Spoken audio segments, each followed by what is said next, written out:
Only a mother knows how miracles happen, how the spark of an idea becomes a heartbeat, how a universe is formed in the quiet of her womb. Only a mother knows how to house a galaxy in her body, how to speak its light into existence and weave the thread of life in her gentle hands. A mother knows how to protect her child, how to swoop down and snatch it from the mouth of any danger. This is what they say. The mother knows best, guided by a spiritual intuition, an umbilical connection to her child. She anticipates every need before it arises. But no one prepares you for this. A body that betrays itself, a muddy gene pool, nerves that jam like a trigger. There is no manual for a lifetime of standing in the gap, of stretching hope to its very limit, of crying out to God, to doctors, hoping madly for anything that can bend time. Fold me back inside my own body to find that errant string of DNA and pluck it at its roots. I want so desperately to gather the mangled cells into my hands, hold them still and beg them to give me back my child, weave them into a chord, a melody, a voice that can call me by name, say, I see you, say, I love you, say, Mama. But only the silence answers back, a shadow of a word, eyes that will not latch on. Fear presses into my belly with open palms, forms a fist that knocks the air out. Strangers' whispers crowd the room, judgment falling from their faces. For the mother of this child, whose body folds forward like a question, they cannot understand this desperate wailing with no language. But I still remember how it felt to house a universe in my belly, the quiet victory of your becoming. So for this child, I reach through membrane and blood memory, sit with you, match my body to your rhythm, vibrate back a love song. Even when your body is a wall I cannot get over, I will still love my way through to you. And I will wait for that one look, one step, one word, the power of one touch. I will offer up my back again and again for my rainbow child who dreams in color, who moves to a divine rhythm even when I cannot hear it, who knew that I could mine joy from this sorrow. Use your laughter as a balm, a kind of healing, so that when they ask about you, I will offer up my voice when yours fails. Snatch you out of the mouth of any danger. Guard your ears from the voices that follow. Tell them you are otherworldly. You are magic and moon dust. You are a testament to a love that persists in spite of itself. This gift, this child who is still a miracle. This child who is still mine.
Ìgbà tí tẹ́lẹ̀tẹ́lẹ̀ la bá fẹ́ pọn omi kànga la máa ń pọn.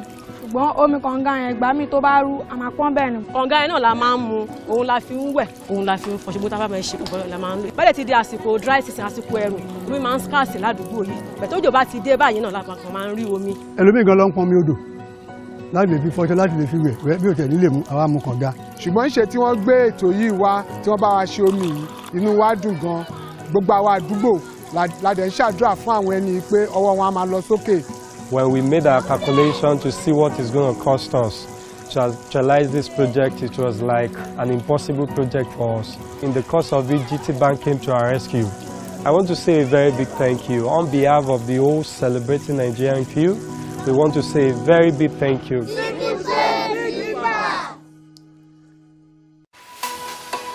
Okay, my name is Jumoke Olowokere. I'm going to be 40 years in November this year, and I've lived all my life in Ibadan. When I got that idea to go to the public schools, 40, to mark my 50th birthday, and teach the children how to convert the waste that is abundantly around them into a playground. We asked them to go into their communities and look for this waste that are in the gutters, blocking the drainage, causing environmental hazard. We do paintings, we do different creative works. This school that we are in is number 21. But guess what? This is the first time that my full dream is being actualized, courtesy of GT Bank. Simple things like waste can make a great impact. Wow! I'm so excited.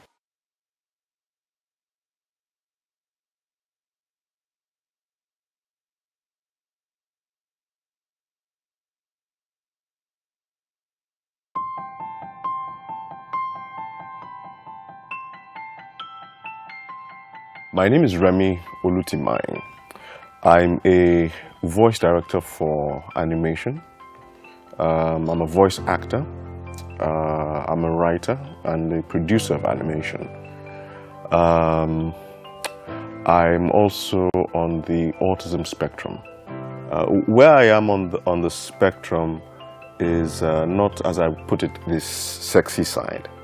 When I say that I'm not on the sexy side of the spectrum, I'm very fortunate that I'm verbal. Very, very, very fortunate that I'm verbal. It took a while for me to understand that it was a spectrum. I read a ton of psychology literature in secondary school. Not to understand other people, but to figure out what was wrong with me. I think I got to where I am because of practice. A lot of failure into that practice level. I knew that my parents were struggling with me. I didn't understand why. I didn't know what they were dealing with. I couldn't imagine the scope, but I could see that weight. My parents never got exposed to the idea of the possibility that I was on the spectrum. So they kind of just had a lot of patience with me. And they would recognize what format I was working in and try to work along with that. How I met my wife. I was invited to voice act for a radio advert. That's where we met. The rest was organic. I didn't try to be who I was not. I didn't try to put on a mask. I've got 2 children. There's literally no part of my life, education or career-wise or otherwise, where being on the spectrum did not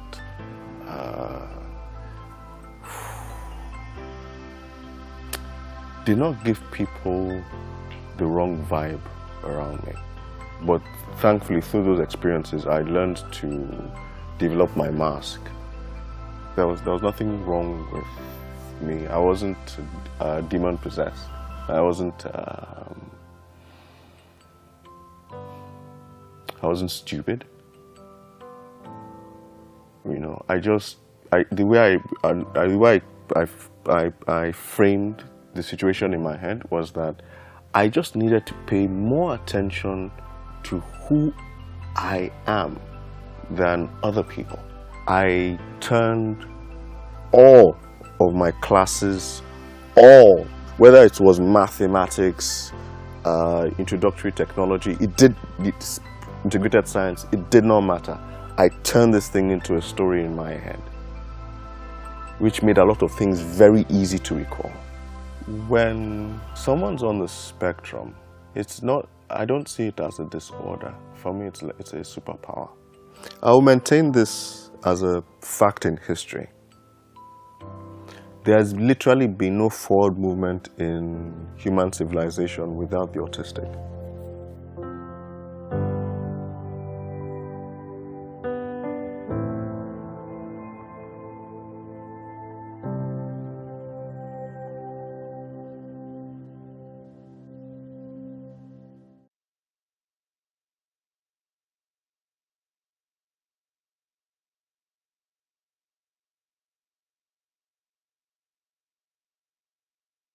Autism is a very wide spectrum, and there are quite a lot of different things that fall under the autism spectrum. So global development delay is a delay in the child's development process. So Kamara, for instance, did not start walking until she was 2. She didn't sit up until she was about 7 months old. She didn't do things at the normal pace that other children would do them. So that's when you say that a child has global development delay. Lots of people think that it's contagious. I don't know why people run away. You know, I've had people who don't want their children to, you know, be around children with autism. It's not contagious. It's not a disease. Autism is just, you know, the children with autism are just wired differently. You know, you just have a different ability, but they're just very much like every other person is. For me, living with similarities was a very simple thing. And I kind of looked at my life and I said, well, you know, in my life, there are days when I'm sad, there are days when I'm angry, there are days when I cry, there are days when I yell, there are days when I feel like holding someone's hands, and there are days when you want someone to give you a hug because you're just not feeling that great about life. And for me, those are emotions that whether you are me or you're living with any condition, whether autism, those are emotions that we all go through. And for me, at a very basic level, those are the similarities that I see. Nothing too technical, just regular day-to-day emotions. So that when you're dealing with people either with autism or any other condition and you see that, please remember that it doesn't make them any different from you, it doesn't make them any different from me. We're just all expressing ourselves in different ways.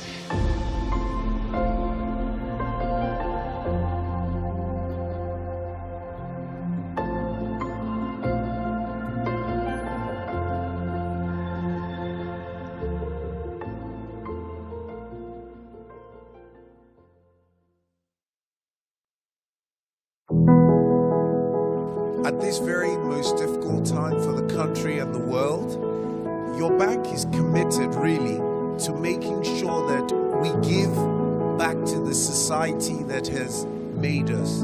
So in collaboration with the Lagos State government, and I'll try to anticipate some of the comments that we have heard, we have built and delivered a 110-bed isolation center at Onikon Stadium.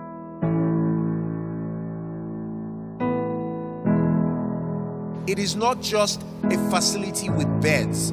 It is actually a hospital, and the only thing you will not be able to do there is operations. So we have 30 consulting rooms. We have a waiting area. We have a pharmacy. We have a testing lab. We have an outside ward. We have doctor's quarters, female and male. We have showers. We have toilets. We have full facilities for feeding. Then in the main ward, we have a 10-bed ICU that has 10 ventilators, which means, contrary to a lot of hospitals or centers which you will go to today, if you're a chronic patient with respiratory problems, there is a ventilator. We have 10 of those. Then we have another 100 beds for people who are showing milder symptoms. A training started yesterday of all the personnel, Because this disease, contrary to what people think, is very sensitive. You cannot run a hospital the way a normal hospital is run. So all the people who are going to work on that site are going through a 2-day program training, up to the cleaners, the caterers, the doctors, on the entire process as to how you move in there. Another comment I heard is the why Lagos? We must start somewhere. And it is who invites you to do this kind of thing that you do it with. So if the Lagos state government invited us and was willing to do this, that is where we have started.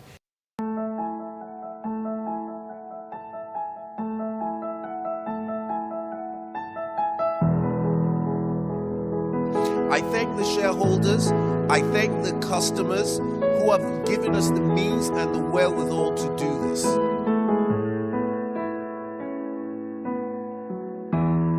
When we delivered the site, we prayed that maybe it will never be used and hope it will never be used. But what we have done is that if it is ever needed, then we have provided 110 first-class beds that will hopefully save the lives of people. I thank you very much.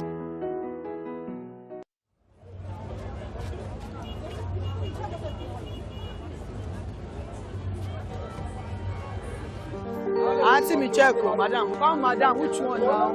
Come now, money. Come, let me show you now. Come. Hey, shade that here. Come, friend, I be Thank you, Gary, my friend. Come 50 now. Two-day conference. We're going to start officially with a rendition of our Nigerian national anthem. So I'm going to humbly ask that you please rise to your feet.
Thank you so much. You may have your seats.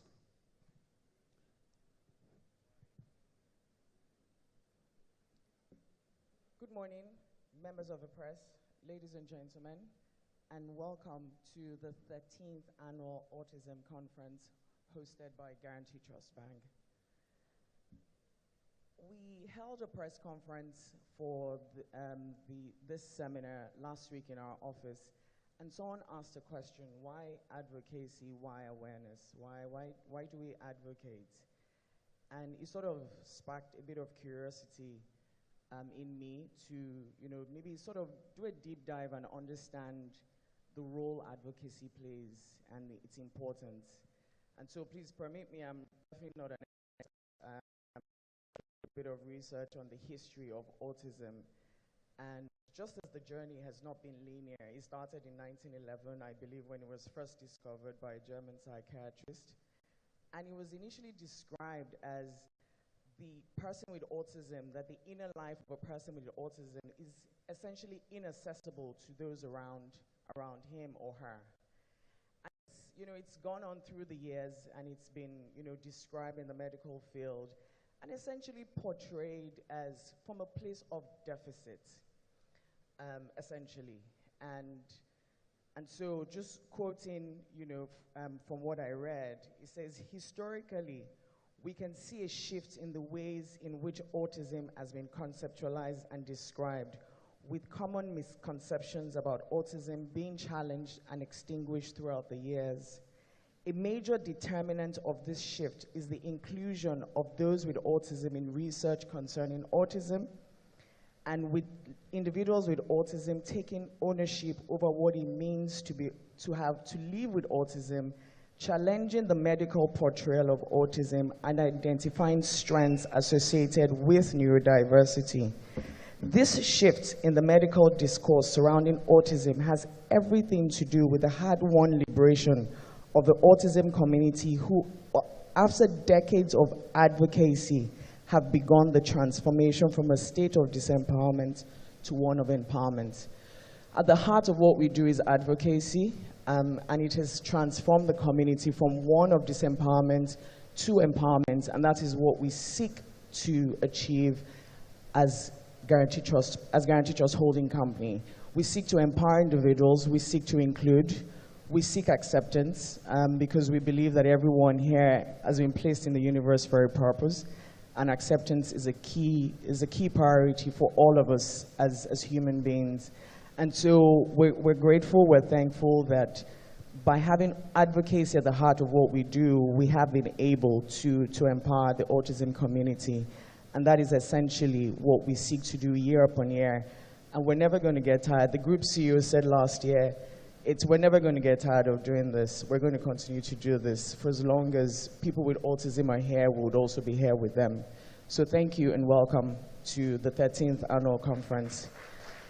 I'd like to introduce our first speaker for today. It will be the group CEO, Mr. Segun Agbaje. He would give us the keynote address for this year's conference. Thank you and welcome, sir.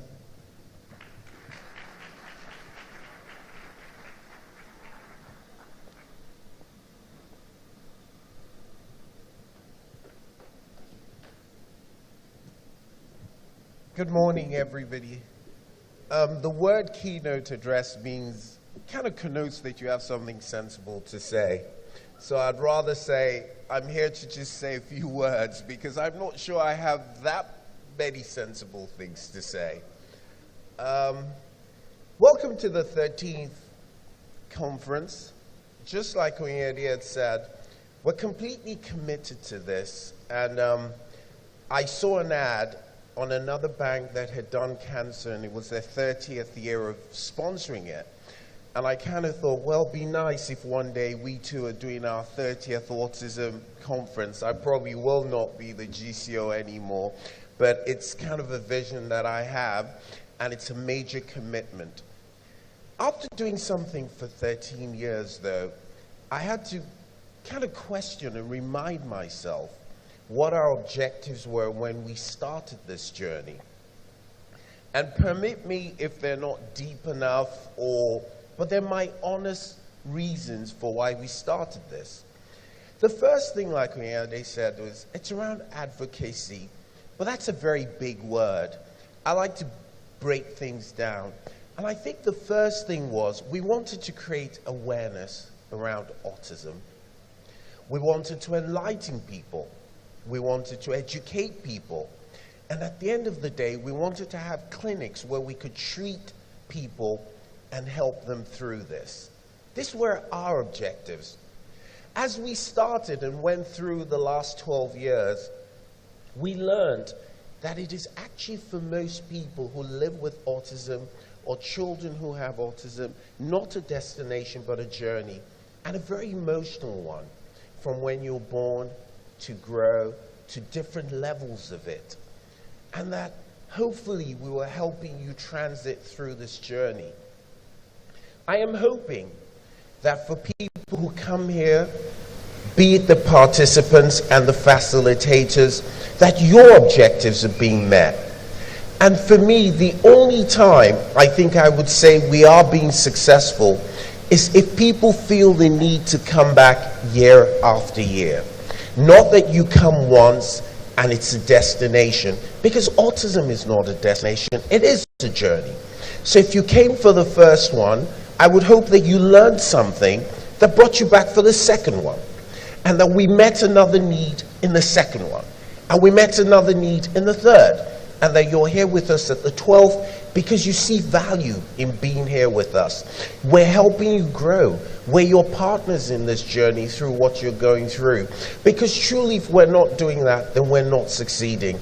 And I would appreciate your feedback, because we must grow. We mustn't have people who only come here once and believe that it's not worth the while or they've learned everything, because then we would have failed, because you cannot learn everything about this condition in one conference. And that truly we are committed, we are here for you. It is a journey. We do think we've created the awareness, the enlightenment, the education, but the most important thing, and I hope we leave you with, is that you will continue with us along the journey. Like I said, it's not a keynote address. These are just my own little thoughts. And, you know, I hope you'll enjoy the next 2 days and that your journey will be fulfilling, will be enriching, and you will grow. And that you will learn that this is not a condition that people need to be miserable about. I have a niece who's autistic, by the way, and we get a lot of joy and pleasure from her life. So I hope that you will enjoy the rest of the next 2 days. Thank you very much.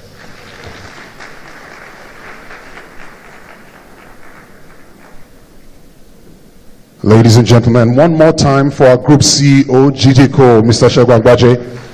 You can make that round of applause louder. Good morning, everyone. It's such a delight to be here again for the 13th Annual Autism Conference. If you were here last year, can you raise your hand? All right, so you know our chant, right? Let me see if you have, you know, a good memory.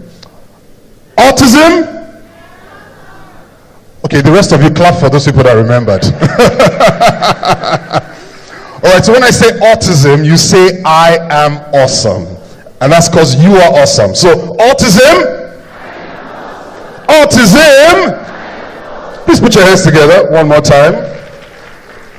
This is our annual rendezvous, our annual watering hole for caregivers, practitioners, educators, everyone who's a part of this village, this community, this family. As our group CEO said, it's been a 13-year journey, but we have 17 more years plus to go to get to that 30 mark. Is my math correct? 13 plus 17 is 30, right? So let's celebrate that. The 17 more years to our 30th year milestone.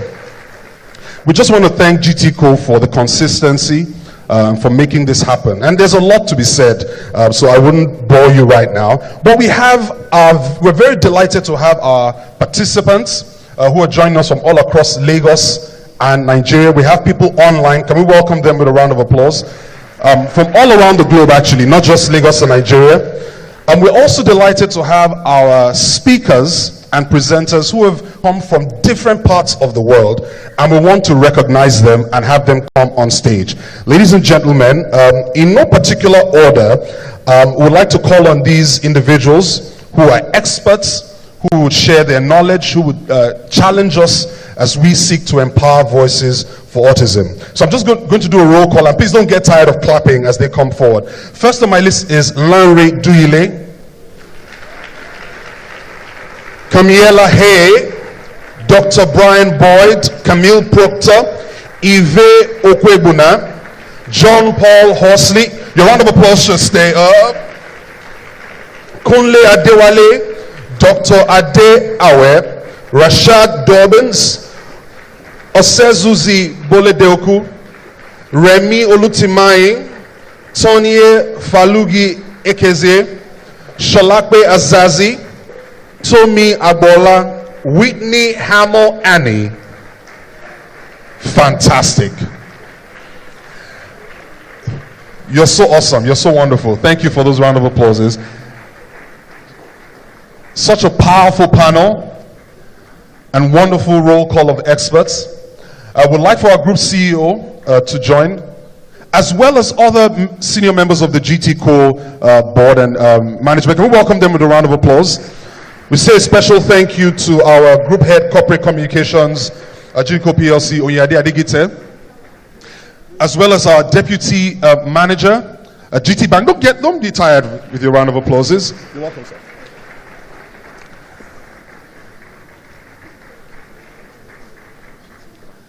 Our Deputy Managing Director, GT Bank, we welcome you, sir, as well. All right, so we call on paparazzi. We have CNN here, we have Al Jazeera, we have NTA, we have AIT. We have Insta blog. Come forward, take pictures. Smiles. Yeah. Okay, so now they are the ones that will say I am awesome after I say autism. All right, so can we do this? Autism? Put your hands together for them. Yes. All right, I think that's fantastic. Thank you so much. Thank you so much. So we look forward to the conversations for the rest of today and tomorrow. We're going to have about 4 sessions before lunch. And then right after lunch, we're going to have focus group discussions. I'm really excited about the focus group conversations. Last year, we didn't do that. And this year, it's really important for us to hear from you because we want to make this conversation culturally relevant and significant to your particular needs. So it's important to GTCO and to our experts to also listen to you, the community. So we're looking forward to those focus group conversations right after lunch. Well, ladies and gentlemen, without further ado, I'm going to welcome to do a performance for our entertainment, for our delight, to ginger us for the conversation. Can we welcome Corporate Dance World and Entertainment with a round of applause.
Everyone, and welcome to another beautiful day at the Ajay Market.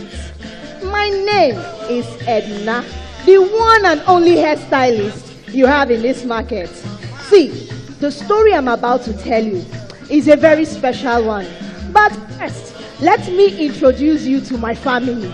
Hey, market is open. Oga Elero, how fun? Good morning, welcome. Hey, see me now. Good morning, Mama Jacob. Good morning. Okay, morning, Oga Benda. This is my family. Not biological, but in this marketplace, we're like one big family here. Anyways, this story is not about me, Edna. Neither is it about Oga Elero. No, Oga bend down. It is not about Mama Jacob and her son. Neither is it about our dear Iyaloja. Here she comes. Iyaloja, good morning. Good morning, ma. Good morning, ma. Well done. Do you like our pictures? How are you? Yeah, Jacob Ekaro. Ekaro, good morning.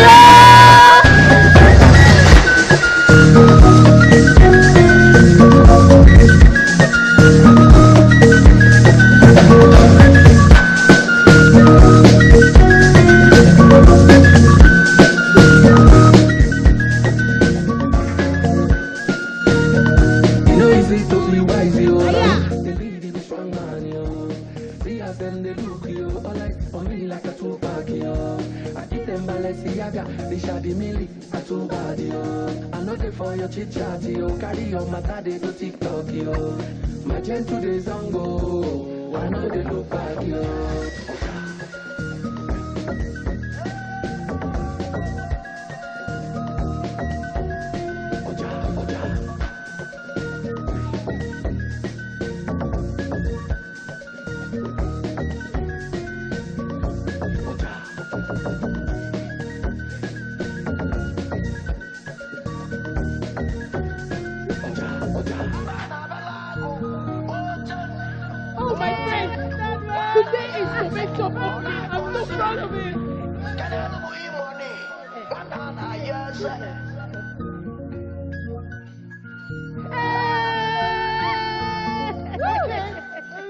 Everybody come together.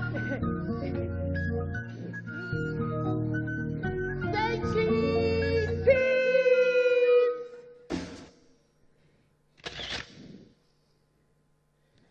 That's it. The story is about him. It is about Tobe, the photo artist. See, we grew up in this neighborhood together. When we were small, we were scared of him because he felt a little bit different. But our dear Iyaloja explained to us that he is on the spectrum. But like every one of us, he is worthy of love. As our mother here, she is always overjoyed anytime any one of us hits a milestone like this. My friend, I'm so proud of you. Ma, see me. Tobe, I'm coming, okay?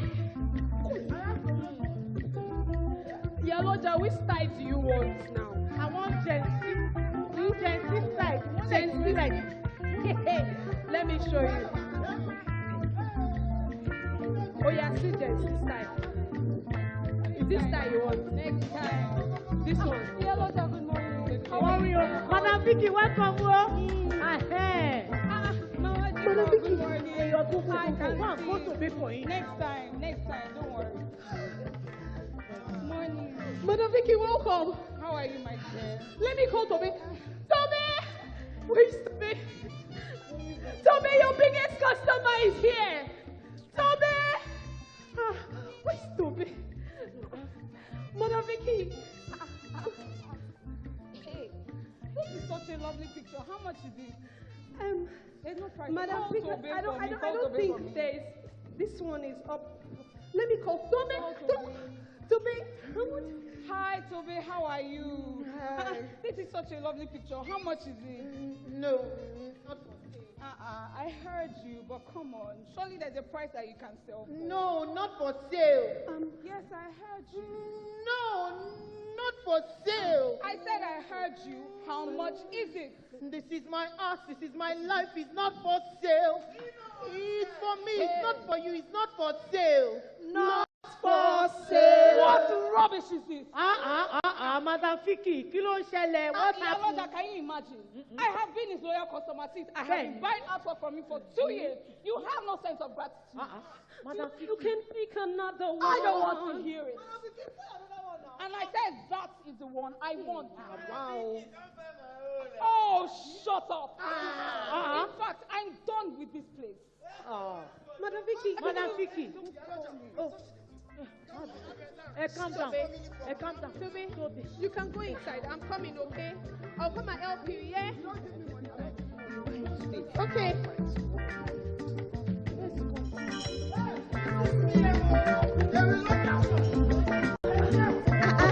Ma, let me back up. Hey, where's my bag?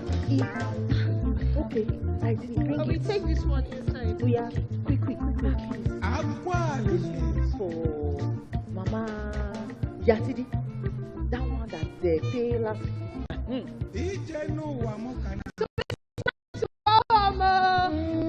No. No going home. So you want to stay here now? It's late. Let's go. Odaro, yeah, Jacob. I close my eyes and I can see Take care.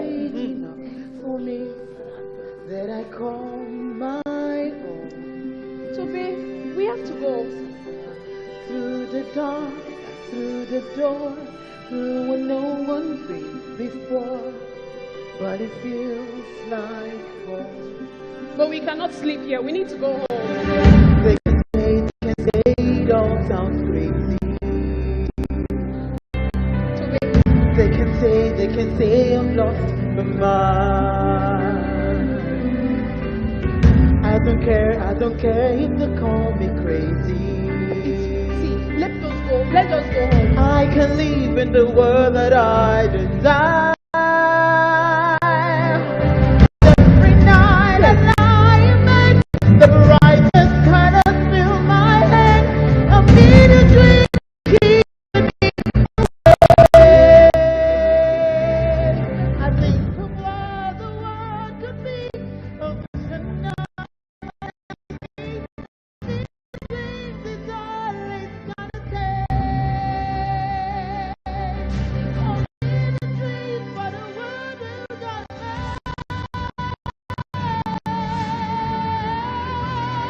Toby, we need to go home. We cannot sleep here now. I'm in a dream for the world we're gonna make. Let's go. No going home. Yaloja. Hey, my dear. Toby is not hearing, no.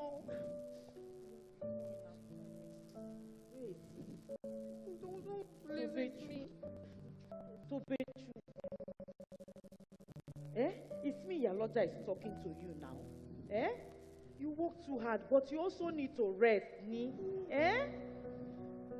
Don't, it's okay. Everything will be all right. Yeah?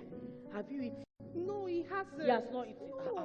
Tobe, you know Madam Mama Jacob's salad. You like it? She bring it for you. So you will eat it, have energy to come to work tomorrow. Yeah, take it. Tobe. Salad. Tobe Graphic. Tobe International. Tobe Global. They don't know you. We know you. Don't worry. Let's go. Yeah. Toby, are you ready to go home? Go home. Okay, come let's go. Oh, yeah. Let's go. Lock shop. Let me help you with your salad. Bye-bye, yo. We continue tomorrow, okay? Go home.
kilo day. Oh, get bend down. Calm down. Galanty. What is it? Who is that? And I say I fit do this here for. What do you talk? So I go to their house and their place of work so I can capture them in their natural elements. Like this picture, for instance. I snapped it a few weeks back. You can see the joy on this man's face. It's because I pay his rent and his children's school fees. Wow. And this one, this is a picture of a woman in the market. I gave her the capital to start her business. I get my inspiration from everyday people. So I go to their house and their place of work so I can capture them in their natural element. Like this picture. Hey! Breathe! Madam Vicky! This is wrong. Yeah, this is so wrong. It is. Why will Madam Vicky said she took all the pictures Tobe took? Why is she claiming Tobe's work? Why? Is Tobe okay?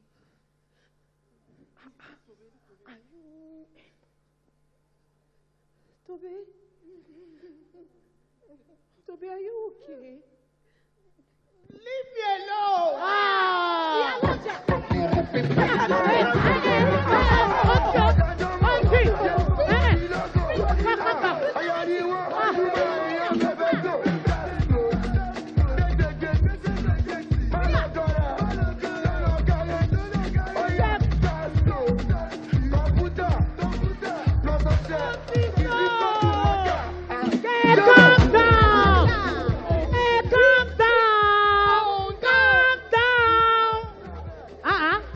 Okay, we will not use violence.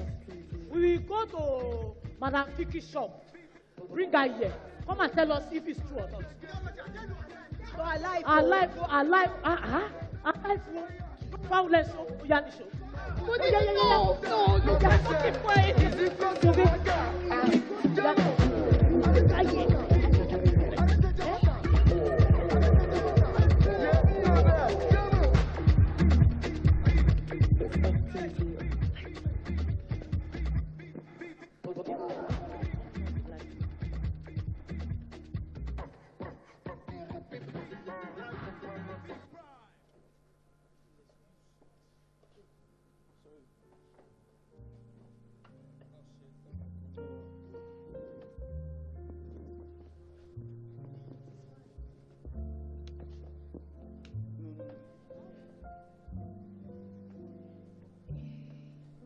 Jacob, are you sure this is the place? I'm not seeing. Oh. But where is Simi? What are we going to do now? Let's wait for her a little bit. It's Madam Vicky, very wicked woman. Okay, just give me that camera. Give it to me.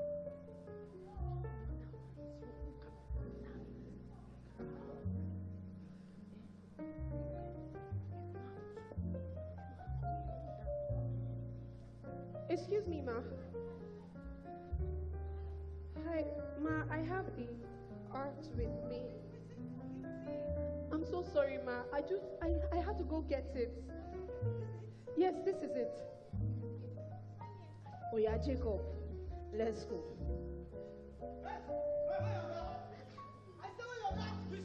Thank you very much, ma. Jacob, calm down. Calm down, no, calm down. Hold on. Jacob, wait.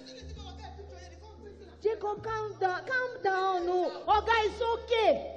We just want to see the owner of the gallery. We don't want problem.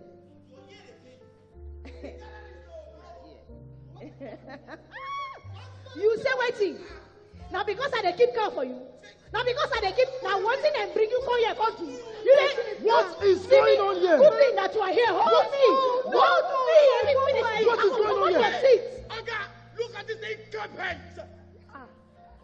Good morning, sir. Madam. Don't mind that man. See, we came to report an issue to you. The woman you're working with is a fraud. Yes. Fraud? Madam Vicky. She stole those pictures from Tobe. She's claiming that she's the one that took them. All of them. Are you sure? Listen, Oga, we did not come here with lies. Follow us to the marketplace. Even the Yaloja is aware. Do you have proof? Yes, I do. Yes. See, it's in the market. Show him. We have pictures. See, Tobe took all these pictures. What? Vicky. Come with me. You remain here. Remain here. Let's go. Hey, think of it. Make I not catch you outside. Can I have my phone? Make I not catch you outside. Oh, come out your teeth. Good. Move me.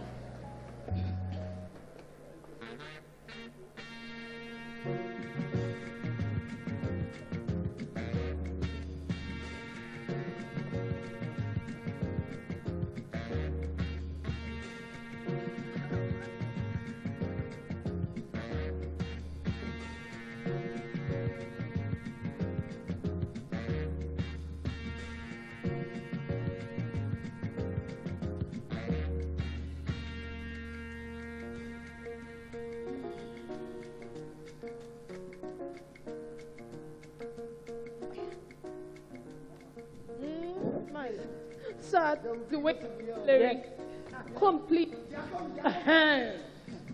Welcome, I said who will come. Sir, Wow. welcome. Yes. Welcome. Wow. This is amazing. Yes. Wow. This is beautiful. Very, very. So you mean Vicky has been claiming she took all these photographs? Sir, it's so unfortunate. But because we all know Madam Vicky, but we still cannot explain why she did what she did. It is appalling. But do not worry.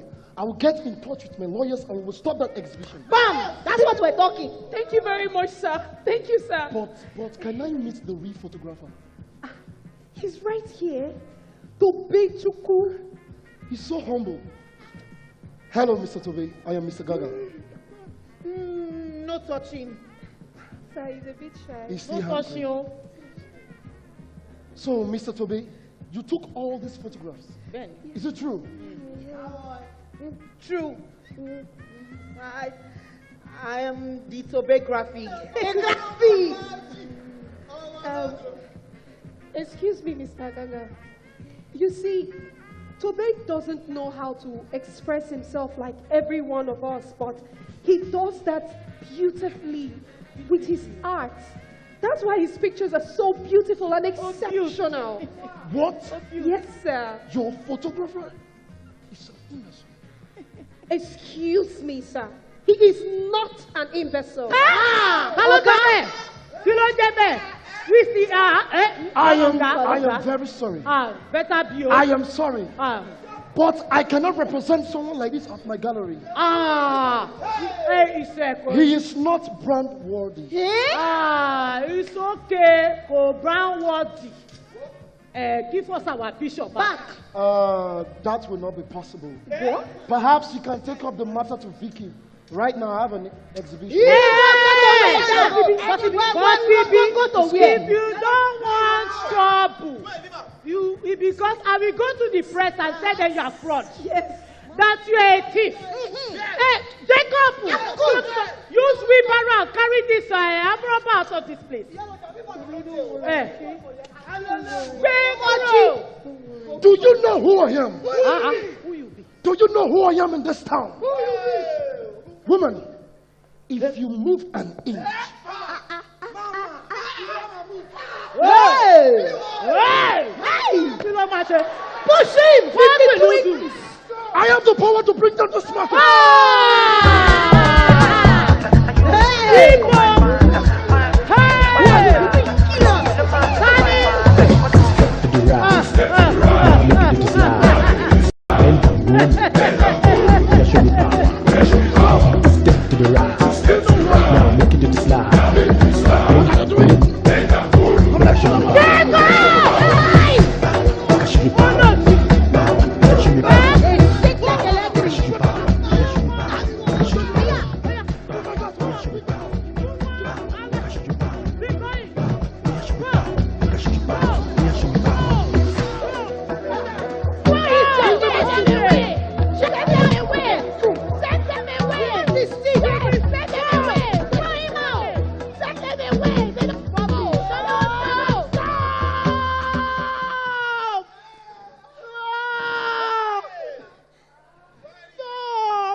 Market today, kí ló dé? Take a look at. Mr. Ganga went ahead and published Tobe's face, saying that Tobe stole from Madam Vicky. And Tobe is selling his own art in the market at a cheap price. He said that Tobe stole from Madam Vicky, or Madam Vicky stole from Tobe. Mr. Ganga is having the owner of Star Press as friend. That's why he removed our advert and put full page of his own. It's not fair. Tobe Shukuko. It's not alright, ma. That's why I was coming to come and see you. Please, you need to come with me. Where is he? Inside. Tobe Shukuko. Tobe Graphic. Tobe Yaloja. Tobe International. Daminu. Tobe. Tobe Shukuko.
God will not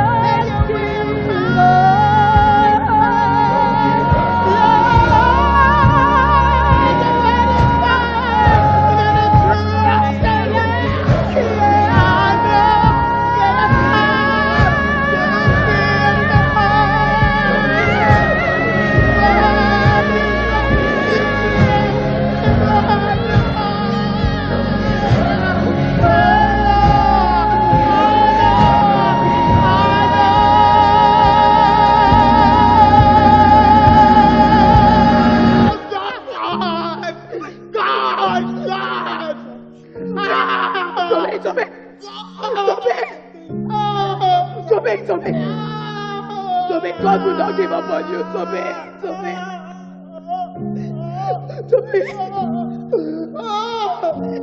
Tobe, please.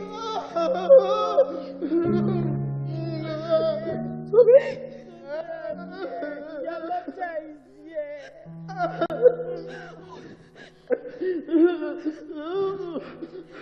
Hello? Yes, this is Simi.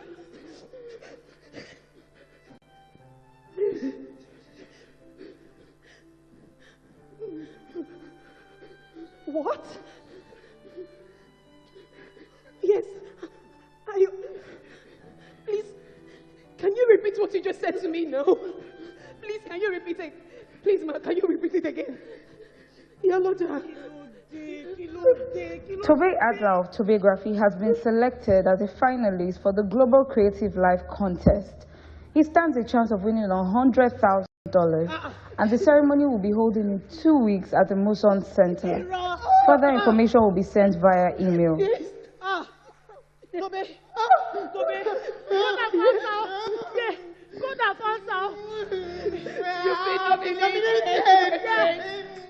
And that we win.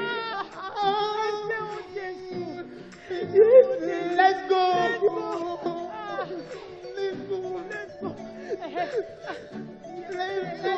My friend. Yes.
Jacob, give me a spin.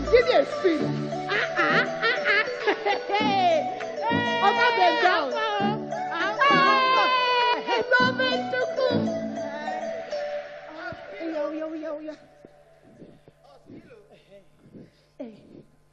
Please have your seats, Ladies and gentlemen, and now for the final award of the night, in the Creative Life category. The winner of this award will be going home with a whopping $100,000 prize for his picture titled Empowering Voices for Autism. And it is none other than the talented Tobechukwu Joseph Adler. Give it up for him. Stand up for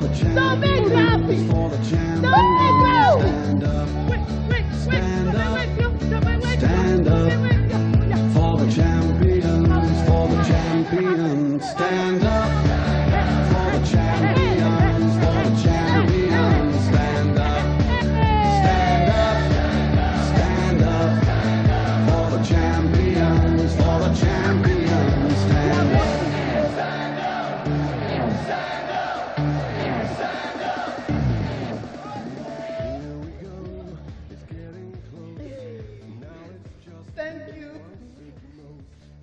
Thank you for making the world see me and my art without prejudice. Thank you, Simi, for submitting my entry. Welcome, my friend. Thank my you son. so much. You're my son. Thank you. I thank the community for embracing my voice and empowered me. Thank you. Hold it. Very nice. I'm coming. My camera. Bishop. To be a I picture. don't believe to be We'll take a selfie. Okay.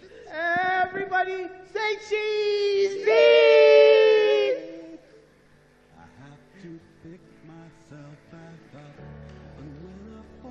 And that is how, yes, so I'm super excited. That is how Tobe became the famous photo artist we have today.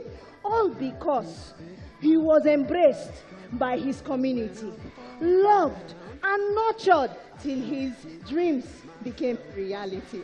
Tobe. However, not every child on the spectrum may be gifted like Tobe. The most important thing is to empower and embrace every child regardless.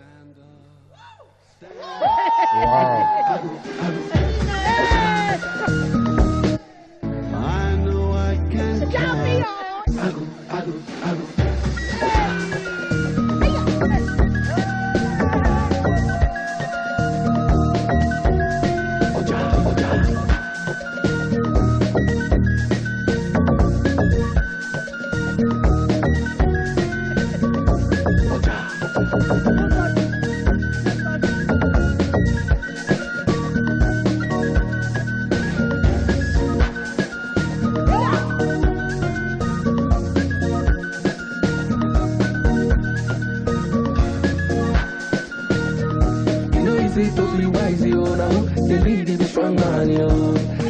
Them they look you all like for me like a Tupac yo.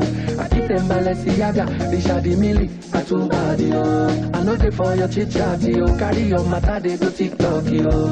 My gentle days on go, I know they look back yo.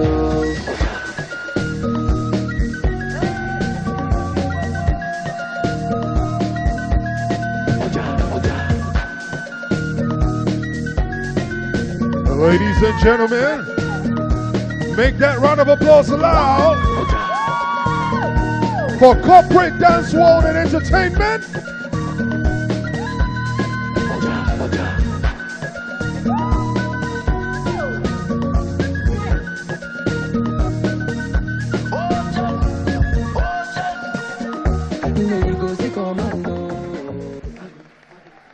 I think they deserve a louder round of applause.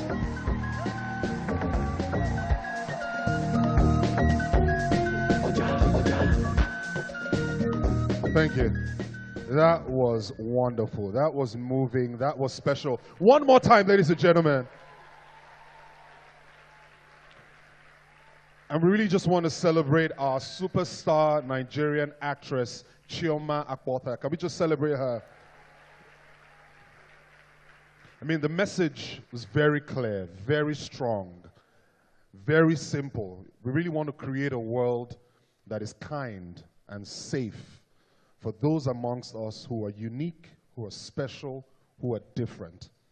You know, people on the spectrum just see the world differently and in a unique way. And it's this uniqueness, it's this difference that we want to celebrate for the next 2 days. So one more time, please put your hands together as we celebrate all of God's children who are special.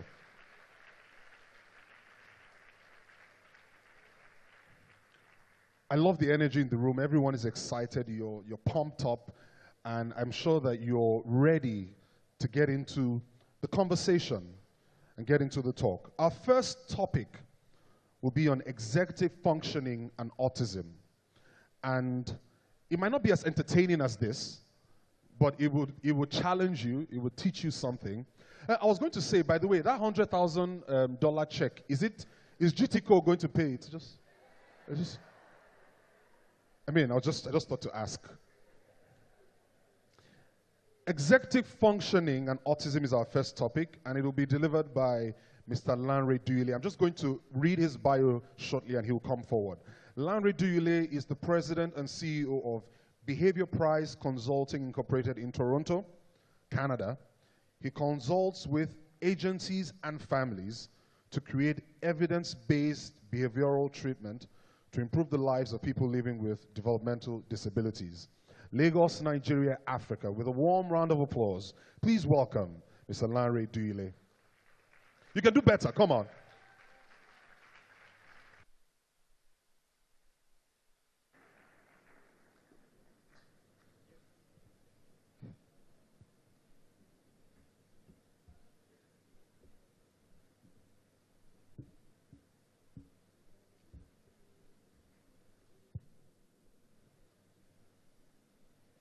Good morning, ladies and gentlemen.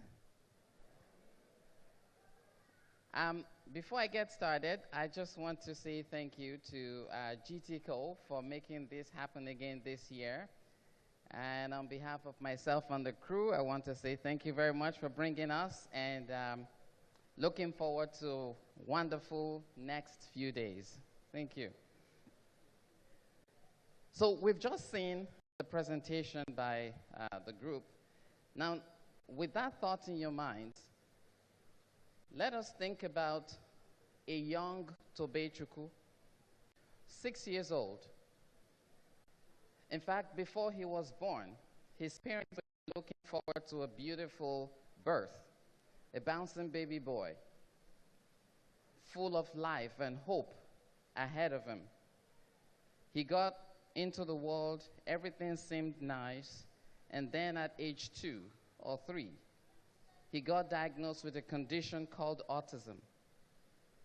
The parents tried to teach him to go to the bathroom by himself, to wipe himself, to begin to speak, to interact with members of the family, but he just didn't find it easy. And the parents were devastated. Now he's 6 years old. He's in school, very disruptive, not listening.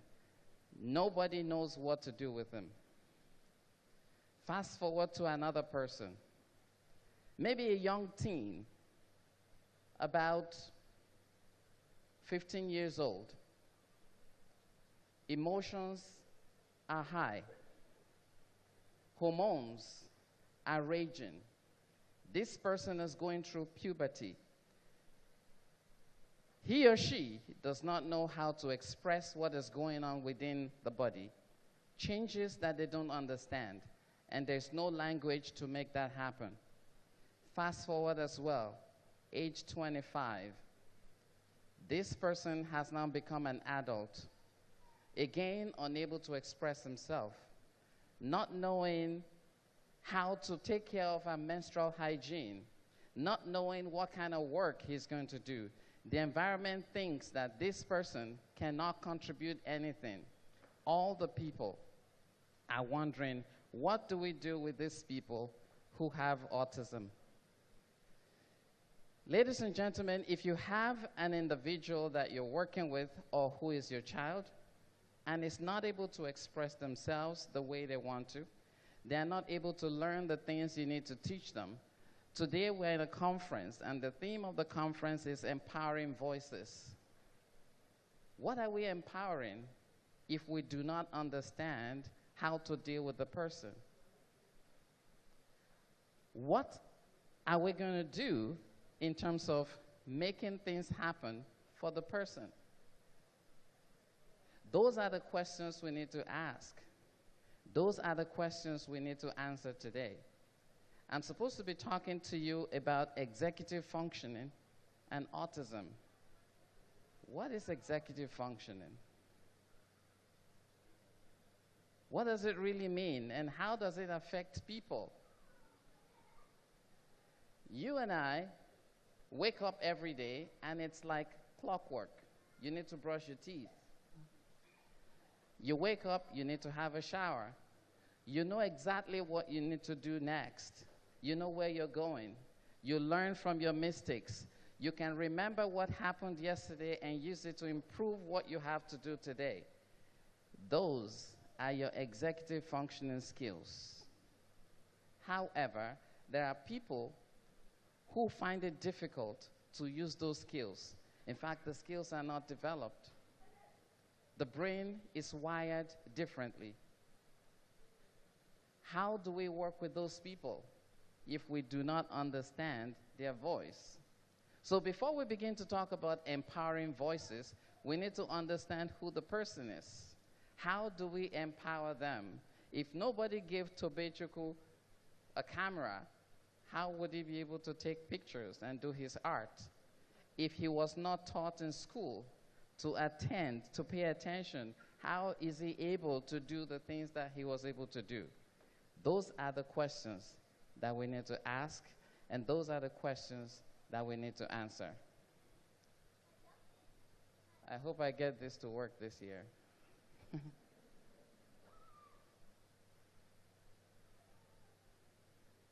not working.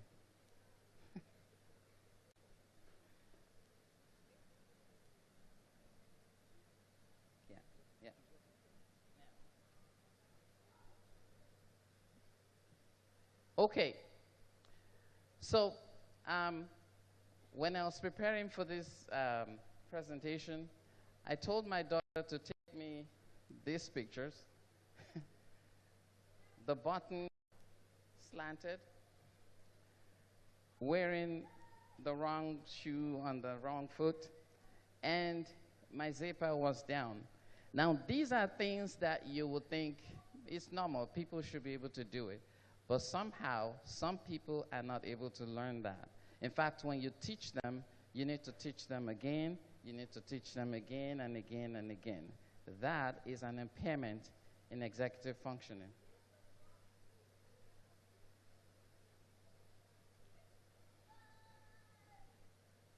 Can you just click it? Okay, so executive functioning describes the part of the brain that keeps us organized, helps us plan our time, self-monitor, and evaluate how we're doing. It helps us determine how a person is able to connect past experiences to current situations. And we begin to develop that skill around the age of 4, when children are able to apply rules to everyday lives. And we know what autism spectrum is. Autism spectrum disorder is a condition related to brain development that impacts how a person perceives and socializes with others. It causes difficulty and problems with social interaction and communication. This disorder includes limited and repetitive patterns of behavior, and the term spectrum means that some people are on the tail end and to the far end. So imagine somebody who already has autism and then also has executive functioning impairment. So if somebody is struggling with executive functioning, these are the things that you begin to see. Self-regulation. The child is not able to self-regulate. The child is struggling with organizational skills. You see tardy room, tardy work areas, wherever the child finds himself, or even adult, is all tardy. They have difficulty with paying attention and keeping up with things. Inhibition, not knowing when to talk, when not to talk. When somebody says stop, they don't stop. They just keep going on and on. Home and classroom issues.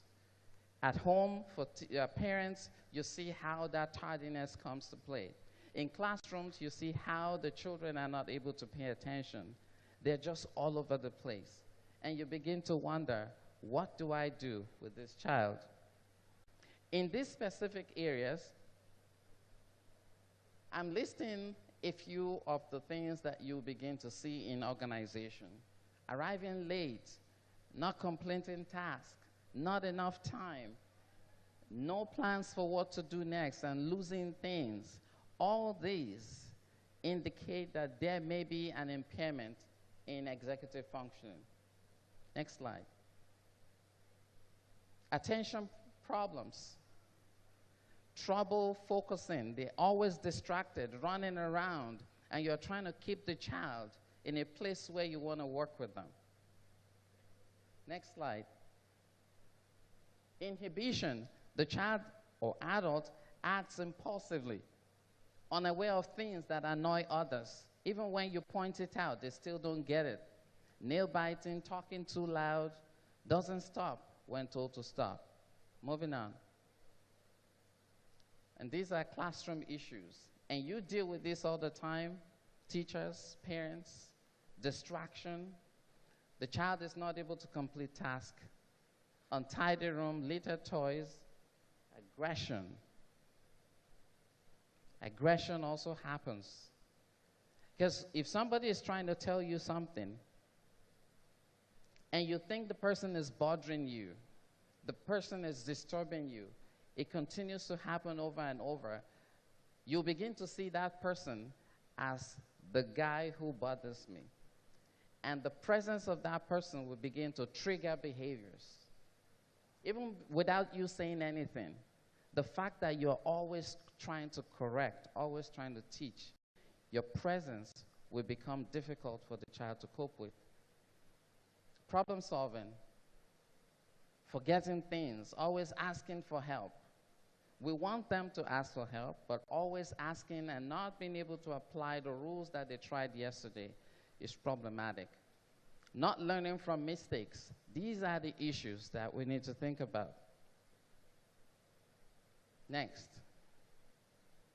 Okay, so if you have an individual who has some of these issues, forget about what executive functioning means.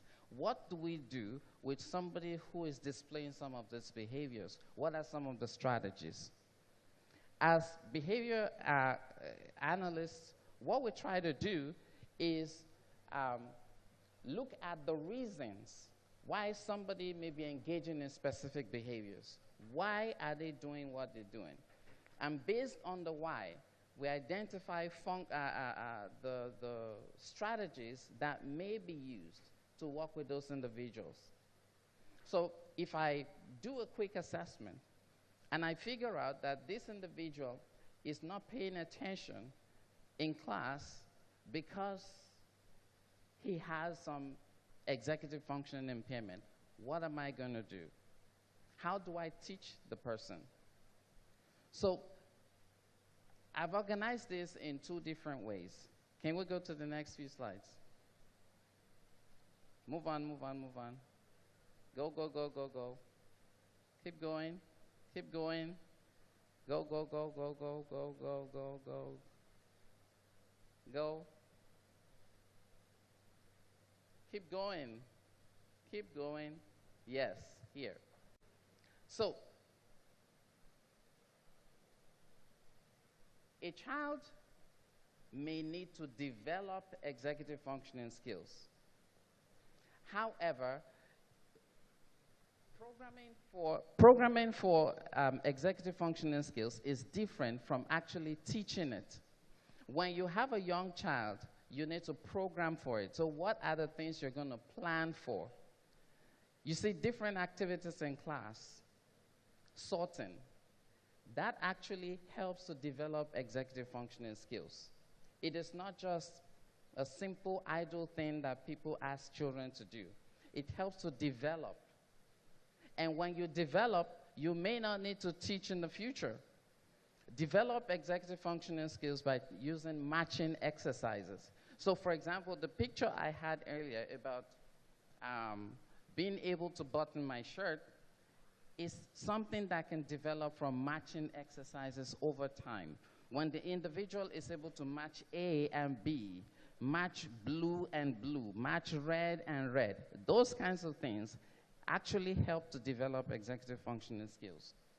Recall activities. I show you a picture now, I put it down and I ask you again. If you do that over and over and over again, it helps people to develop their recall skills. Go back. Having a being in the room, visual schedules. See, a lot of people are very tardy, especially those on the spectrum. Very tardy, not caring about or not knowing what to do next. But if you have a visual schedule in place, this is what you do at this time, and next you do this, and next you do that, and you have pictures with it, it helps to organize the day. So you are building organizational skills that way. Checklists. You have a checklist of things that need to do. Some individuals don't even know where to start from. But if you have a checklist and they've learned that you go from A to B to C to D all the way to the end, you do that over and over again. Remember how habits are formed. If you do them over and over, then it becomes a way of life. That is what checklists can help you to achieve. So you move out of this conference today, and you have individuals that you're working with, whether children or adults. You can begin to work on those executive functioning skills from right after today. Build up a plan, build up a schedule, and your schedule can help build up the executive functioning skills. So what about those who have actually grown and have now maybe become teenagers or adults? How do you help them to develop those skills? You can go to the other side, which is using different strategies such as shaping, chaining, prompts. All these strategies are those that you can actually use to begin to teach an individual how to use their executive functioning skills. You need to look for skills that are present in the child and then build up on what is currently there for the individual.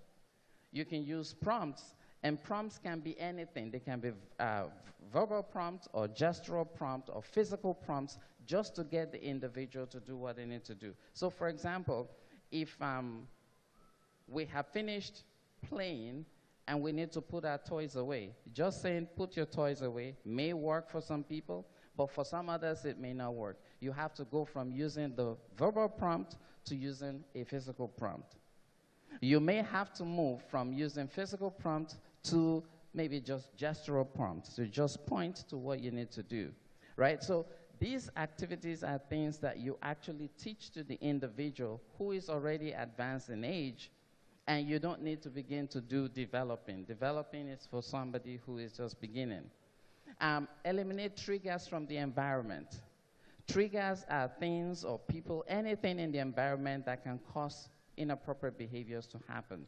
What we need to do is create an environment of learning, and anything that is going to cause the individual to begin to engage in inappropriate behaviors, we want to do away with those. Introduce things that would evoke appropriate behaviors from the individual.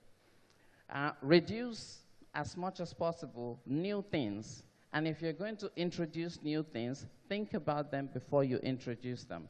Because individuals on the autism spectrum sometimes find it difficult to begin a new thing. So if you're going to introduce it, start small. Start small and then go gradually and gradually and gradually. Provide a template for people to work through. So if you've done it before, you can do it again. And if you have an individual who has never done it, you can walk through it with that person. So wrapping up our discussion in executive functioning, these are skills that we need to be able to do everyday things, from organization to planning to problem solving to learning for completing tasks. And if a person does not have it, if a person does not know how to do those things, you begin to see failure in the future. You begin to see aggression, and you begin to see frustrated teachers and frustrated parents. That is not what we want to see. We want to see people doing it right. We want to empower voices. And to empower voices, you need to make sure that the person has the skill to be able to express himself. And that is how our discussion on executive functioning can play into our understanding of autism and how to empower voices and make people better. Thank you, ladies and gentlemen.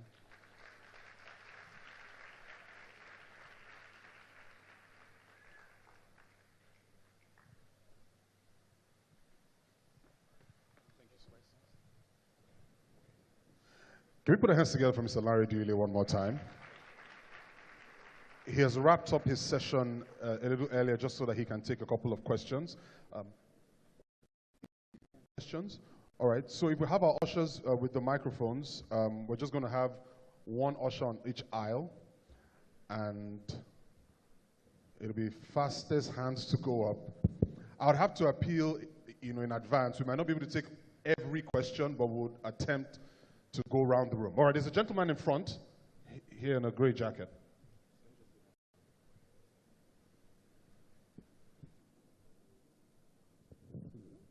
Yeah, thank you, sir.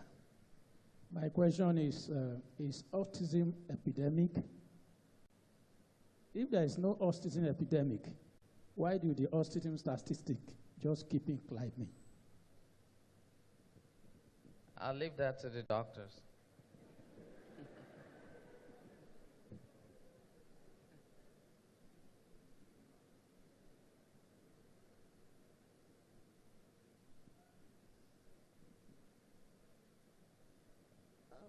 Thank you, Mr. Lanre, for your very clear presentation. I'm a mother of an autistic child. He's 6.5, and as you went through the executive functioning skills, I see that truly looks like you live in my house with me. Yeah, so we've started therapies, and some of these skills gradually have gotten better, right? So, but I saw something on your slide that said reduce novelty. What does that mean? Okay, thank you. So it means that as much as possible, don't introduce too many new things at once. Okay? You may want the child to learn art, for example, and you want the child to do music, and you want to, don't do too many things at the same time, because that may be all confusing, and the child may not be able to say, I'm confused, and then begin to engage in behaviors to protest that this is too much. So as much as possible, do great things, new things, but introduce them gradually. Yeah. Good morning, everyone. The gentleman that asked, why is the number of autism climbing? That's the way he put it. It's not as if it's climbing. Autism has always been there. It's just that the awareness is making people to bring out their kids more, that there is help. There's awareness going on, like GT Bank is doing a great job. And I'm telling you, they are reaching the grassroots too. So you see more people are now aware that kids can get help. Before now, parents will hide the kids at home. They're not doing anything. There are kids that they've been poisoned because the parents don't know what to do. They've just felt the child is useless. But with awareness going on, and with a lot of people like Tobe being showcased, that he's able to do, exceedingly well, and some other parents that have given help to their kids. So with awareness going on, more people are coming out. It's not as if autism is increasing. It's just that more people are coming out, and research is capturing more kids. Thank you.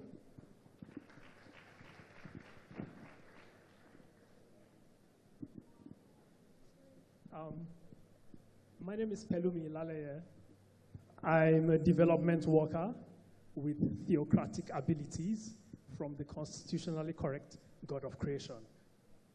My abilities include health transformation abilities, and my abilities are evident with strong, relatable, interpretable signs.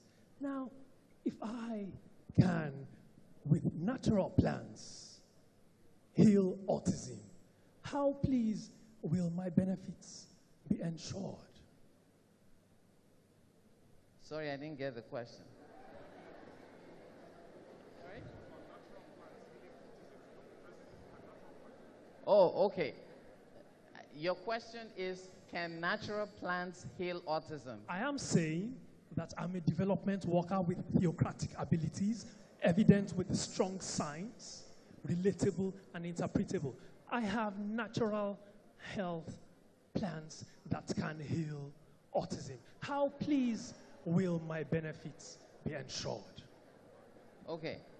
So basically, he has some superhuman abilities, and he has some health, some natural remedies for autism. And how can he translate that? Okay, thank you. All right, so there is no known cure for autism. There's no herb or plant that we know now that cures autism. If you have one that cures autism, please come talk to me. If you cure one person I have, and then we can say, oh, let's begin to make this public. But right now, there is no known cure for autism.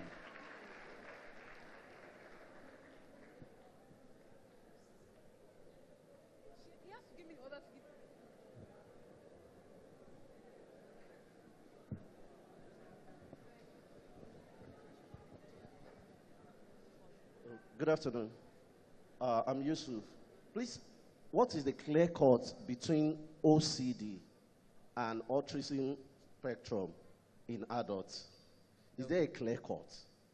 Okay, so OCD, what it stands for is obsessive compulsive disorder.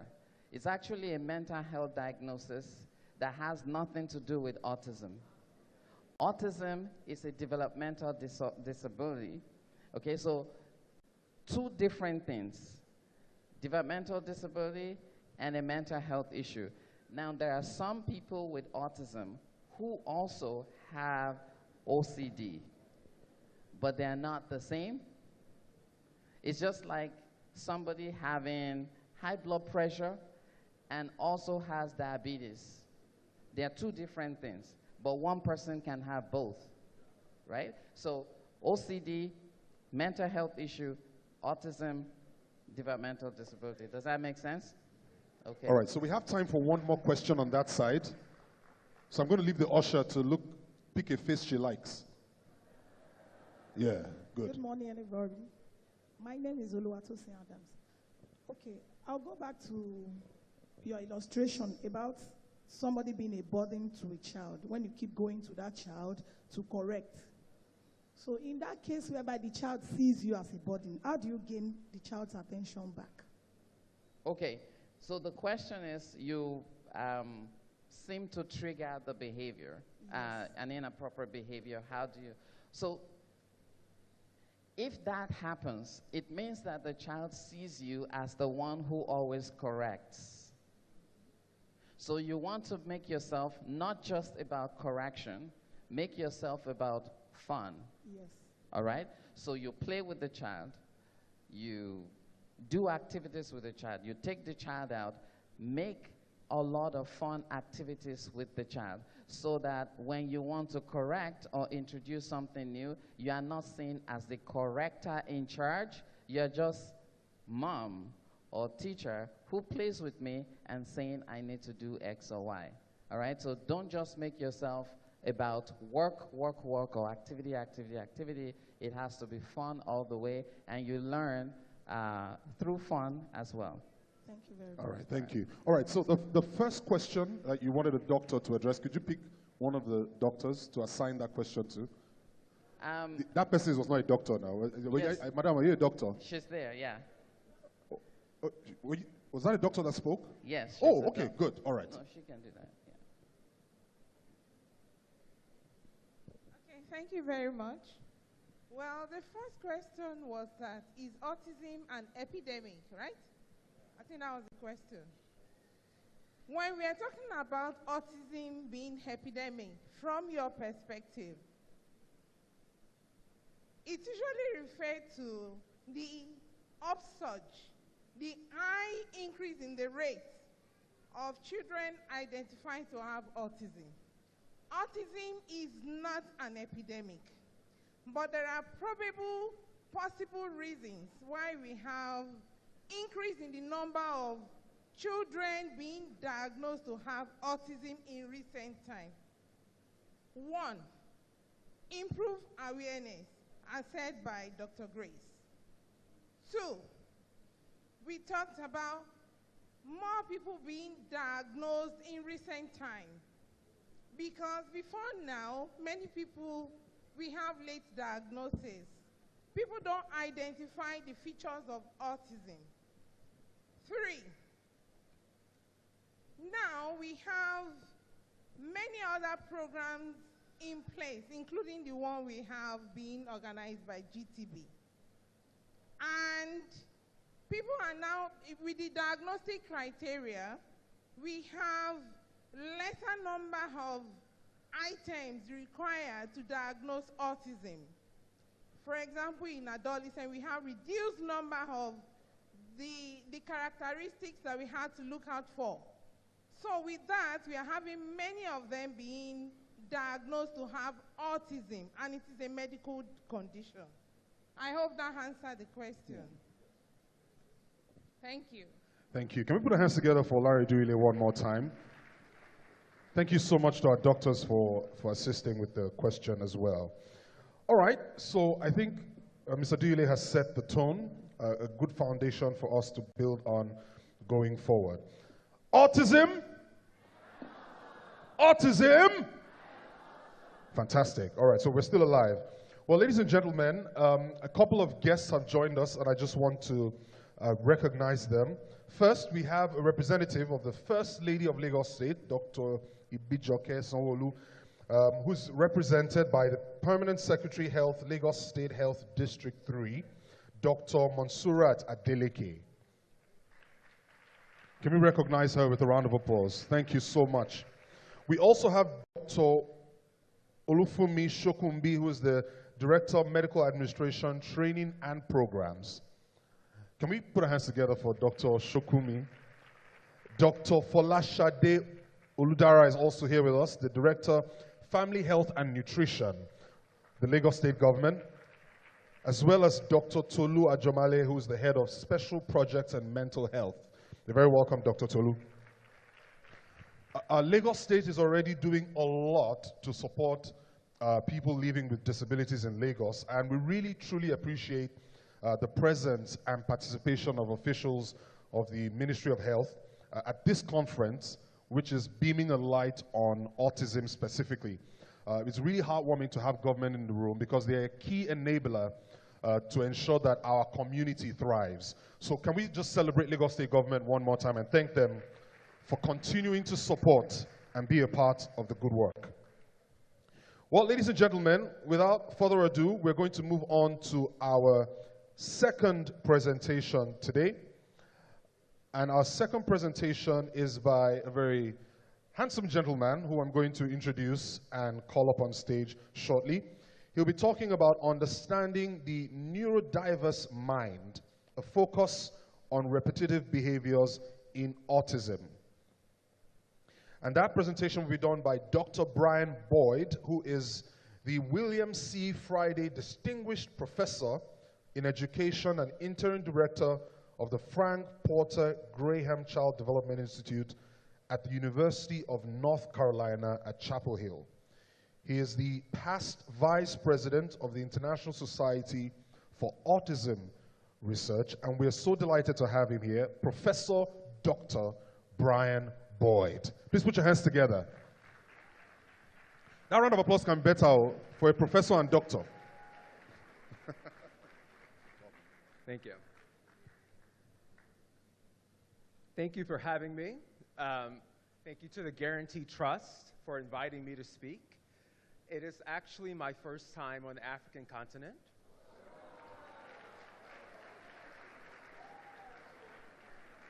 And so I'm happy that Nigeria is the first country that I get to visit. I do not have a dance routine as part of this presentation. I do have rhythm, but I'm nowhere near as good as the people you saw earlier today, so I won't embarrass myself on stage by dancing for you. But I do know a little bit about autism, so I'm going to talk to you about sort of the neurodiversity movement that's happening right now in autism. I'm also a professor, so I have way more slides than I have time, so I'm going to skip over some of the slides so I can have an opportunity to take some of your questions.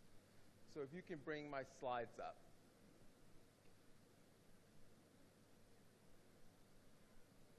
Right. So I'm going to talk why I wanted to talk about repetitive behavior as part of neurodiversity. I'm going to talk about two things. I'm going to first define neurodiversity, but then talk about why repetitive behavior helps us understand more about neurodiversity movement that's happening in autism right now.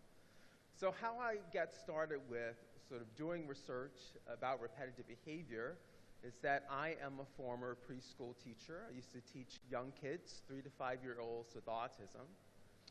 And at one point I started a toddler program, so a program for 2-year-olds with autism. And this was in the late 1990s when we weren't diagnosing a lot of 2-year-olds with autism. But one of the moms came in one day, and she was actually a psychiatrist herself by training. And I was talking to her about her son, Ben, who was in the program. And she said, oh, you know, the thing about Ben is that his first word was a pentagon. So, you know, pentagon, the 5-sided, yes. So if you know anything about child development, that's not a usual first word. It's usually mama or dada or baba. And so that conversation sparked an interest in me. Why would a 2-year-old, why would his first word be pentagon?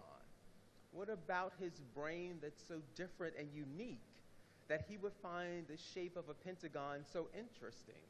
And she said before he ever said the word, he could find that shape anywhere in his environment. Anywhere there was a pentagon he would point it out to her and let her know it was a pentagon. So I think repetitive behavior helps us understand a lot about neurodiversity and the movement that we're seeing in autism right now. I think you might have to advance these. Go to the next slide.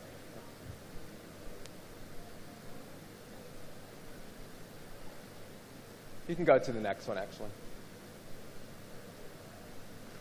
So let's start with, how many people have heard of the term neurodiversity? Raise your hand if you've heard of it.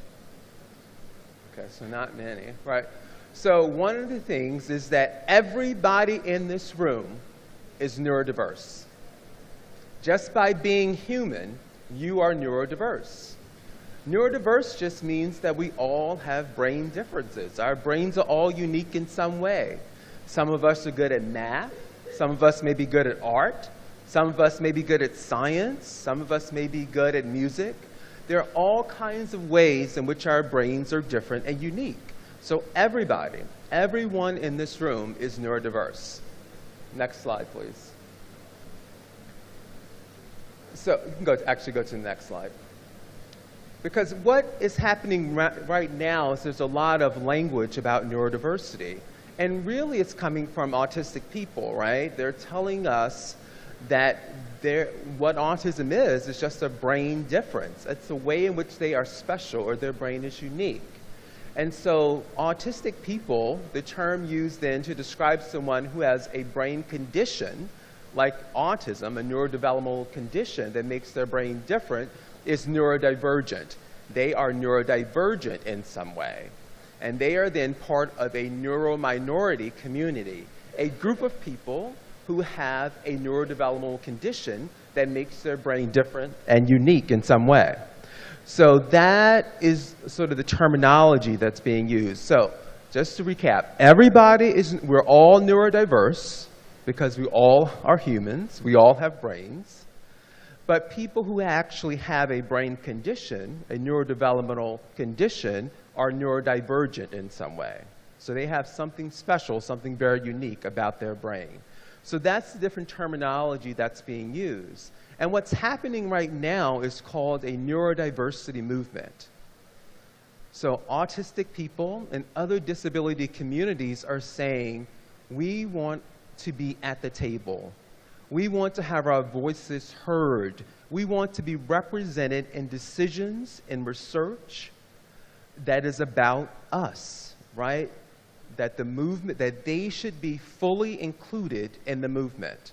So we're seeing now a neurodiversity movement happening where autistic people are rightfully saying, don't make treatment recommendations, don't make all these decisions, don't make healthcare decisions without trying to ask my opinion. Because I'm human and I'm worthy of having my voice heard and valued like everyone else in this room. Okay, so that's the neurodiversity movement that's happening right now. Next slide. And so we're having these conversations. This neurodiversity movement is leading to some conversations in the field, and repetitive behavior is an example. So right now the conversation is, okay, autistic people are neurodivergent. And as part of that, they sometimes hand flap, or they might, look at objects in interesting ways, or they may spin objects, or they may sometimes hit themselves, engage in self-injurious behavior.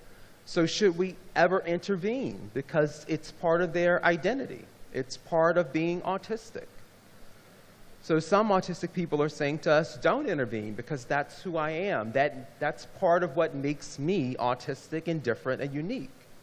And then there's some people who are saying, well, sometimes those kinds of repetitive behavior can be so problematic, can be so intense that it can affect your quality of life, your ability to participate and interact with others. And so under those circumstances, you may need an intervention, all right? So that's the debate that's currently happening around these kinds of behaviors.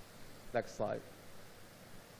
And so I was part of an article written up in Spectrum News called Rethinking Repetitive Behavior in Autism. And what that article basically said is, we know a lot about repetitive behavior, but we actually don't know a lot about what causes repetitive behavior or why kids with autism actually engage in repetitive behavior.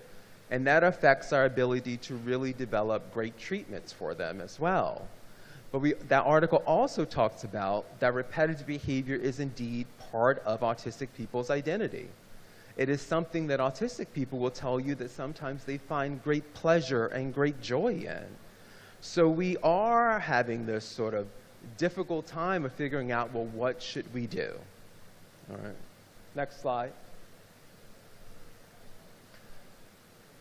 So some of you likely know that Leo Kanner is certainly, to some degree, thought of as the father of autism. He diagnosed some of the earliest kids with autism at Johns Hopkins University in the United States.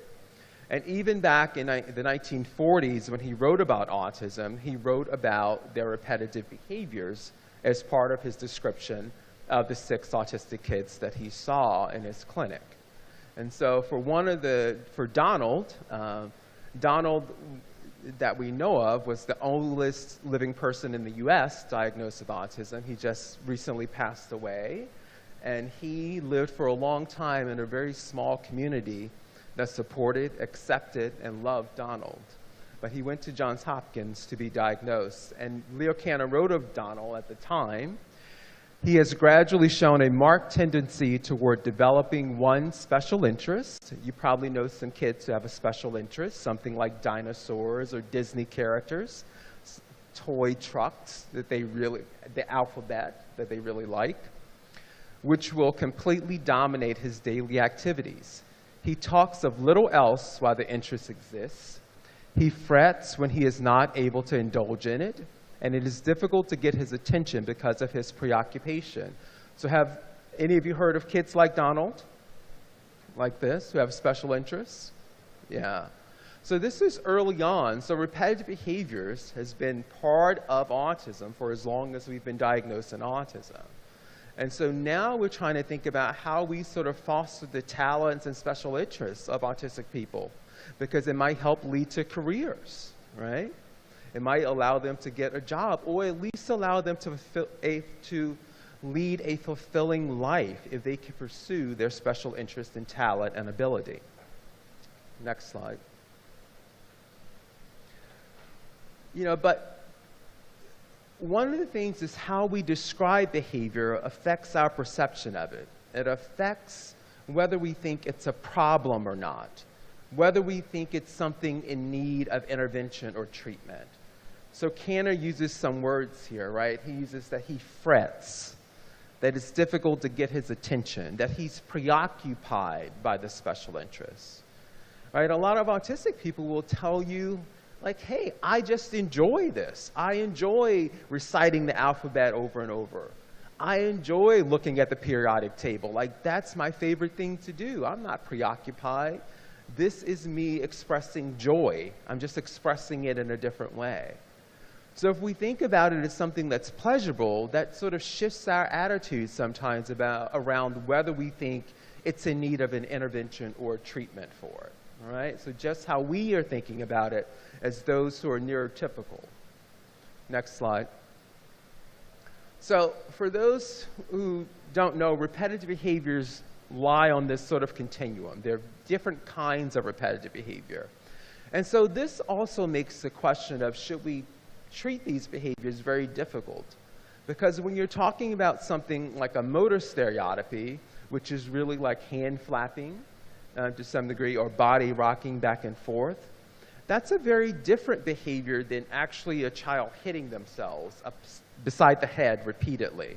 One's a very dangerous behavior, but they're all called repetitive behavior, right? So it becomes a more complex conversation when we think about intervention, when we realize that all of these kinds of behaviors, compulsive kinds of behaviors, so a child who may repeatedly line up their toys is also a kind of repetitive behavior, as well as focus or special interests. So, as well as insistence on sameness, or a child who wants you to drive the same way each day, or always do the routine in the same order each day, right? So these become complex questions around what we should intervene upon, what we should treat, but all of these are kinds of repetitive behavior. Next slide. You can go to the next slide. The other thing you may want to know, though, is what we know about autism is that repetitive behaviors are usually most prevalent or most high between the ages of about 2 or 6. But that's also the same period of time in which repetitive behaviors are present in typically developing children. So, but what happens in neurotypical children is usually around the age of 6, those kinds of behaviors naturally go away. So neurotypical kids sometimes will bang their head when they're children. They'll sometimes have special interests that they really like. They want the same book read to them over and over again at bedtime. These are all kinds of repetitive behavior. But for autism, repetitive behavior lasts across the lifespan. Although it does naturally, we see, tend to decrease over time, and particularly into adolescence and adulthood. But it's still way more than we would see in a neurotypical individual. So autistic people usually always have repetitive behavior, but they may decrease over time.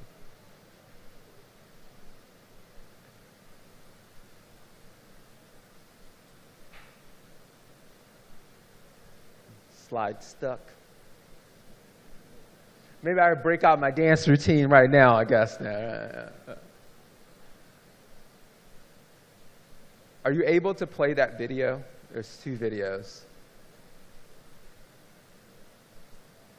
Okay, it's okay. Go to the next slide if you can't get it played. All right. All right, so what I'm going to talk about a little bit, it was just 2 different videos. One of a young, very bright man who had the ability to engage in conversation. And he was sort of talking about how his special interests in computers led to him getting a job. But his only issue at work is that he has trouble socializing with his colleagues. The other video, so his repetitive behavior in that case is his focus interest, computers. The other video is of a young man in his early 20s who doesn't talk, he's nonverbal, and he's engaging in self-injurious behavior. And his mom is talking about how he destroys things around the house when he gets upset because he gets really aggressive, and he also starts hitting himself, and she just didn't know what to do. So 2 very different gentlemen, both have autism, both have repetitive behavior. One with repetitive behavior in terms of computers, his special interests, didn't need an intervention, but one where the young man has self-injurious behavior, hitting himself, that's in need of an intervention. Right? So it's also framing the conversation. You can go to the next slide. But what we're hearing now is autistic people tell us and talk to us about their repetitive behaviors and what they mean to them. And so we're getting first-person perspectives, the voices of autistic people telling us how they feel about these behaviors. You can go to the next slide. And so, go ahead. So one of the things is that us as researchers, we sometimes say, but that's subjective information. What are we going to do with that data? It's not objective data, and that's what we're used to as researchers. And autistic people are telling us, but that's the point. We're telling you how these behaviors make us feel, how we enjoy engaging in them, so you should be using that to inform your research. Right? That's the point of us sharing our journey and our story with you. Next slide. Go ahead, you can go to the next slide. So just to give some quotes here, these are from autistic people talking about their repetitive behavior. So the first one, stimming, helps me feel grounded when I'm overwhelmed, but it's also when I feel joy, fascination, or excitement. Another quote, when I'm jumping and clapping my hands, I feel manic glee. Glee, excitement.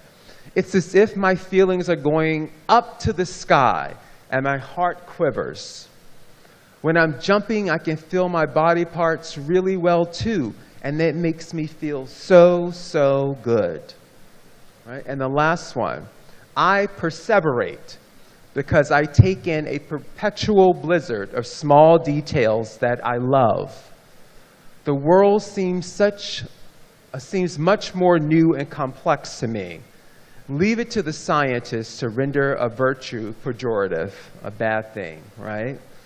So that person is saying to us, it's not a bad thing to them that they perseverate, that they overly focus on things at times. That that's a good thing. That should be seen as a strength for them, not as a bad thing.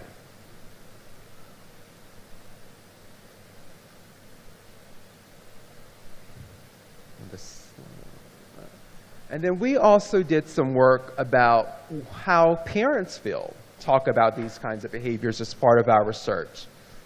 If it will stay up there. You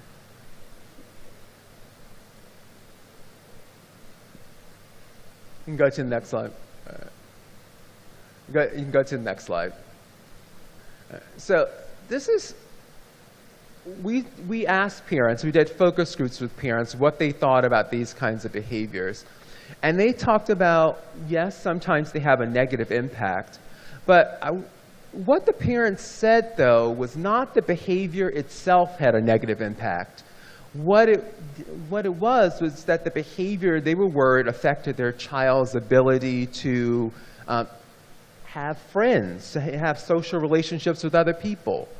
That sometimes those behaviors, limited their ability to go out in the community and do things. So it wasn't the behavior itself, it was the impact the behavior had on their child's ability to do other things or to do well at school, right, to function academically. But they also talked about that these behaviors had positive aspects, that it helped them as a family to learn to cope and to learn that predictability and routine is a good thing. Like, it's good to be on a schedule. That's not a bad thing. Like, the child has put the family on a schedule, and now we're all more predictable, right? And that's a good thing. One of the moms was saying in the focus group, she was like, my autistic child, every day before school, he's up and ready because that's his schedule. He gets up, he gets himself dressed, he comes downstairs, he's ready to catch the school bus. It's really my neurotypical child where I'm at the door knocking 5 times. Get up, get dressed, it's time to go to school. She was like, I wish he was on a schedule the same way my autistic child was. So she saw strength in that kind of need for sameness, that need for routine and predictability. You can go to the next slide. And so what we're seeing is that sometimes these behaviors have positive impacts, sometimes they have a negative impact. We even know from research that part of the brain that lights up for rewards when autistic people are shown their special interests or their focus interests. So the same part of the brain that lights up when we like something, it lights up for them when they're shown their special interests. So there's something rewarding, they find really rewarding about those interests. You can go to the next slide. All right, you can go to the next slide. I'm just going to skip some things here just to be fast and get through it. You're keeping time for me? No, thank you. All right. Now, the other quick thing I want to say is that we also know the reason treatment for repetitive behaviors have become more difficult is because we also know that repetitive behaviors are related to other kinds of co-occurring conditions in autism. And I'll give you some examples. So you can go to the next slide. So one of the things is that we see associations. Kids who have more repetitive behaviors also tend to have more executive functioning difficulties. It's what he was talking about today. That inability to stop themselves. Well, repetitive behavior, you really keep doing something repetitively, but you can't inhibit or stop yourself from doing it. So what do you treat, the repetitive behavior or the executive functioning issue? Maybe if you improve their executive functioning, you'll see a natural decrease in repetitive behavior. We also see relationships with sensory differences. So as kids have more sensory behaviors, they also have more repetitive behaviors. We're also now beginning to see associations with physical conditions. So repetitive behaviors is related to sleep issues.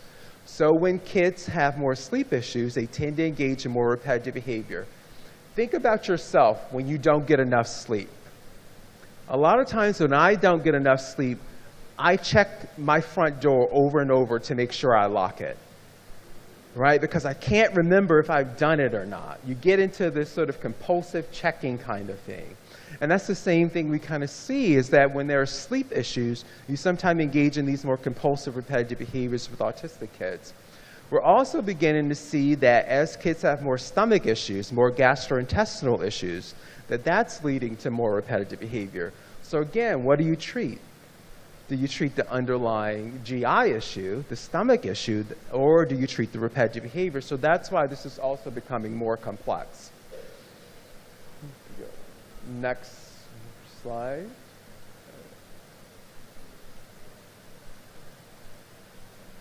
Well, maybe there isn't a next slide. I might be done naturally. The last thing is we're beginning to see that there are associations with mental health issues. So repetitive behaviors are really associated with anxiety. So the more anxious kids are, the more they have repetitive behavior. And the thought there is that engaging in the repetitive behavior may help them better cope. It may help with their anxiety a little bit. We're also seeing that some of the self-injurious behavior, actually hitting yourselves, is related to other issues of anxiety and depression. If we think about psychiatric conditions, people who cut or hurt themselves, that's often indicative of a mental health condition. So we're seeing some of this in autism as well. So it's making us think, well, what do we treat? What's the underlying issue that's leading to some of the repetitive behavior? All right, next slide. And then you can go to the next slide. That was just some research that we also showed, a relationship between anxiety and repetitive behavior. So again, this is the question. Do you treat the repetitive behavior, or do you treat all these other issues that we are finding associated with repetitive behaviors, like executive functioning differences, sensory differences, sleep issues, sleep disturbances, GI issues, anxiety and depression, so mental health issues, right? All of these things are related to repetitive behavior in autism. Next slide. Go ahead to the next slide.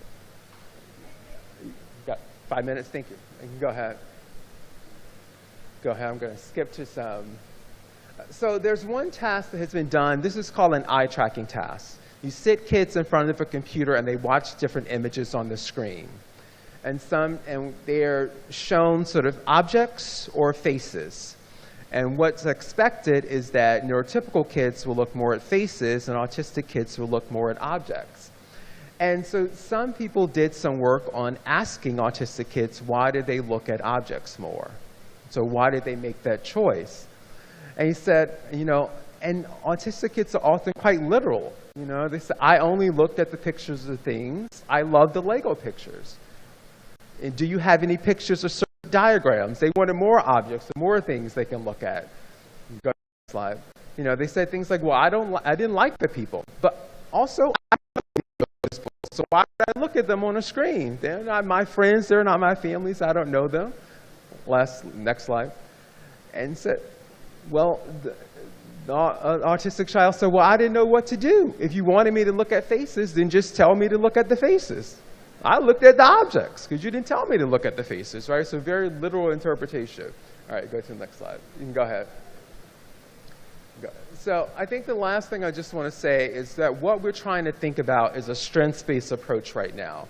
in particular with these special interests, right? We know, at least in the US, and my guess is in Nigeria as well, there are high rates of and underemployment amongst autistic adults.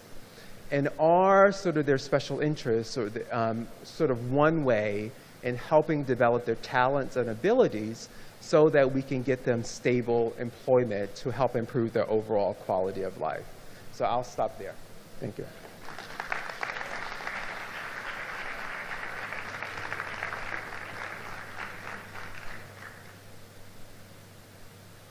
Can you put our hands together for Dr. Brian one more time?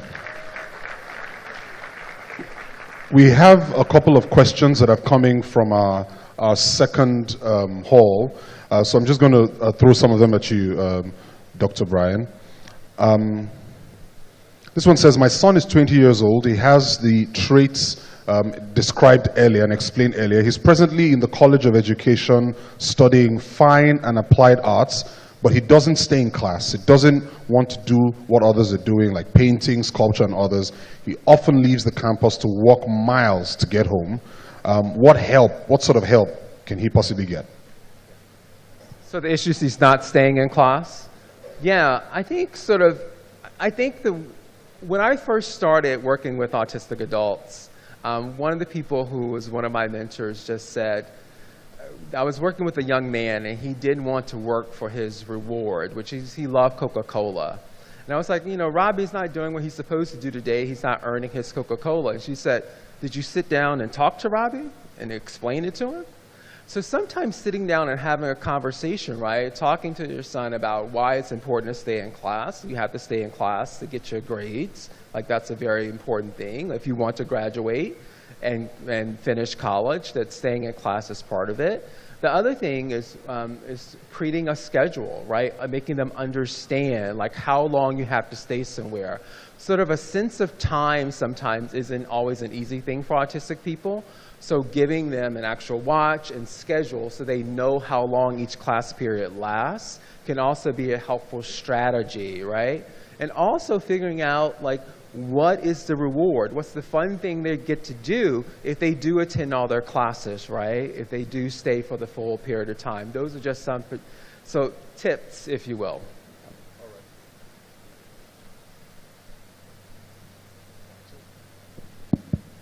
Thank you. How do we recognize an autistic child at toddler age? What are the signs to look out for? Is it possible to detect autism during pregnancy? Is autism hereditary? So I guess these basic questions, I would say. Yeah. So right now we don't have a way to identify autism in utero. We aren't there yet. We don't have any sort of because we don't have any biological tests for autism. The way we diagnose autism is based on observing behavior. So we have some standardized diagnostic tools we use, but they're really by watching the child. And so the symptoms we look for in young children with autism and toddlers with autism are the ones sort of up there. So there are two categories, right? They're usually social communication differences, and they're usually repetitive and sensory behaviors that we see. And so some things that toddlers may, usually a big thing for young children is delayed language. That may be an early sign, or delayed motor skills. But really it's your pediatrician or your doctor, psychologist really looking at sort of a totality of behaviors to figure out if a child is indeed on the autism spectrum or is not. It's usually not one thing, but something like delayed language may be a signal or a sign that further testing and evaluation is needed. Then is it hereditary? Can it be detected during pregnancy? Is it? Hereditary. Oh, yeah. So autism is a genetic condition, but genetics are complex. I'm not a medical doctor. We inherit eye color and it's not like that. It's not like the parents have autism, your kids has autism. What we know is there's a genetic component to it, right? But there are also probably environmental reasons that lead to autism. But yes, there is some genetic basis in general for autism, right? And we know that because we can see autism in twins. If it's an identical twin, if one identical twin has autism, it's almost a 90% chance that the other identical twin will have autism. So twin studies tells us something about the heritability of autism in general, but it's not determinate necessarily, but there is a genetic basis for autism. It seems like all the questions are for doctors today, because I was like, I'm not a doctor. I only pretend to be a doctor. My mom will say I'm not a real doctor because I don't have an MD. So yeah. All right. So we're going to take 2 quick questions from the audience. There's a lady in the back with a hand up. There was one at the back, just in front of the 2 cameras. So give the microphone to her. Yes.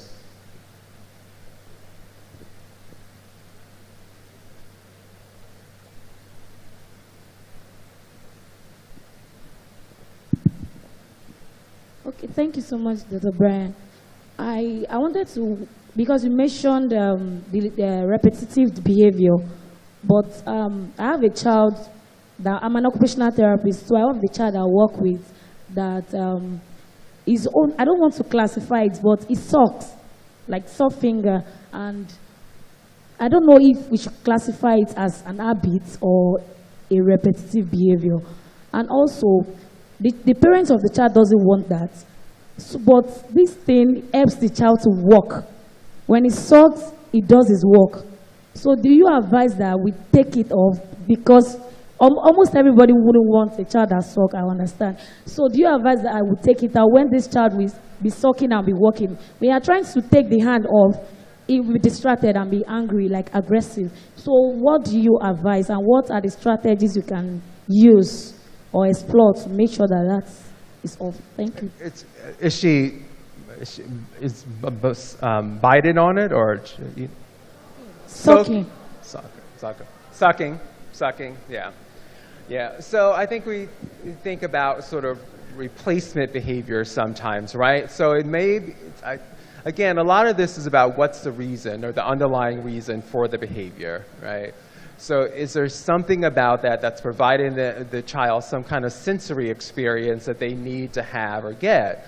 And so sometimes working with an OT to provide a more appropriate chew toy, something that they can chew on, that may be appropriate to give them that sensation could be helpful.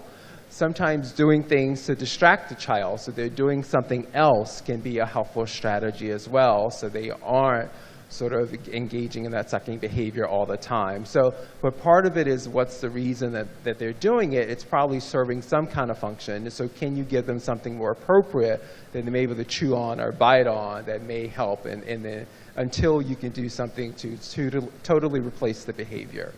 Yeah. All right. So we have another hand. Unfortunately, that might be the only other question we can take. Okay. Thank you very much, Doctor. I have 2 questions. One is, how can the concept of neurodiversity be incorporated into a holistic approach to promote brain health and cognitive function in both neurotypic and neurodiversity in individuals? And given your expertise on this topic, please, what advice or strategies could you recommend to fellow practitioners like me who work with diverse populations, including those with neurodiversities? My name is Florence. I'm a nurse, a holistic health and wellness coach in Nigeria as well. Thank you, sir. Yeah, thank you for your question. I'll answer it sort of very generally a little bit. I think what autistic people are really advocating for is what they're calling a neurodiversity affirming approach to intervention and treatment. So how do we sort of approach intervention in a way that takes into account that autism is not something that is in need of a cure, because it's not bad to be autistic. It is fine. It's just a different way people are different or diverse. So it doesn't need to be cured. So how do we sort of think about it as any other developmental condition where some people may need more intervention, more support than others? And so part of a neurodiversity affirming approach also is finding different ways to get the perspectives of autistic people. So even in my research, we ask children, do you like the things we're doing with you, right? Like getting their perspective, their voices matter and should be valued in the things they're doing. We all want our doctors to ask us, like, do you like this treatment that I recommend? And what about that pill that gave you? How, does it have any side effects? Is it a bad thing? Like, we're finding ways to gather the opinions and experiences of autistic people. And for my nonverbal autistic kids, we often do that by having them look at pictures and, looking at a happy face or a sad face. Are you happy right now with what I'm doing? Or are you sad right now with what I'm doing? So just finding different ways to incorporate perspectives of autistic people into the treatment recommendations and intervention decisions that we are doing. And we're not going to be perfect at it, right? We're not going to be perfect, but it's really just taking those steps forward and realizing that autism is part of another way in which we are, as a world, diverse, and it's just a diversity of mind. And so how do we better understand autistic people? And by better understanding autistic people, that will improve the treatments and interventions that we're providing. So I hope that was a little helpful. We can do better with a round of applause for Dr. Brian Boyd. Thank you so much. That was wonderful. All right, so that conversation on neurodiversity, very important. I wouldn't do a recap. I think he did a brilliant job of addressing that. Our next talk, just give me a second. All right, just before I introduce our next speaker, allow me to also recognize the presence of the Permanent Secretary, Lagos State Ministry of Education, Mr. Bolaji Abayomi, who's represented by Mr. Aziz Aliyu. Can we recognize him? I think it's really interesting that we have representatives from the Ministry of Health, Ministry of Education, because these different ministries work hand in hand to create this enabling environment for the community that we have here today. So again, we want to thank our Lagos State government officials. I was told that our Permanent Secretary for Health is here in her own capacity. Dr. Monsurat Adeleke, we recognize and appreciate you one more time. The Permanent Secretary Health, Lagos State Health District 3. All right. Is everyone having a good time? Autism? And you are awesome indeed. All right, we have someone who was here with us last year, making a return appearance. We're very delighted to have with us Whitney Hamill Annie, who's a board-certified behavior analyst. Whitney, let me introduce you first now. But let's just celebrate Whitney. Let's put our hands together. She's gingered. She's a board-certified behavior analyst, and she'll be talking on sensory processing and autism. Whitney is the co-founder and executive director of Autism Compassion Africa, an NGO in Ghana, and 501c3 nonprofit in the US. She has over 15 years of experience directly working in the field of autism and applied behavior analysis. Now, ladies and gentlemen, welcome Whitney Hamill Annie with a warm round of applause.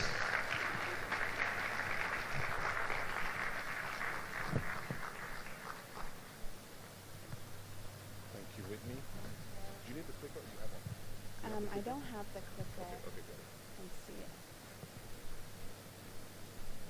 Okay. Good morning, everybody. Actually, I think it's afternoon. Good afternoon. Are we at afternoon now? Yes. Thank you so much for having me back. I was really delighted to be asked back again and had a great time with you all last year. So today we're going to be talking about sensory processing, and it actually leads in really well to what Dr. Brian was just talking about. See if I can get... Will you be doing it? Okay, great. So, as I said, the topic is sensory processing and autism. Go to the next slide.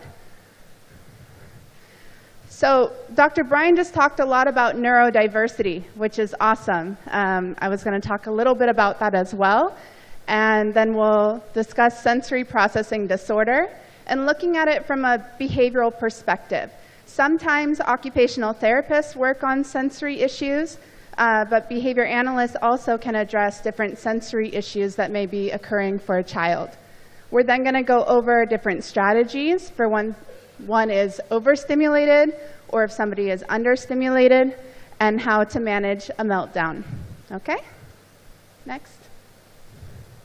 So as Dr. Brian mentioned, there's the big neurodiversity movement right now. Basically, what that means is that we have individuals, autistic individuals, and other different types of disabilities that have their brain working a little bit differently than a neurotypical person. And it also affects how they're perceiving their environment, which is what goes into the sensory piece today. Next.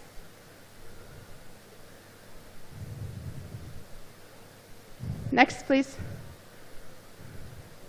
Okay, so primarily we're here to talk about autism, but I think it's important to note that neurodiversity isn't just about autism. It also is, it's a different way of the brain processing. So that also includes people who have ADHD. I myself am diagnosed with ADHD. So my brain also is neurodivergent, and how I experience the world is different than a neurotypical person. It also can include other disabilities such as dyslexia. So sensory processing disorder is, it's kind of hard to read, but it's not an official diagnosis. It's not in the diagnostic manual that we use, but it's something that often occurs for autistic patients. So sensory issues are described as a possible symptom of autism spectrum disorder in the DSM-5. So it states that it can be a hyper or a hypo-reactive reactivity to environmental stimuli, meaning something could be exaggerated or minimized. So this could be oversensitivity or undersensitivity to the lights, to sound, to oral input, to smells, to touch, to vestibular input as well. Next. So it could look like, you know, there's the two sides. There's hypo, which is reduced sensation, and hyper. So if we look at hypo, you might have a child who, they don't feel the world the same as everyone else, right, as their neurotypical peers. So they may be the child who is seeking and crashing into things, right? How many of you have autistic children of your own or that you work with that really run hard and jump into things? Yeah, I see a couple of hands out there. Great. You have reduced sensation. Maybe the girl over there talked about the girl sucking. Some kids chew. A lot of children that I work with might be chewing objects. They have visual stimming. Stimming is what Dr. Brian was talking about, right? Repetitive behaviors. So it could be visual, which is how they're looking at things. You have a child who likes to spin objects to watch it, right? You have vocal stimming. Some children make repetitive sounds. You also have motor stimming, such as hand flapping or twirling. So those children may have reduced sensations, or they're seeking some of these sensory inputs. Now on the other side, you have hyper, right? So this could be a heightened sensation. So there may be difficulty with sounds. So right now I'm talking to you, but I can hear some humming back here. And to me, that's very distracting. Maybe you don't hear it, but it's distracting me. So a child with autism, even though we think, oh, they're in the classroom, they're listening to me, I'm talking, but we don't recognize that they're actually hearing something that's not bugging us at all. We don't even really notice it. So there could be a difficulty with being heightened sensation to sound. There could be food aversions. They don't like different textures. That could be even with touch or taste. It could be avoidance. Some children don't like certain touches. It also could be with lighting as well. Some environments can be very overstimulating for a child with autism because of the lights that are used. Next slide, please. So Lanre is a behavior analyst like me. He talked a little bit about the why. You mentioned briefly about how we look at the why behaviors occur. So as I said, sensory processing can be focused on being supported by an occupational therapist. Today I'm going to be talking about it from a behavioral perspective. So when we look at why behaviors happen, it's usually one of these four things, okay? I like to say everybody eats, E-A-T-S. So E is escape, A is attention, T is tangible, and sensory. Sensory, we also call it automatic, meaning I don't need someone to give it to me. My body just has that automatic feeling. But in other words, it's to gain access to something we like or to escape something we don't like. So let's go to the next slide. We're going to look again at those same sensory pieces from a behavioral perspective. So the child who has a hypo view of different sensations, they're more so seeking those preferred sensations. So the reason why they might be engaging in the thumb sucking is the child is seeking, they have that need to feel that sensation. You have the visual stimming, motor stereotypy. The child has some sort of need that they need to feel that sensation, okay? So they're seeking out those different sensory aspects. Now, that's for gaining access to something. But a lot of times what we see when we see a child having a meltdown from an environment is more so the avoidance of sensation. Something is too much. They're overstimulated, right? And they're trying to avoid or escape a situation. So they may have the difficulty with sounds. They may not like it when you're physically guiding them to do something. They may run away from going into a grocery store because the lights are too much over their head. Okay? Next page. So let's talk about overstimulation. It can actually be painful. Remember that for you, if you're neurotypical, you're not experiencing the world the same way with your senses as a child with autism. So some sensations can actually be painful. For myself, with certain sounds, I can have I'm a grown adult. I'm a full woman, you know, and I can still have a quick reaction sometime when I get overstimulated, right? I remember I was in the car the other day with my husband. I have 2 kids in the back. They're screaming. Something comes on the radio. I live in Ghana, and so they're in Chi, and it's very loud, and I just had I turned the radio off because it was too much, right? So sometimes it can be painful. Even to him, he didn't think it was a big deal. The sounds weren't too much, right? So there can be overstimulation, and it's important that we listen to the neurodiversity movement, and when they're telling us that something is too much for them, that we're listening to that. So this can be sounds, lights, textures, touch, smells, and in that moment, your body and the body of the child goes into fight or flight mode, and that's when you see those meltdowns occur.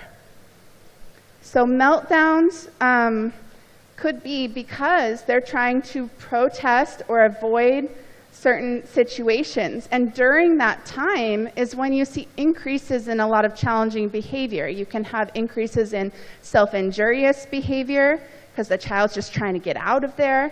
You can have increases in aggression. You can have aggression, and you also can have like full-on tantrums where there can be property destruction as well. Next slide. So how can we help? Now remember, it depends on the sensation. Every child is different. Not every child that's autistic is going to have difficulties with certain sounds or with certain environments, but it's based off of that particular child. So for example, for some people, we can look at giving protective equipment to lessen the sensation.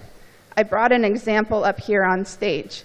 So I use something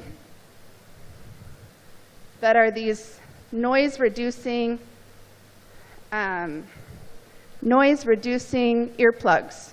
These particular ones are called a loop. When I have it in, I can still hear the people that I'm talking with fine, but the background noises decrease, and then I can focus and not feel overwhelmed. So for a child who has noise sensitivities, maybe you want to look at some special headphones, noise-canceling headphones or earplugs. I know sometimes they don't want to wear it, so we'll talk about that. There's certain eyeglasses that have a specific tint that can reduce the visual overstimulation that can occur. For some children, if I'm doing an art project and this particular child hates touching paint, I'm not going to do finger painting. I'm going to accommodate for the child. I'm going to give them something, a tool that they could use, maybe a paintbrush. Does it matter that they didn't use their fingers? No. He's not hurting anyone by not using his fingers, right? So let's accommodate, let's give something else the child can use.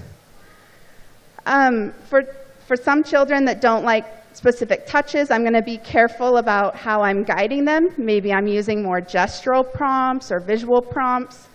I'm going to avoid wearing avoid wearing perfumes around someone who has a lot of smell sensitivity. I don't know about you, but some perfumes give me headaches, or colognes.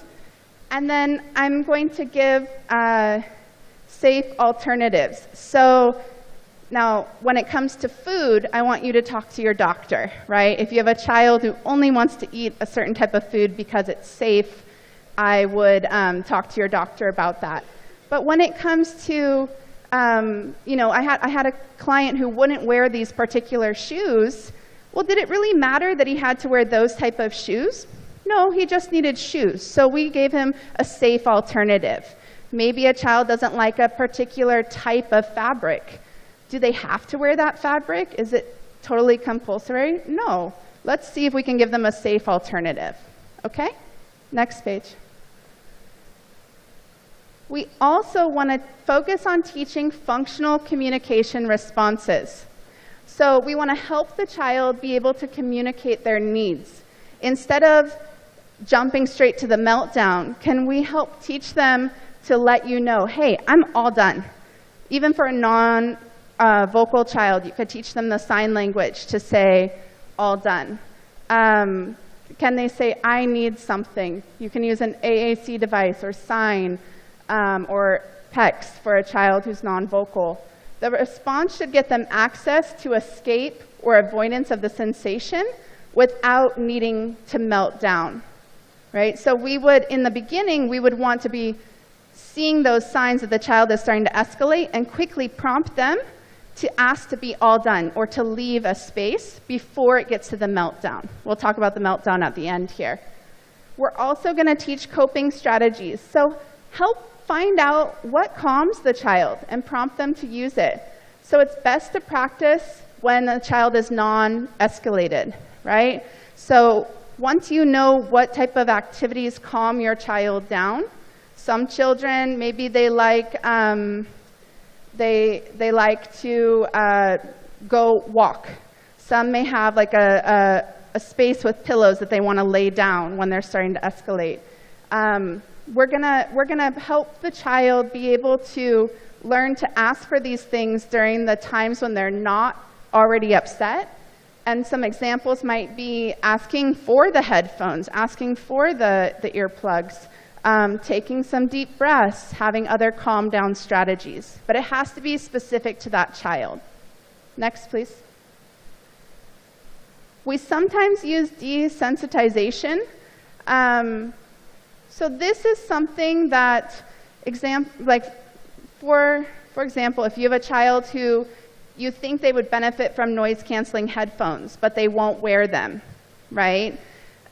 We would want to start with reinforcing the child for wearing it for small time. So if the child likes a particular, maybe they like balloons, right? So I'm showing them, okay, first we're going to try the headphones, then you can have the balloon, all right?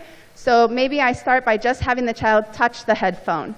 And then the next day, I'm having the child maybe put the headphone on for a couple seconds and put it down, and I'm giving them the balloon if they do it, right? We're not pushing past where the child is. This is a whole nother training, but that's about shaping and desensitization. You want to go at the pace of the child, right? You don't want to push too much, because then it's going to come back at you. Next slide. All right, what about the child who's understimulated? So these are the children that are engaging in behaviors to seek out sensations. We want to give safe alternative ways to gain access to the sensations they're seeking. Dr. Brian talked about replacement behavior. So if I have a child who's chewing a bunch, I don't want them picking different items from their environment and putting it in their mouth. They get germs. They can get sick that way.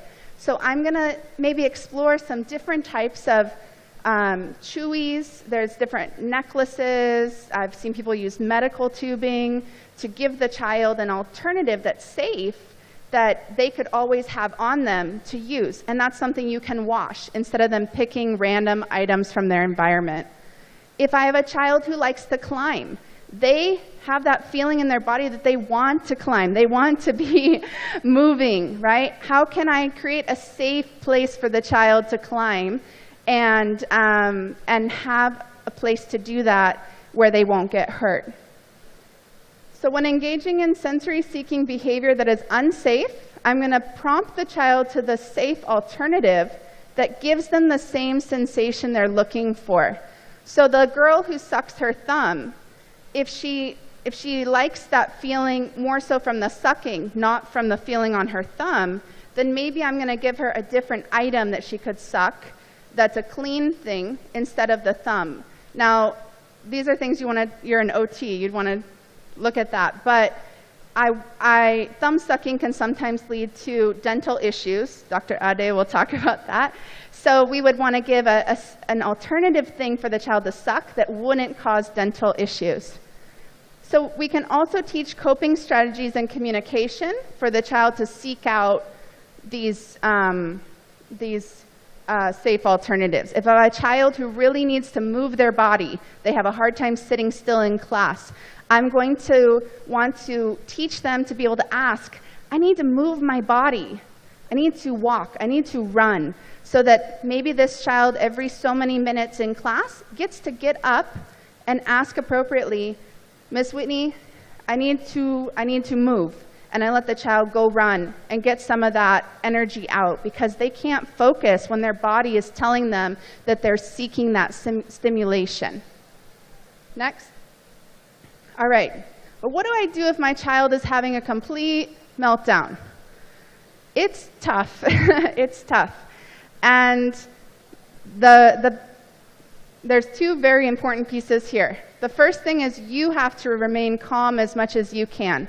Because if you start getting worked up, it doesn't help everything calm down, okay? So if you can try to work on your own self-regulation in that moment to stay calm and arrange for safety, that's number one, okay? If possible, we might prompt some sort of a coping strategy. So something that would help them to be able to calm down. If a child is already worked up, that may not work. But if they're just starting to have a meltdown, prompting a coping strategy might help. And we're going to use compassion and help co-regulate. Remember, especially our younger children, their brains are not developed to a point of being able to reason about things. Something that seems like a small issue to you might be really big to them. So we need to use compassion. Remember, in the heat of a crisis, that the brain is not open to learning a new skill in that moment, right? When you're super worked up about something, if someone's trying to talk you down and reason with you in that moment, you're not listening. So our children are also not listening in that moment. Later, after the fact, you can talk to the child about it and remind them of their coping strategies. But in the moment, it's mostly important to keep the child safe and help them to regulate with compassion. Next slide. And that's all. All right. Thank you very much. Thank you. I think I was a little short, but we're always long, so hopefully it was all right. Where's our MC? All right, there so he we're going is. to take questions. I guess we have time for 3. All right, so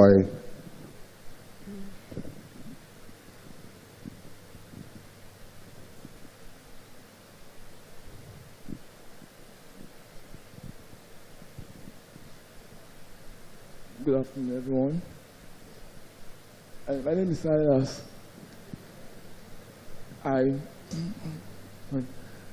So working with this, I usually have this sort of things that makes me like pain, not comfortable, sometimes shaky, but different ways of working with it.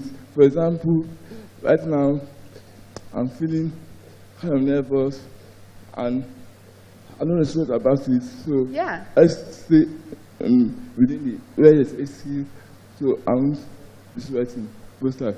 And every time I sweat, they bring out a lot of pain, and I have to control that motor steaming. So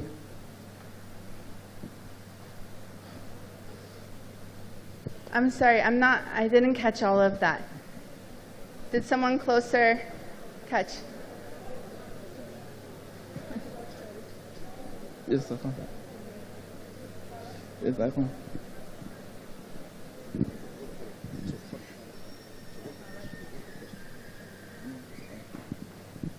I have different kind of ways of communicating with my motor steaming. I have control from that.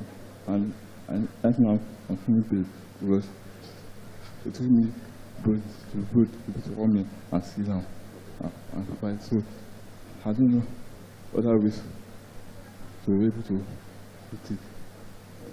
So he just wants to know ways he can cope with some of the pain that he feels when he's a bit restless and he's not able to hold himself together. Basically, did that help?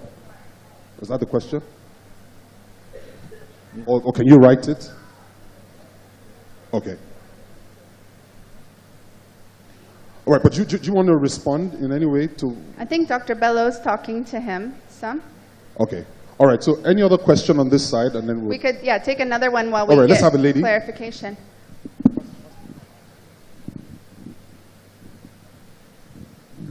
Hello. Hello. My name is Grace. I'm a behavioral therapist.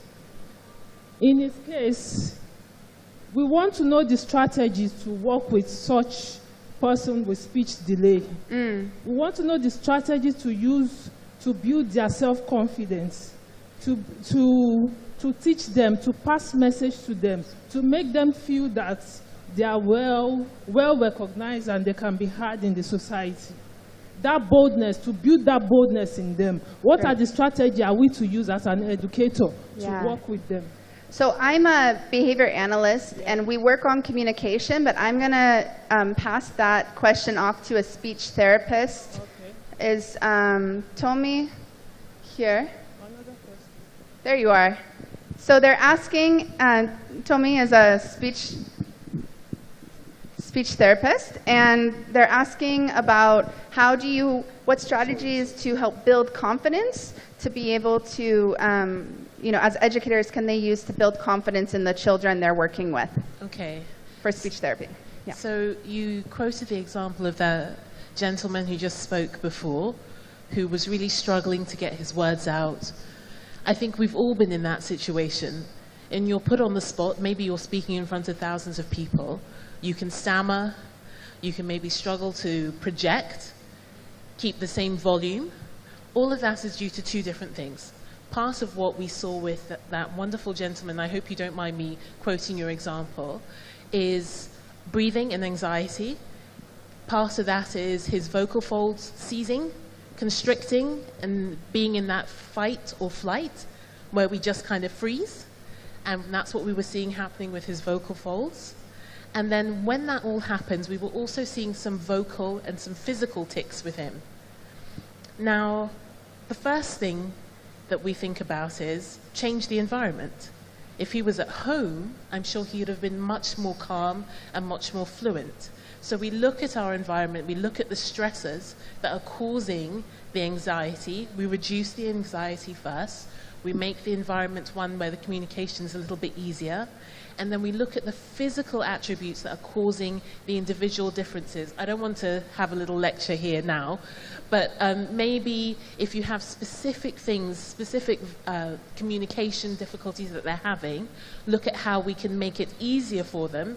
I think if he had a script that he was reading, it might have been easier. If we had visuals on the board, it would have been easier for us to understand. So we think about practical techniques that we can do to make it easier for them, build their confidence, reduce the stress of the environment, and then we look at what's left. All right, thank you so much, Sonia.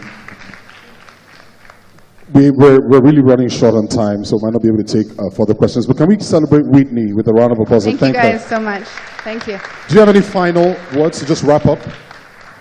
Final words go off of what Dr. Brian said. We need to embrace neurodiversity. If a child is seeking stimulation by having stereotypy, things like that, it's not a bad thing. It's their way of expressing joy, and we need to listen to autistic voices and help them to be confident in who they are, and as a society embrace whatever type of repetitive type of behaviors they might be having in the community. It shouldn't make us have any stigma towards them. Thank you very much. Thank you so much. And that's Whitney Hamill-Annie, the co-founder.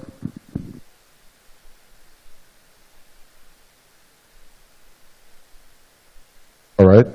Co-founder and executive director of Autism Compassion Africa. Can we thank Whitney one more time? All right, we're moving really swiftly. We want to get to lunch so we can take a break and come back for a focus group session. Our next speaker, guess who? Guess who? Just guess. Wild guess. Wild guess. Tommy, wow, ladies and gentlemen, put your hands together. She's already here. She doesn't want me to introduce her, but Tommy will wait. She'll stand. Tommy Agbola is a speech and language therapist who works in clinic, at home, and in schools, accessing pediatrics and adults, supervising junior speech and language therapists, and delivering therapeutic intervention, developing home programs, and she's continued to expand her practice abroad. And in 2019, she began working with the Ziba Foundation in Abuja. Let's welcome Tommy. And Tommy will be speaking on communication and social skills. You can make that round of applause loud one more time.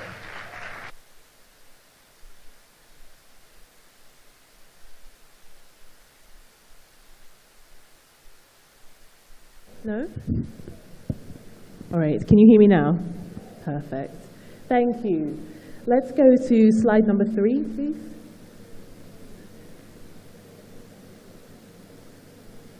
So my aim, we're going to rush through, but my aim is for you all to understand at least 3 new ways that you can support communication and social skills with those that you love, work with, or if it's for yourself, that it will empower you to be able to communicate more effectively. All right.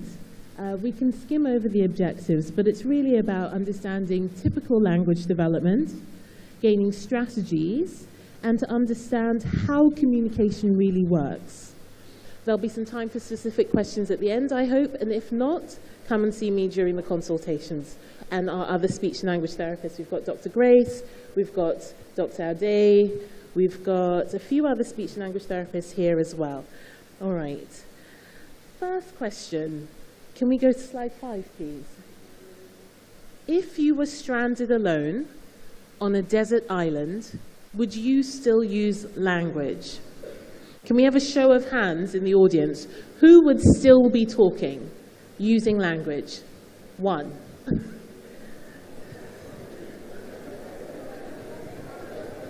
I'd say maybe 30%? 30%. All right. Well, we're going to introduce you to, where's Sheung gone? Yes. We have our stranded host. He's on a desert island. This is week 1 of him being on the desert island. There's a cruise ship 3 miles away that he sees. It's the first sight of anything that he's seen since he's been on this island for a week. Let's see what he does. By the way, Tommy's paying me for this. So cruise ship. Cruise ship, it's 3 miles away. Hey, I'm here. I'm not as good as Chema, just but you get. Would this be most of your responses? Hey, can you see me? Hey, cruise ship, wait. Okay, all right. Cruise ship goes Clap past. for me now, I'm trying now. It's not easy to be an actor. All right. Cruise ship goes past. A few more cruise ships go past. We're now in month 2. And for the first time, he sees a plane flying overhead. Now, this plane is only 2 miles away, so it's getting closer. What does he do? I'll find a stone and stone the plane. or maybe make a fire or something. Okay. But I'll maybe, like wave or something. Like, hey, aeroplane. Okay, the plane is closer, but the language has reduced. Yeah. His volume has reduced. We don't see him shouting anymore. He's like, aeroplane, aeroplane, yeah. We're not seeing the same intensity in the language that he's using. Now we're 6 months in, we're castaway levels. There's been 100 cruise ships that have gone past, 50 planes, 2 small boats, and now we've got a speedboat that is going past, and it's just there in the car park, that distance away. What would you do, Sean? By this time, I'll be crying. I'll be crying. Well, I guess if the boat is not too far, maybe try to swim if there's still energy, or just be like, let damn you, or something. Maybe you call on God, right? What do you do at this point? But yeah, maybe swim to the boat. Okay, so he's no longer even trying to shout, even though this speedboat is closer than any of the others. What's happened? Thank you so much, Anne. It's because of 3 things. Let's move to slide number 6, please. In order to communicate, you need a giver, a message, and a receiver. Month 1, his message was really strong. He needed to be rescued. He was there, we have the giver, and he saw a receiver. So he tried really hard. He was screaming, he was shouting. Month 2, he still had the same message, but he was starting to doubt the receiver and their ability to get his message. Month 3, he'd completely lost faith in being able to communicate his message, so he was just going to physically try and intercept the receiver and get the help that he wanted. So do we sometimes see why our children might be grabbing us and going to get the thing that they want and not using language? What was the problem? Was it them? Or could it have been us? Are we always the kind of receiver our child needs? And do we give them the skills to be able to communicate the message that they have? That's what this presentation is going to be about, okay? So we have our lovely couple next. Can we move to slide number 7, please? We have Tosin and Darren.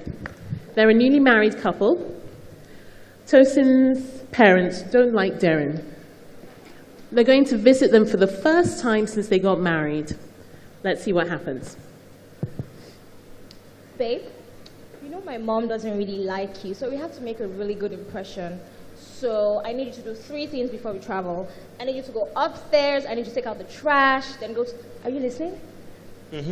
I need you to go take out the trash, I need you to go to the supermarket to get groceries, you know, we have to pack some things for my mom, and then I need you to also go downstairs to repark. Babe? Are you listening? What did I say? Trash, downstairs. Trash what? Upstairs. Upstairs what? Mom. Thank you so much. So here, Tosin was talking, but were they communicating? Why not? What was missing? Attention. So we're going to come back to how important attention is. Was it that he didn't understand the words she was saying? No? He wasn't ready to receive the message. Something else was drawing his attention. Now, if this can happen to us as adults, and us who don't have as many sensory distractions, as many difficulties processing language, no difficulties with maybe our memory and our attention skills, if we can miss the communication, if we can miss the message, how much more so our loved ones with autism, who are struggling already with the language and with the cognitive processing and everything else that they've got going on, how much more so is it more difficult for them to understand the message and also give the message? All right, so the next slide will show, and maybe when you've got time, if you're looking at the slides later, how complex communication really is. There's lots and lots of moving parts. But let's go to next, our reasons for communicating. So Shane, when he was stuck on the desert island, he needed help.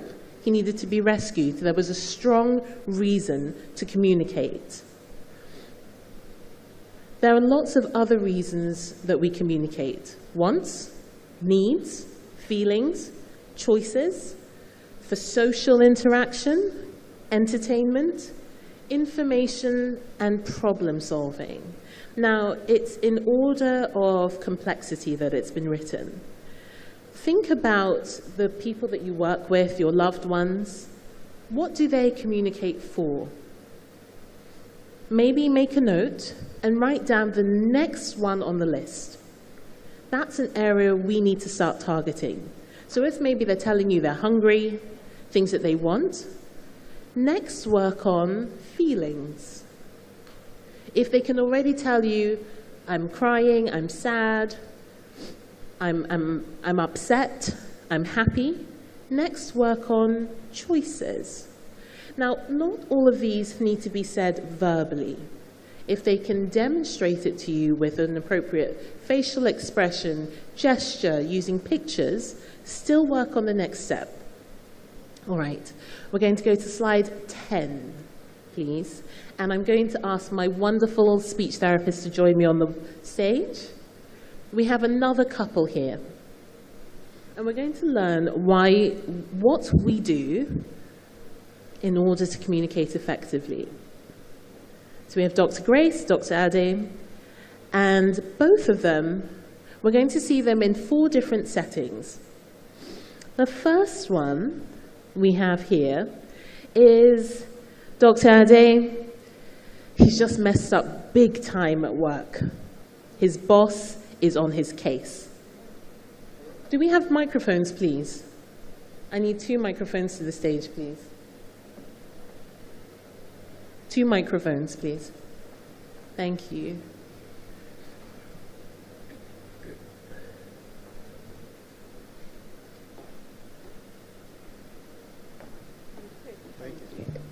All right. Hello?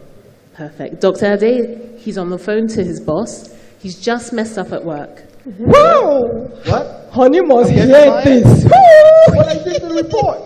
Honey must hear this. Hey, honey! What? Honey! You know? I have to pay my bill. Honey! What do you mean? Excuse me. What we've been waiting? We've been waiting for. How can I get fired?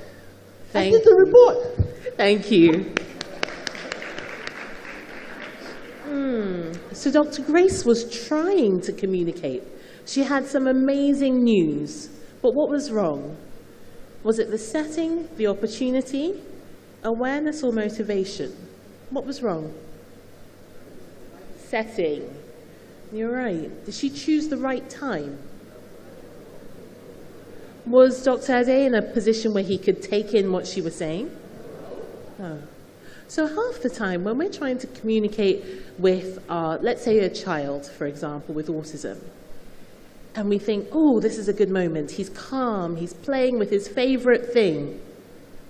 Let me get in there and start communicating. Is that the best time? Maybe they're engaged, maybe they're focused, maybe they're calm, but are they focused on you? Do they want you to interrupt right now? Would you want to be interrupted if you were in their shoes? We have small moments to really make that difference, but frequent moments. Let's choose our moments wisely. Let's choose the setting wisely and plan when we're going to work on communication with our loved ones. All right, next setting. Both of them have gone out for dinner. It's their first date night in 2 months. They're at their favorite restaurants. They've been there many, many times before. It's the same place they went to on their anniversary. I'm the waiter. I'm going to be the waiter from over here. Okay. Good evening, sir. Good evening, madam. Are you ready to order? Yes, we're ready to order now, you know. Sir, can I take your drinks order? Oh, I know what he wants. Don't worry yourself. You know, the last time we were here, you know what he took now? He took pina colada. Please get pina colada for him. Okay, 2 pina coladas. Yeah. Sir, a pina colada? One is okay for him. Okay, what would you like? Fresh fruit juice. Fresh juice, okay. Yeah. And do you know what you want for your mains, or do you need more time? Try and talk. No. Would you like more time? No, I know what you want. I know what you want. Just wait. 1 minute, please. So you can have the steak, the fish, yes, or... Oh, he loves shrimps. Shrimps? He's going to have shrimps, okay. You know? Yeah, okay. He will have shrimps. Okay, no problem. He'll have shrimps, yeah. Do you want it with sauce or just grilled? Oyster sauce. Okay. Oyster sauce is good for him. So I know what he wants. I just know what he wants. He's okay with oyster sauce. No problem. And shrimps, yeah. I brought the meal now. They've eaten. I'm here to collect the plates. How was your meal, sir? Oh, he loves them. He loved it. He loved it. I know what he likes. Well done, ma'am. Everything I ordered for, just fine for him. Don't worry. He's fine. He's fine. Perfect. Thank you. Okay, so let's go back to our slide 10. What was missing here? Why was the communication not effective? What was missing?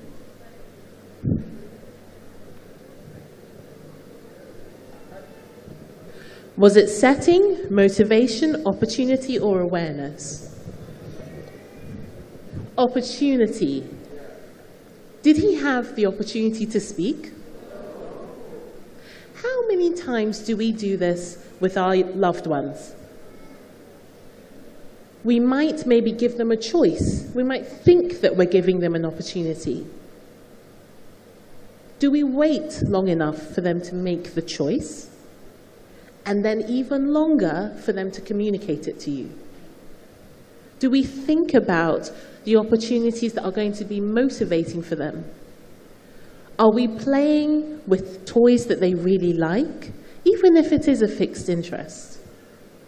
Are we creating opportunities where they want to show us something, share something with us? Or are we doing the same tabletop activity that feels like torture to them? Think about the opportunities for communication, because trust me, when I'm put in a position that I don't want to be in, I'm being forced to talk about something I'm not interested in, I'm in a circle of my boyfriend's friends and they're playing PlayStation 5, I'm mute. I'm not talking, I'm not communicating, I'm not interested. And there's no opportunity for me to even say something or to talk, because it's just not at the level that I understand. There's not an opportunity. No one is asking my opinion. No one is giving me an opportunity to join in. So we think about when we're working with children or adults on the spectrum who need more opportunities to speak, are we creating those opportunities? So our third scenario, Dr. Grace has had a really long day. She's had clients from 8 in the morning till 6 p.m. She had to go queue in the car for fuel. She's driven a long way home, and she's just reached the house. Babe. Oh, Galenio. Babe. It's not easy at all since morning. In fact, I need another job. Babe. I've been so An busy hungry man is this an morning. hungry man. Babe, It's not I'm just, hungry. I don't think I really, I don't have this time now. Since morning, it's not easy. The first client came, the second client came. Well, I'm hungry. I'm so stressed. Baby. This country is too stressful. I'm hungry, baby. It's just too stressful. Baby. Fuel that is 700 naira. But I'm It's not hungry. easy. Per liter. Fuel. Baby. Whoa, Hungry. it's not the I'm time hungry. now. Leave me on my lane. I beg. Don't. Whoa, it's not. Leave me on my lane. Thank you. Thank you very much. So, what was Dr. Grace missing? Setting, opportunity, awareness, or motivation? What was Dr. Grace missing? Was she missing awareness? No. The motivation. So Dr. Ade wanted to make up for that time that he was on the phone. He was now ready to talk to her. But could she be bothered? Did she have the energy to engage? Sometimes, after school, our children have been engaged, they've been learning, their brains have been taxed, they've been overstimulated sometimes. They get home, and now we want to be testing them. What did you do today? Name 5 things. Who are your friends? Show me this. Flashcards. It might not be the right time. Are they motivated in that moment? The same thing that Dr. Grace wanted was 30 minutes of no one bothering her. Our children also need that too. And we need to pick the times when they're motivated. And those times when they're motivated might not be ideal for you. It might be when they're bouncing around and engaged and pulling you here and there and you're tired. But you need to match their energy, match their motivation, match their levels, come to their levels. You are the more flexible person. Let's look for the things that motivate them and run with that. Okay, our final scenario, and we thank you so much. Dr. Grace is driving home from work. She's on the phone with her husband. It's on Bluetooth. Everyone is safe. Honey, they're gisting. You know now, that dinner, we're going to have that dinner.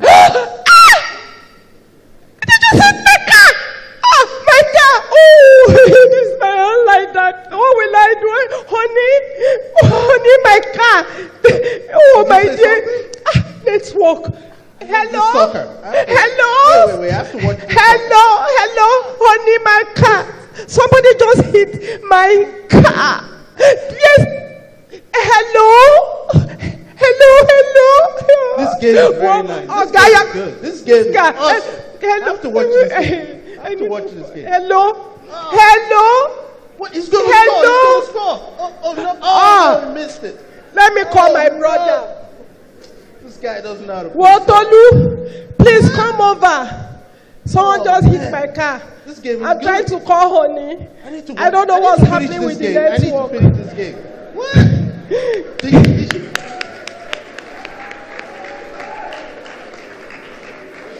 Thank you so much. So we saw Dr. Grace was on the phone with her husband. He was watching football, streaming at the same time they were on a WhatsApp call. The network wasn't great. He wasn't receiving her message. So what did she do? What did she do in the end? She dropped, and she ended up calling someone else. What was missing? The awareness that the listener can receive the message. Was he receiving the message? He wasn't. He wasn't even aware that she had the accident. So with us, have we ever noticed that maybe your child might say something unintelligible? Might be babbling, might be saying a sound that they say again and again and again, and you're just not getting the message. You don't know what that sound means, that vocalization, or that attempt at a word. And after a while, we start to see that the children don't say it anymore. They don't use it communicatively. They don't use it functionally. I'm going to thank you in a second.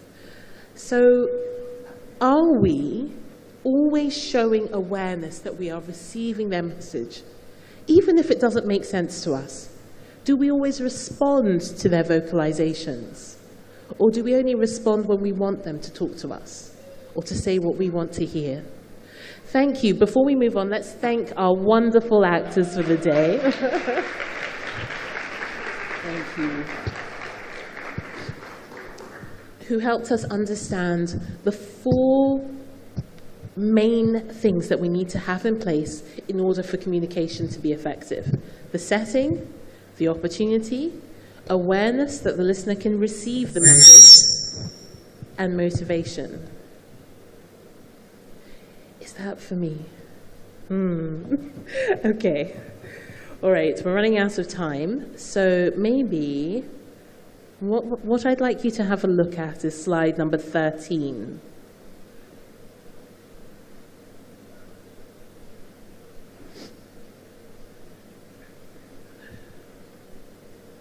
So here is how language and communication develops.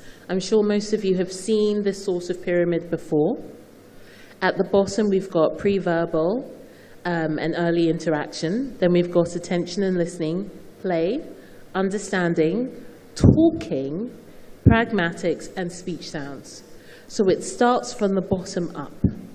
And children need to have the bottommost area concretely understood and demonstrated in their everyday actions before the rest of it follows.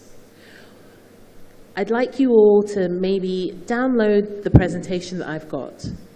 Once you identify which level your child is at, or your loved one is at, have a look at the next level.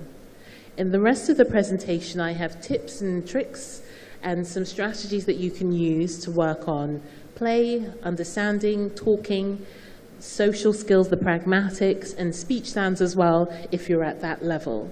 So it's about you understanding the reasons why, and then looking at the right areas to work on with development of the language.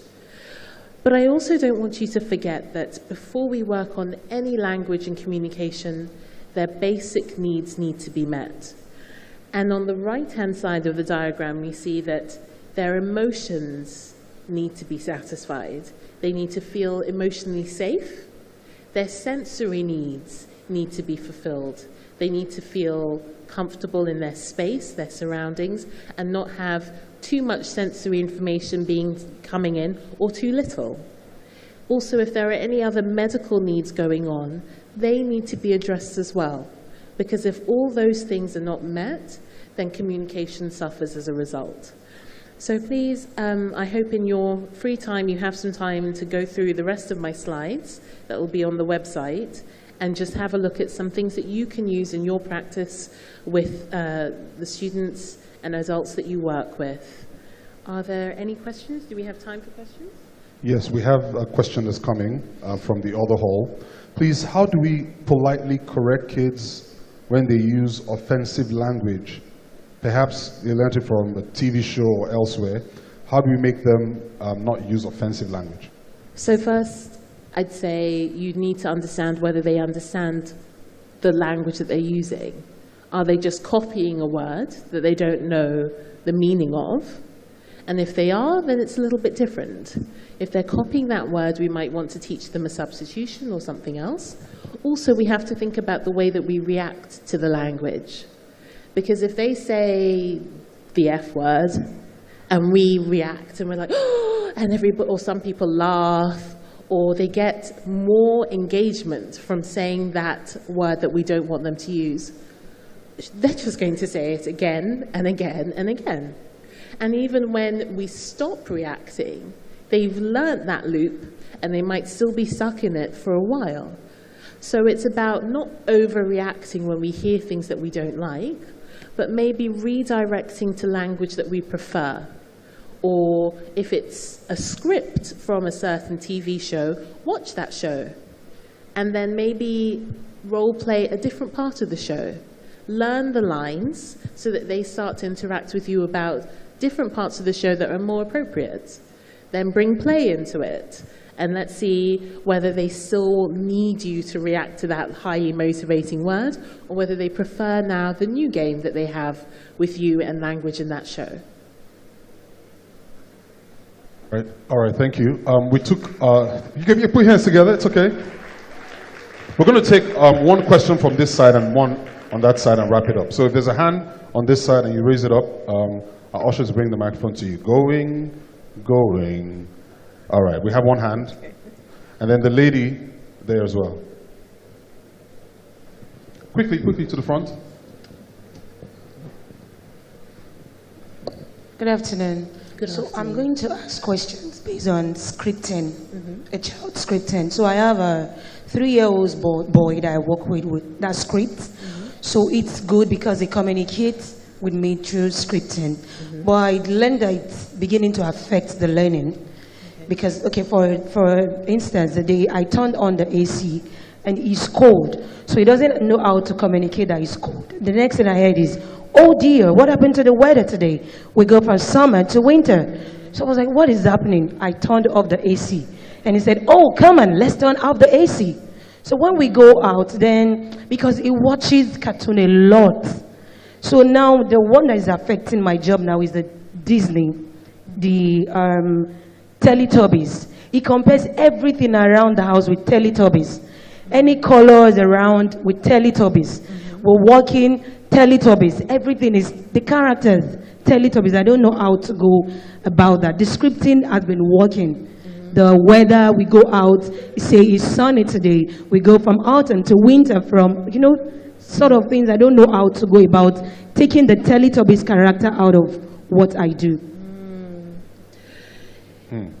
It's a wonderful position you're in, because what he's doing is not only scripting, but he's scripting appropriately. He's taking his script that he's using and he's thinking of what words fit the situation. He's actually doing something that's very complicated. He's looking at the language that he has and making it flexible, because he doesn't have the language to spontaneously generate the sentence he needs, which is, it's too cold in here, can you turn the AC off? So what you need to be doing, one thing, I wouldn't eliminate the scripts. I would just teach him a new script. So when he says his script and you get the message, what I would say is, I'm really cold, turn the AC off. You say that every single time, you're teaching him something that he can copy now from you, the new script of it. And you respond appropriately, try and get the meaning like you are doing from the scripts that he's using. That's no problem. If he's outside and instead of him saying it's red, he's saying it's Po from the Teletubbies, is that what you're saying that he does? You can say it's red like Po. Just add a little bit to it. So you're not changing his script too much, but you are giving him the appropriate language. To think about whether he's ready for that flexibility, have a look at his play first and see whether, if he's got certain routines in play, whether he allows you to change that routine by one factor. So maybe he puts a Teletubby in a car, he drives it over the hill, he says a certain script, and then the Teletubby falls out. Maybe would he allow you to put a motorbike there and drive it over and the Teletubby falls off the motorbike? If he lets you make those little changes with play, then you can start to begin to make some changes with his language. But first, build his flexibility to accept new ideas in play, and then while you're working alongside with giving him a new script that's appropriate in his everyday routine. We're not changing it, we're just modeling something else, because he learns from modeling. Okay? All right, so we'll take that quick question, thank you, on that side. If that's the lady that's asked before, we need to give it to someone else, yeah. Good afternoon. Good afternoon. Thank you for the talk. I'm Oludaya, and I'm a mother to a boy who just turned 3. He was diagnosed with Dandy Walker syndrome, and one of the Dandy Walker syndrome, he was diagnosed with it, and one of it is it affected his speech. So you were talking about effective communication, and I've watched my son trying to express himself, and he couldn't, and he started crying. What can I do in that situation? And then secondly, my question is, why are speech therapists very expensive? I'm my son's speech therapist now, because he looks at me blankly, and then I just keep telling him, talking to him, and he will just keep watching me. And then I just find out that I started early, so I found out that when I keep telling him, in, let's say, in 3 weeks, in the same situation, he tells me same thing. So I just continued that way. But while speech therapy is very expensive, if you are helping children that are neurodivergent. And then thirdly, I don't know if you can get all the slides in our emails. Thank you. So just to be clear, the first question was when he's upset, when he can't communicate something with you, and he becomes emotional. Is that right? Okay. So did you know what it was that he wanted to communicate? Could you guess? Could you give her the microphone, please? Sorry, I didn't get that. Could you guess what it was that he wanted to communicate with you before he started crying? It could be he wanted to just express himself, express how he was feeling. But you don't know what he wanted to say? No. Okay. But I just keep telling him, like, we were told that the third part of his brain, that's the cerebellum, was filled with water. He was going to, which affected his coordination and his speech. But I found out that with time, talking, I wasn't getting a response actually, but I just kept on talking to him, and at 3 years now, he can say basic things now. Can you give me an example of what he can say? I want to pee, I want to poo-poo, I want to eat, mommy, I'm hungry, I want to eat, stuff like that. He's beginning to communicate.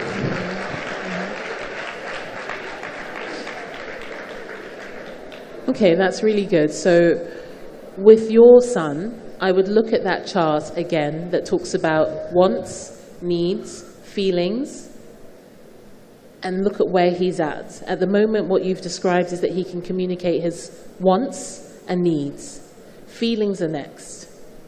So it would be the next stage for trying to teach him, how does he feel? You could have 4 different emotions on his wall. Maybe take pictures of him when he's happy, pictures of him crying, pictures of him when he's bored, and pictures of him when he's angry. And then think of 2 appropriate choices that he can do when he's feeling those emotions. So when he's sad, maybe you can have a picture of him getting a hug from you, and maybe something that cheers him up. Maybe when he's happy, something that he likes to do when he's happy, maybe singing and dancing with you, and something else. Have that on the board. When you see him start to get upset or frustrated, show him the picture and label it. I feel sad, I feel frustrated, I'm bored, I'm happy. And then get him to choose something that he wants to do in that moment. So we're teaching him how to deal with the emotions that he's feeling and how to identify them and how to regulate himself appropriately. But then language-wise, other than just saying what he wants and what he needs to learn some other concepts. So maybe we need to talk maybe at the consultation about what concepts he understands, visuals to help you teach him a wider range of vocabulary, and thinking about vocabulary that's going to be functional for him. We're not just talking about shapes, colors, and numbers. It might be things that are important for him to communicate to you. Like, I'm scared, what's happening next? Those sorts of things are the language that he needs to learn so he doesn't get so frustrated and upset. Yeah. All right, thank you. Can we put our hands together for Tommy? Tommy, thank you so much. I would have loved to take more questions, but we're completely out of time. Some of these questions we would defer till tomorrow, and we'll try and make more time to just have all our experts tackle some of the questions. I think we need to invite Tommy to co-produce our next performance for next year, right? Seems to be a good director. And to all my co-actors, please, especially Dr. Grace, natural, please celebrate them. Come on, it's not easy. That was wonderful. All right, we are going to take a break for lunch. Now, after lunch, we're doing something that we didn't do last year. We want to have focus group conversations and discussions, all right? So we're going to physically demarcate the hall. Now, for lunch, please don't stand. Right where you're seated, you're going to be handed your lunch pack. If you're in our overflow hall, I'm sure the same thing will happen there. And we are going to tell you, what section of the focus group part will be handling what topic, so that after lunch you then move. So we don't want you to move yet. We want lunch to be served where you're seated. And in exactly 1 hour, so I think at 2:15, we're going to resume the focus group sessions. The first one is going to look at behavior interventions and positive supports. So we'll tell you what section that will be at. The second, we'll look at exploring artistic talents, a pathway to progress. And then the third one, the one that would happen at the AGIP Hall, is autism and special education. All right, so between now and 2:15, we're going to have lunch. At 2:15, I'll come back and tell you where each session will happen. So, bon appetit. And just before you go, autism. Not loud enough. Good morning, children. These are my hands. God gave them to me. They are blessed.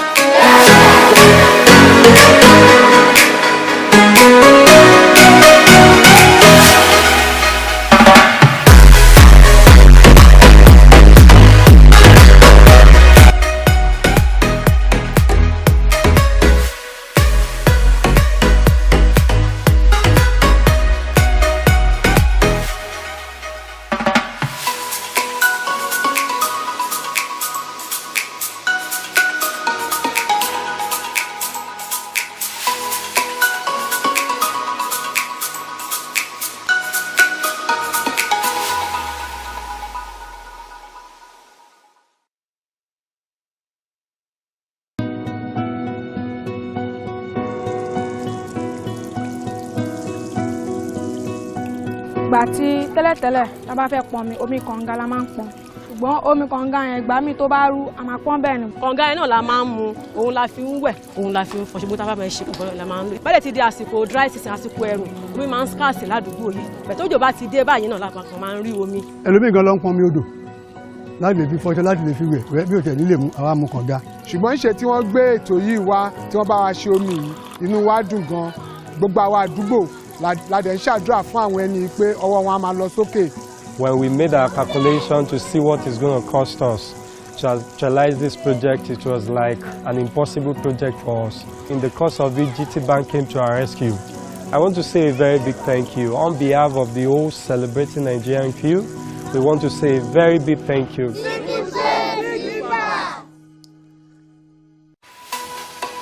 Okay, my name is Jumoke Olowokere. I'm going to be 40 years in November this year, and I've lived all my life in Ibadan. When I got that idea to go to the public schools, 40, to mark my 40th birthday, and teach the children how to convert the waste that is abundantly around them into a playground. We asked them to go into their communities and look for this waste that are in the gutters, blocking the drainage, causing environmental hazard. We do paintings, we do different creative work. This school that we are in is number 21. But guess what? This is the first time that my full dream is being actualized, courtesy of GT Bank. Simple things like waste can make a great impact. Wow! I'm so excited.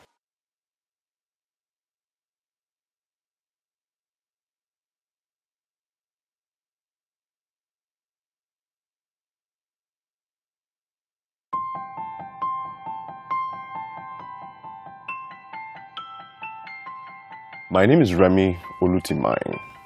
I'm a voice director for animation. I'm a voice actor. I'm a writer and a producer of animation. I'm also on the autism spectrum. Where I am on the spectrum is not, as I put it, this sexy side. When I say that I'm not on the sexy side of the spectrum, I'm very fortunate that I'm verbal. Very, very, very fortunate that I'm verbal. It took a while for me to understand that it was a spectrum. I read a ton of psychology literature in secondary school. Not to understand other people, but to figure out what was wrong with me. I think I got to where I am because of practice. A lot of failure into that practice level. I knew that my parents were struggling with me. I didn't understand why. I didn't know what they were dealing with. I couldn't imagine the scope, but I could see that weight. My parents never got exposed to the idea of the possibility that I was on the spectrum. So they kind of just had a lot of patience with me. And they would recognize what format I was working in and try to work along with that. How I met my wife. I was invited to voice act for a radio advert. That's where we met. The rest was organic. I didn't try to be who I was not. I didn't try to put on a mask. I've got 2 children. There's literally no part of my life, education or career-wise or otherwise, where being on the spectrum did not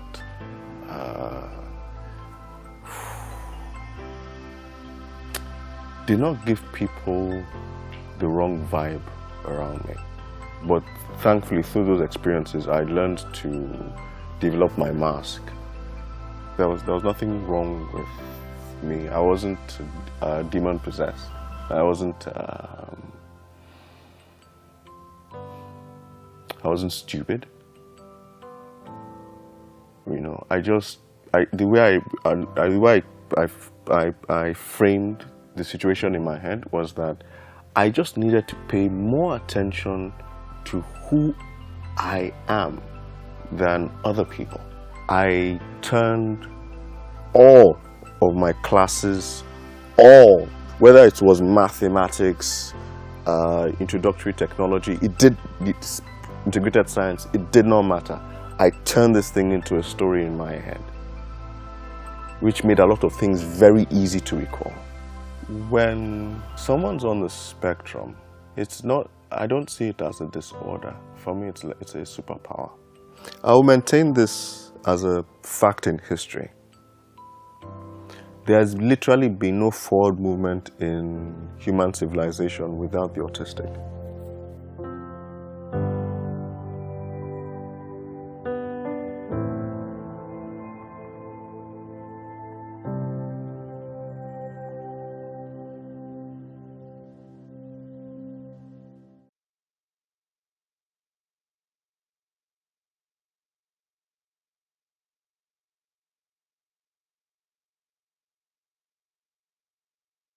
Autism is a very wide spectrum, and there are quite a lot of different things that fall under the autism spectrum. So global development delay is a delay in the child's development process. So Kamara, for instance, did not start walking until she was 2. She didn't sit up until she was about 7 months, 8 months old. She didn't do things at the normal pace that other children would do them. So that's when you say that a child has global development delay. Lots of people think that it's contagious. I don't know why people run away. You know, I've had people who don't want their children to, you know, be around children with autism. It's not contagious. It's not a disease. Autism is just, you know, the children with autism are just wired differently. You know, you just have a different ability, but they're just very much like every other person is. For me, living with similarities was a very simple thing. And I kind of looked at my life and I said, well, you know, in my life, there are days when I'm sad, there are days when I'm angry, there are days when I cry, there are days when I yell, there are days when I feel like holding someone's hands, and there are days when you want someone to give you a hug because you're just not feeling that great about life. And for me, those are emotions that whether you are me or you're living with any condition, whether autism, those are emotions that we all go through. And for me, at a very basic level, those are the similarities that I see. Nothing too technical, just regular day-to-day emotions. So that when you're dealing with people either with autism or any other condition and you see that, please remember that it doesn't make them any different from you, it doesn't make them any different from me. We're just all expressing ourselves in different ways.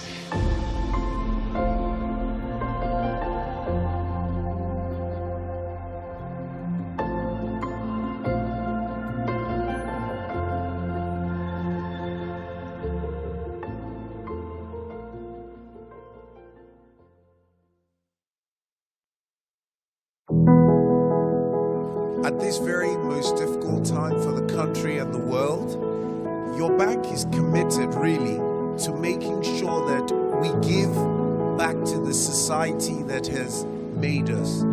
So in collaboration with the Lagos State government, and I'll try to anticipate some of the comments that we have heard, we have built and delivered a 110-bed isolation center at Onikon Stadium.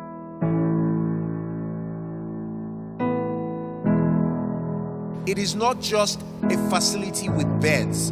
It is actually a hospital, and the only thing you will not be able to do there is operations. So we have 30 consulting rooms. We have a waiting area. We have a pharmacy. We have a testing lab. We have an outside ward. We have doctor's quarters, female and male. We have showers. We have toilets. We have full facilities for feeding.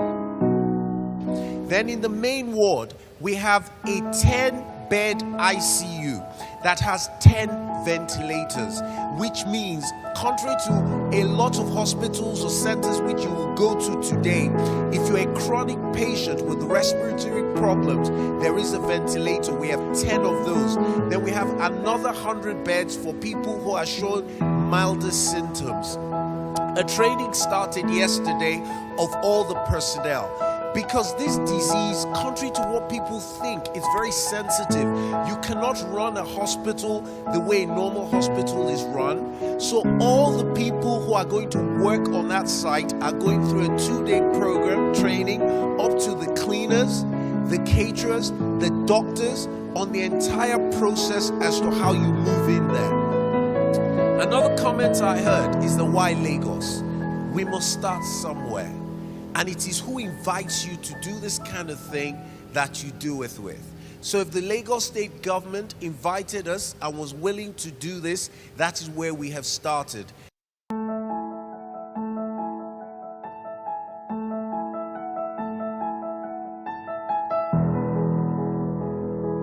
I thank the shareholders, I thank the customers who have given us the means and the wherewithal to do this.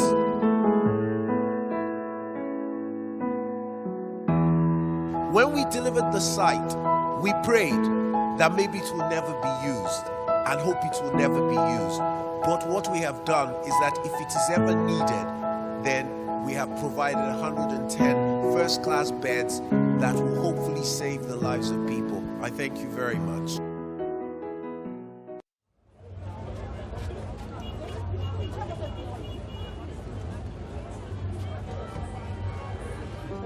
Auntie me check, madam. Come, madam. Which one now? Come now, money. Come, let me show you now. Come. Hey, shake that here. Come, friend, I be Thank you, Gary, my friend. Come 50 now. Ajumbi say. Oh, yeah, come, my sister. Auntie, come.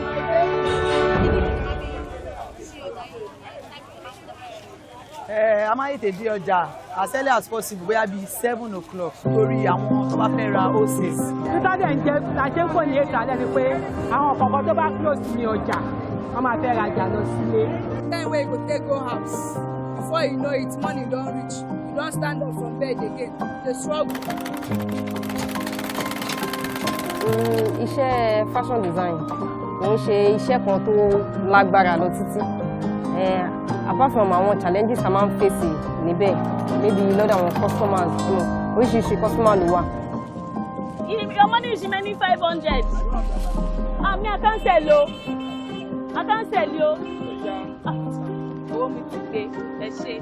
If not, then after 5,000, you go buy out. When a person buys plenty, so we gain a lot. But if you're buying one, 200, how you start buying there like that?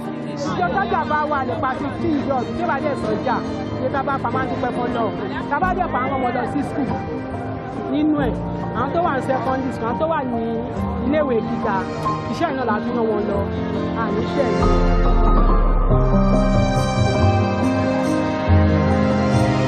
Last time I first sick, ọmọ no be small thing. I was so weak.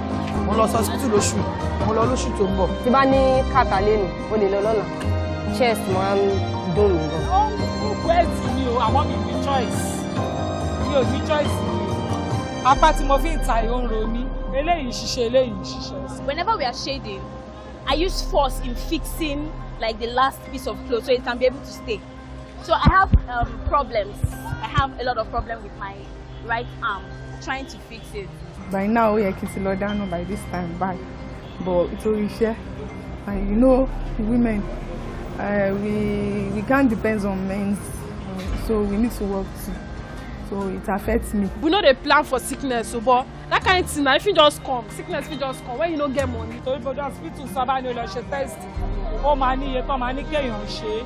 Or what other they want away, you only matter to you. Nobody they help me. My children they go school, so I know how they struggle.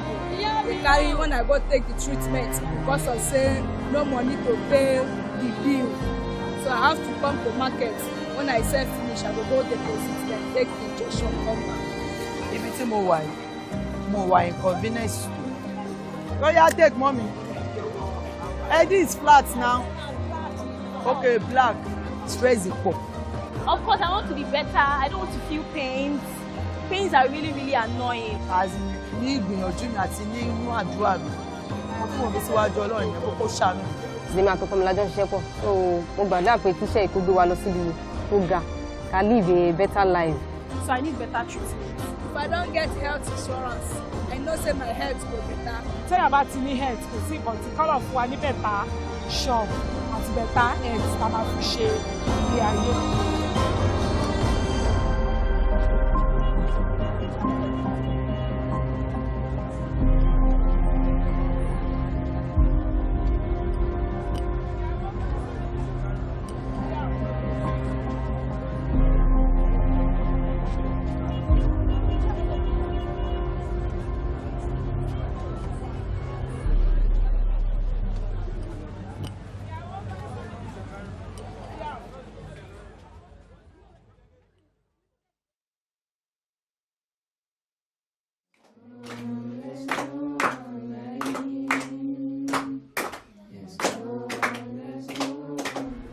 When I wake up in the morning every day, I do go to the river to water my mom's garden.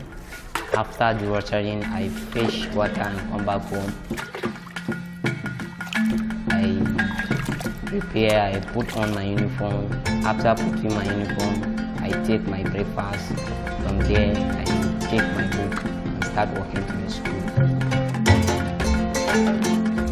The journey from the house to the school actually is 10 kilometers, which is very, very far from the school to the house.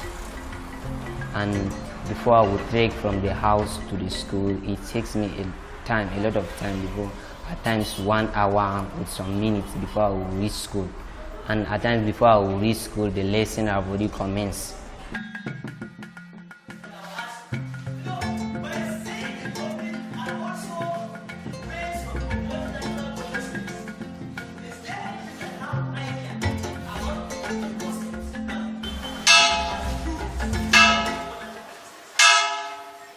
Before our students were given this bicycle, as a matter of fact, most of them come to school late. We teachers, we cannot punish them. We even sympathize with them. And it affects their performance negatively. Sometimes before they come, some may come after 8.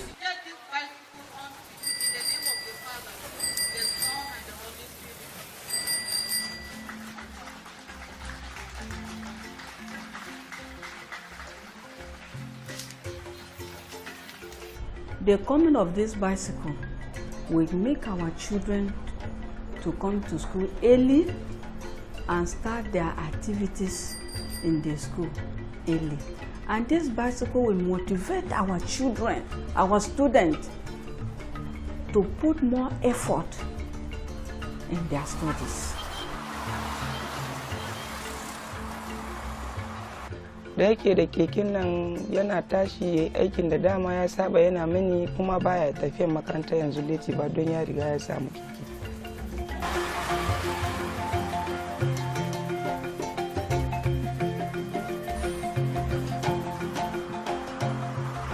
With the help of this bicycle, I can come to school early now and I can face my study very well and I can pass my examination very well at the end of each time. Thank you, GT Bank.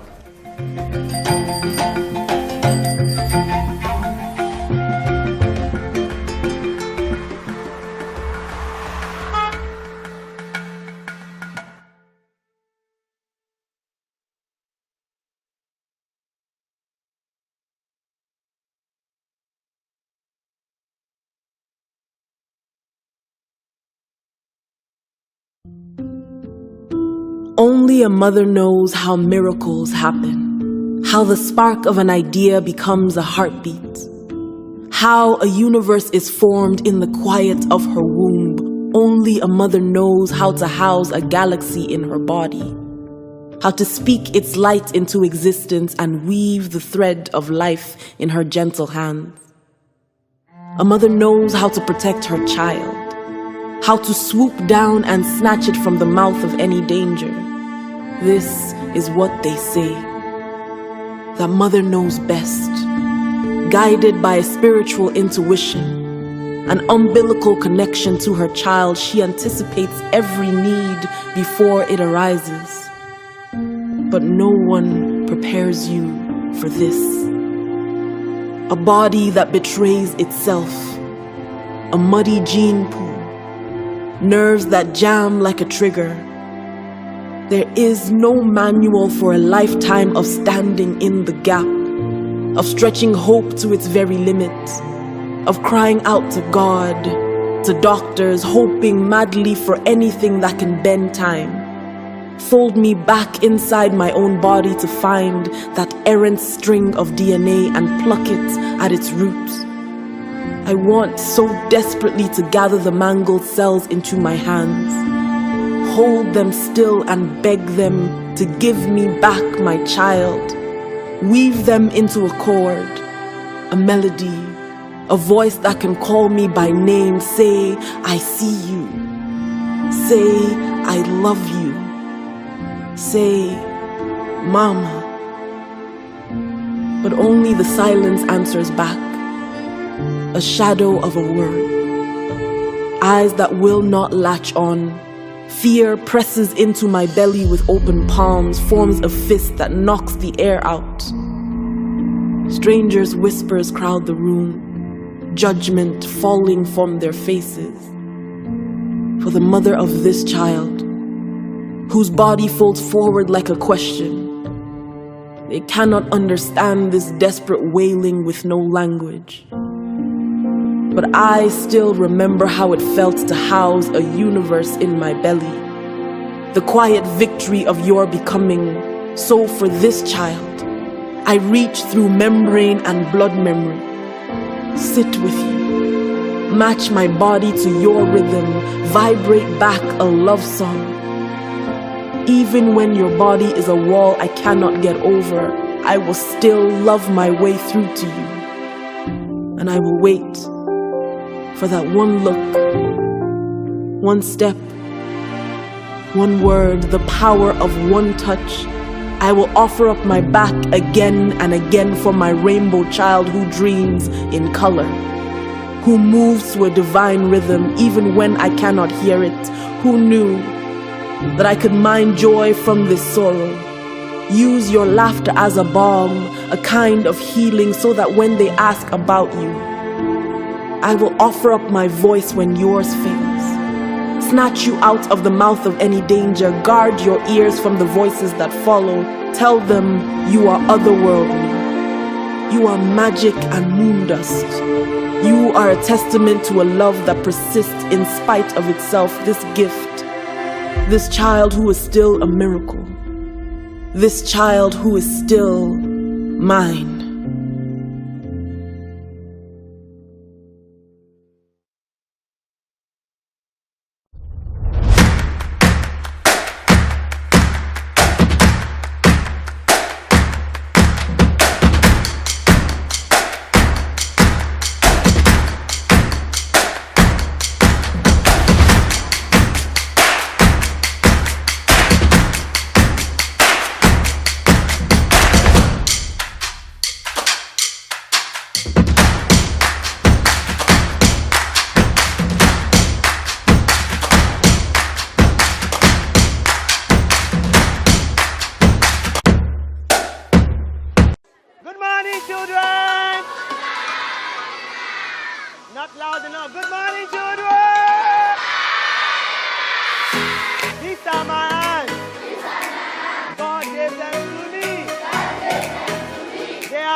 Ìgbà tí tẹ́lẹ̀tẹ́lẹ̀ tá bá fẹ́ pọn omi kànga la máa ń pọn.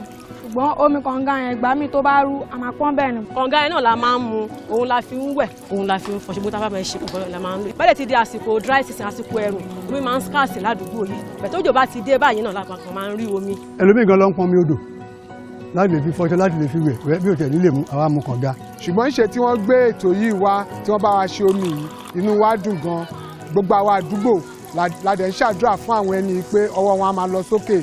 When we made our calculation to see what it's going to cost us to actualize this project, it was like an impossible project for us. In the course of it, GT Bank came to our rescue. I want to say a very big thank you. On behalf of the whole Celebrating Nigerian crew, we want to say a very big thank you.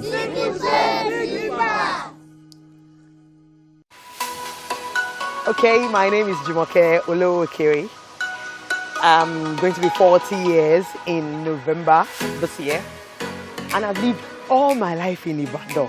When I got that idea to go to the public schools, 40, to mark my 40th birthday, and teach the children how to convert the waste that is abundantly around them into a playground.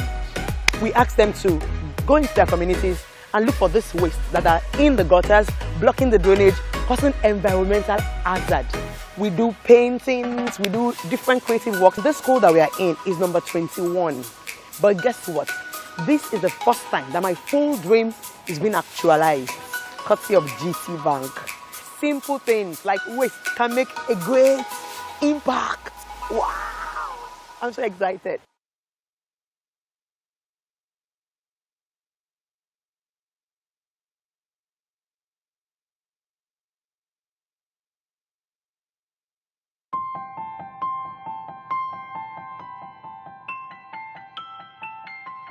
My name is Remy Olutimine. I'm a voice director for animation. I'm a voice actor. I'm a writer and a producer of animation. I'm also on the autism spectrum. Where I am on the spectrum is not, as I put it, this sexy side. When I say that I'm not on the sexy side of the spectrum, I'm very fortunate that I'm verbal. Very, very, very fortunate that I'm verbal. It took a while for me to understand that it was a spectrum. I read a ton of psychology literature in secondary school. Not to understand other people, but to figure out what was wrong with me. I think I got to where I am because of practice. A lot of failure into that practice level. I knew that my parents were struggling with me. I didn't understand why. I didn't know what they were dealing with. I couldn't imagine the scope, but I could see that weight. My parents never got exposed to the idea of the possibility that I was on the spectrum. So they kind of just had a lot of patience with me. And they would recognize what format I was working in and try to work along with that.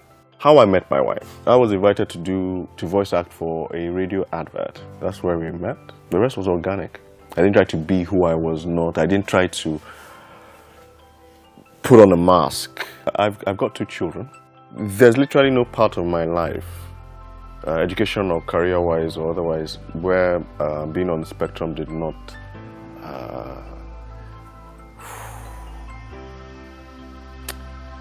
give people the wrong vibe around me. But thankfully, through those experiences, I learned to develop my mask. There was nothing wrong with me. I wasn't demon possessed. I wasn't stupid. You know, the way I framed the situation in my head was that I just needed to pay more attention to who I am than other people. I turned all of my classes, whether it was mathematics, introductory technology, integrated science, it did not matter. I turned this thing into a story in my head, which made a lot of things very easy to recall. When someone's on the spectrum, I don't see it as a disorder. For me, it's a superpower. I will maintain this as a fact in history. There has literally been no forward movement in human civilization without the autistic.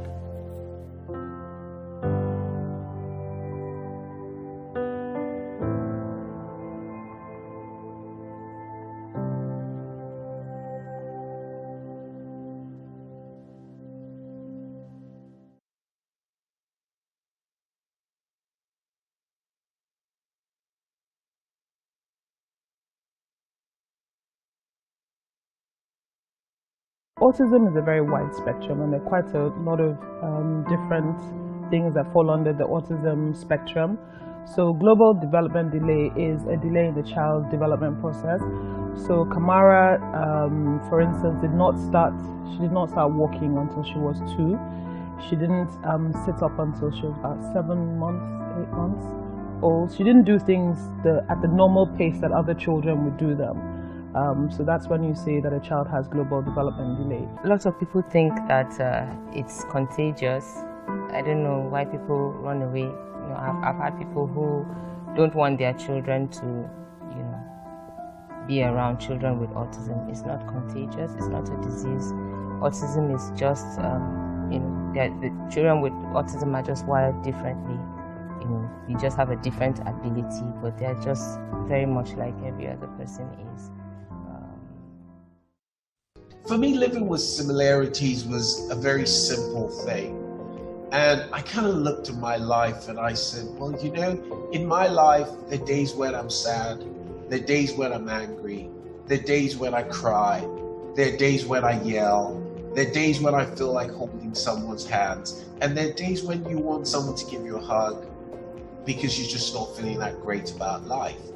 And for me, those are emotions that whether you are me or you're living with any condition, whether autism, those are emotions that we all go through.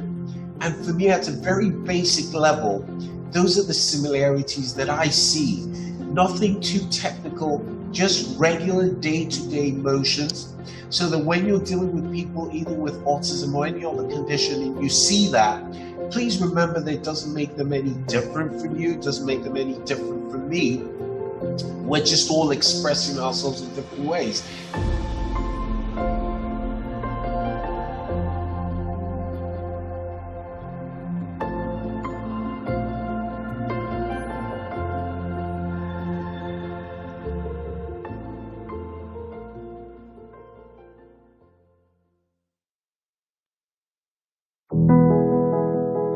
At this very most difficult time for the country and the world, your bank is committed really to making sure that we give back to the society that has made us. So in collaboration with the Lagos State government, and I'll try to anticipate some of the comments that we have heard, we have built and delivered a 110-bed isolation center at Onikon Stadium.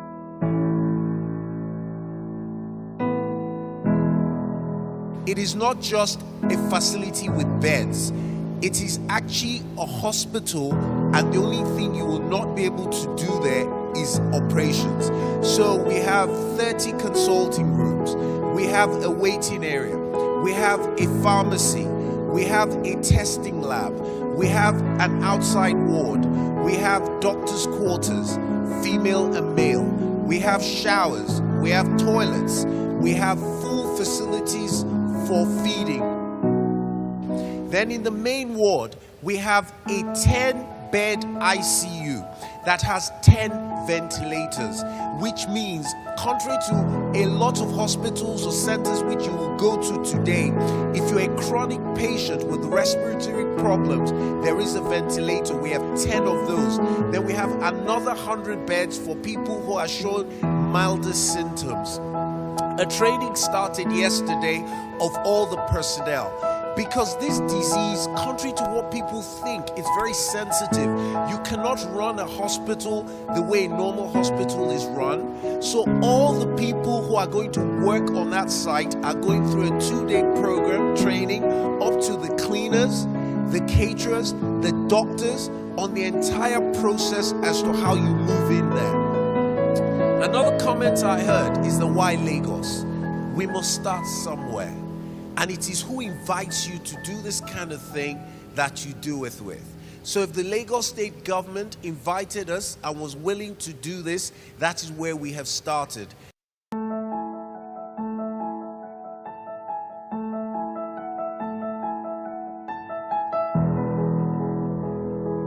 I thank the shareholders, I thank the customers who have given us the means and the wherewithal to do this.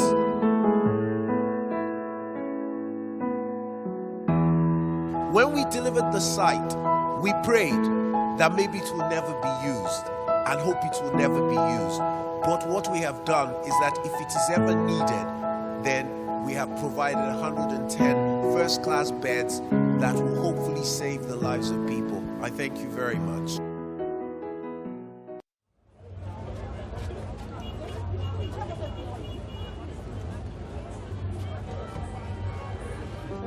Auntie me check, madam. Come, madam. Which one now? Come now, mommy. Come, let me show you now. Come. Hey, shade that here. Come, friend, I be this.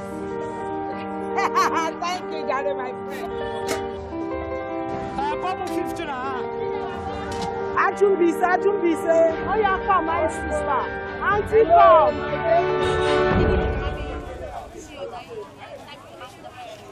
A máa tètè dé ọjà as early as possible, bóyá bíi 7 o'clock torí àwọn tó bá fẹ́ ra hoses.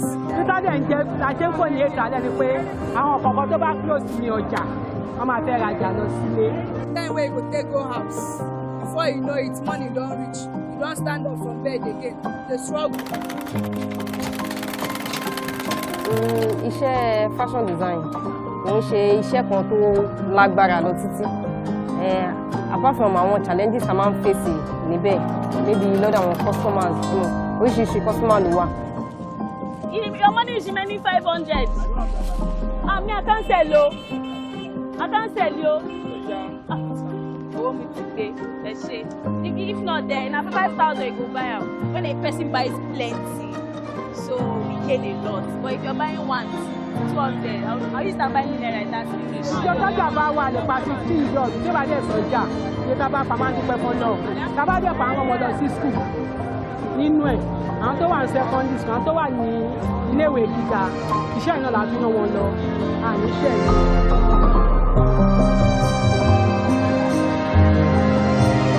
Last time I first sick, ọmọ no be small thing. I was so weak. Mo lọ sọ hospital lóṣù, mo lọ lóṣù tó ń bọ̀. Tí bá ní kàtà lẹ́nu, o lè lọ lọ́la. Chest máa ń dùn mí gan. Ó wait mi o, àmọ́ mi ní choice. Mi ò ní choice. Apá tí mo fi ń ta ìhó ń ro mí, eléyìí ṣiṣẹ́, eléyìí ṣiṣẹ́. Whenever we are shading, I use force in fixing like the last piece of clothes so it can be able to stay. So I have problems. I have a lot of problems with my right arm trying to fix it. By now, we are getting low down by this time back, but it's already share. And you know, women, we can't depend on men, so we need to work too. So it affects me. We know they plan for sickness, so but that kind of thing, if it just come, sickness will just come. When you don't get money, so people just fit to survive no like test. Oh money, you come money get you share. Owó tó dé lè wà lọ́wọ́ èèyàn, ó lè má tó yìí. Nobody dey help me. My children dey go school, so I know how they struggle. They carry when I go take the treatment because of saying no money to pay the bill. So I have to come to market. When I sell finish, I go deposit them, take the injection, come back. Ibi tí mo wà inconvenience. Lọ́yà take mommy. Hey, this is flat now. Okay, black. Stress is poor. Of course, I want to be better. I don't want to feel pains.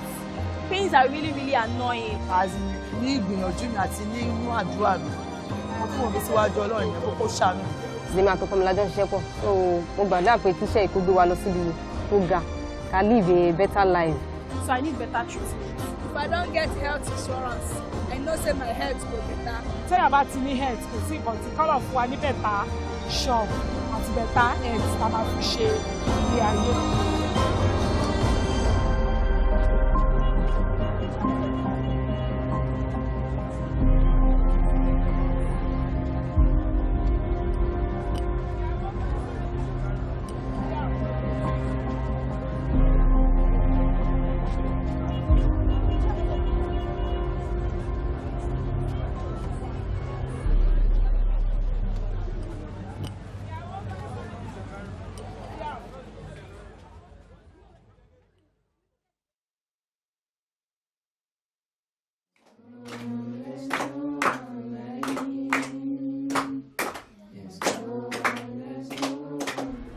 When I wake up in the morning every day, I do go to the river to water my mom's garden.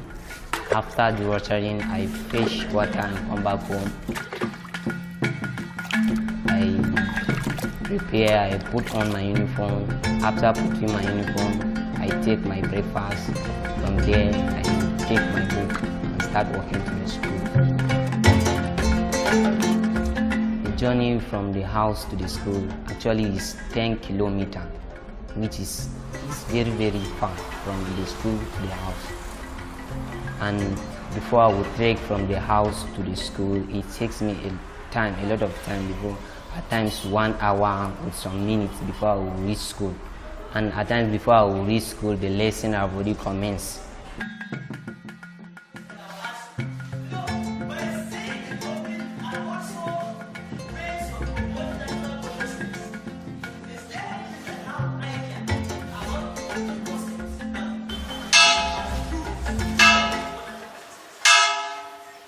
Before our students were given this bicycle, as a matter of fact, most of them come to school late. We teachers, we cannot punish them. We even sympathize with them. And it affects their performance negatively. Sometimes before they come, some may come after 8.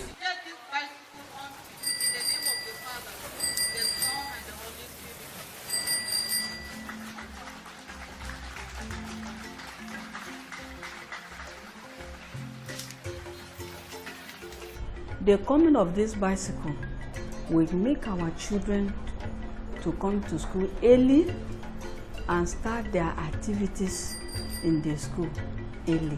And this bicycle will motivate our children, our students, to put more effort in their studies. Da yake da keken nan yana tashi aikin da dama ya saba yana mini kuma baya tafiyar makaranta yanzu leti ba don ya riga ya samu keke.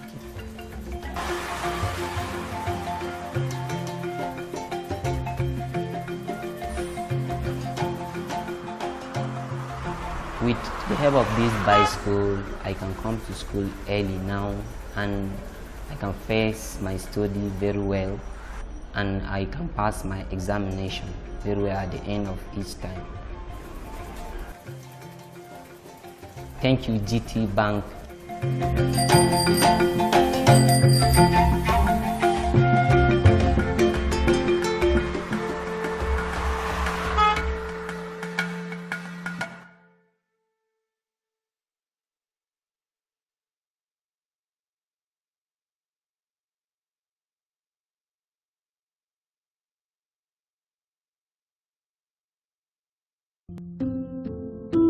Only a mother knows how miracles happen, how the spark of an idea becomes a heartbeat, how a universe is formed in the quiet of her womb. Only a mother knows how to house a galaxy in her body, how to speak its light into existence and weave the thread of life in her gentle hands.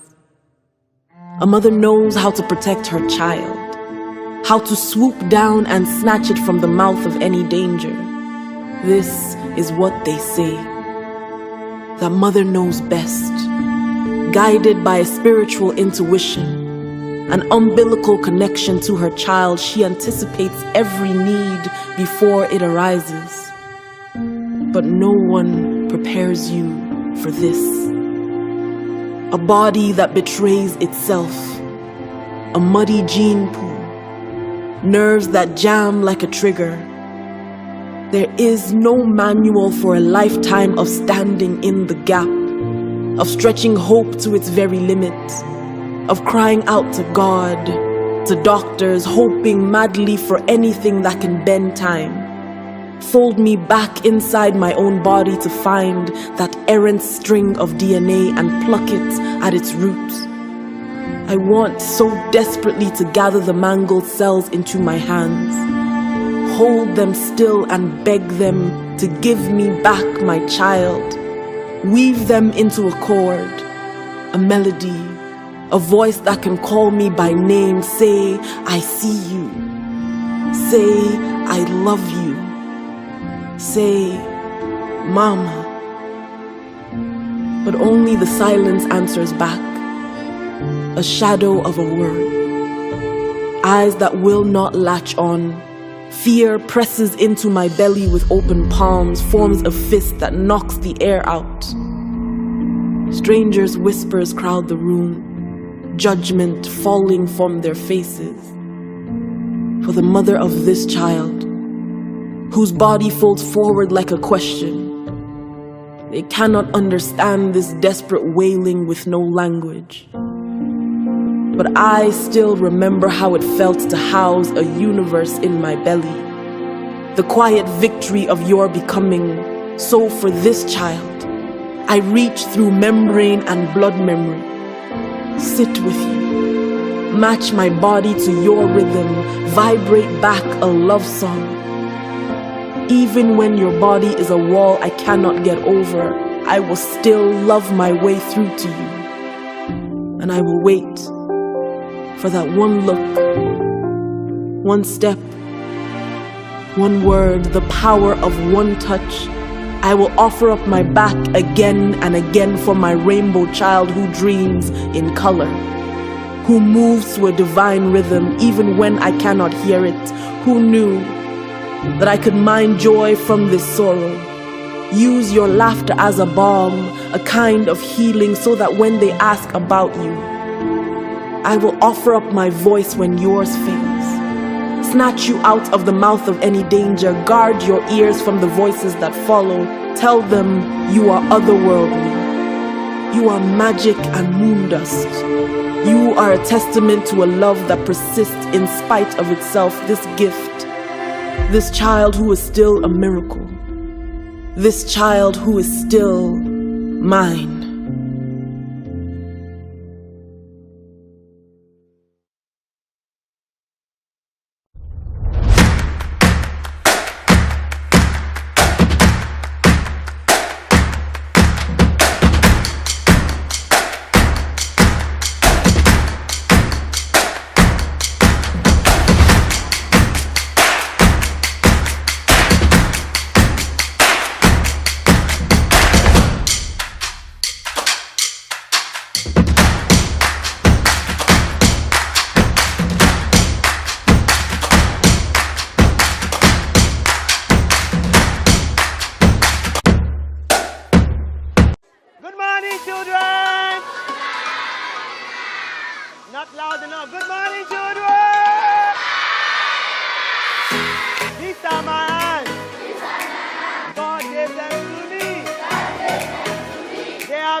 Ìgbà tí tẹ́lẹ̀tẹ́lẹ̀ tá bá fẹ́ pọn omi kànga la máa ń pọn ṣùgbọ́n omi kànga yẹn ìgbà mi tó bá rú a máa pọn bẹ́ẹ̀ ni. Kànga yẹn náà la máa ń mu òun la fi ń wẹ̀ òun la fi ń fọṣọ bó tá bá fẹ́ ṣe kọ̀ọ̀kan la máa ń lò. Bẹ́ẹ̀ ti di àsìkò dry season àsìkò ẹ̀rùn omi máa ń scarce ládùúgbò yìí bẹ́ẹ̀ tójò bá ti dé báyìí náà la kàn máa ń rí omi. ẹlòmíì gan ló ń pọn mi odò láti lè fi fọṣọ láti lè fi wẹ̀ bí òtẹ̀ nílé mu àwa mu kànga.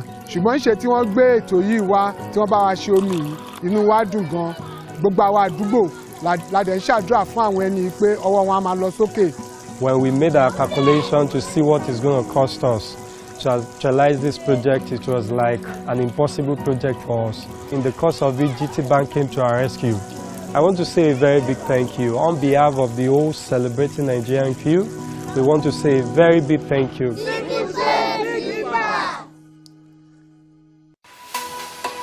Okay, my name is Jumoke Olowokere. I'm going to be 40 years in November this year, and I've lived all my life in Ibadan.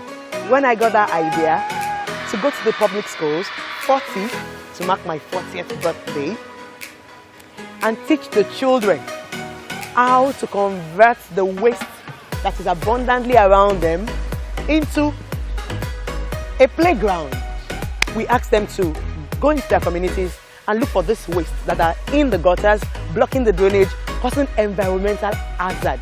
We do paintings, we do different creative work. This school that we are in is number 21. But guess what? This is the first time that my full dream is being actualized, courtesy of GT Bank. Simple things like waste can make a great impact. Wow! I'm so excited.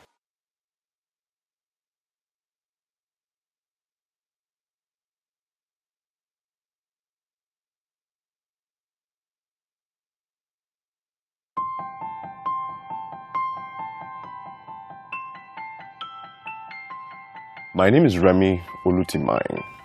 I'm a voice director for animation. I'm a voice actor.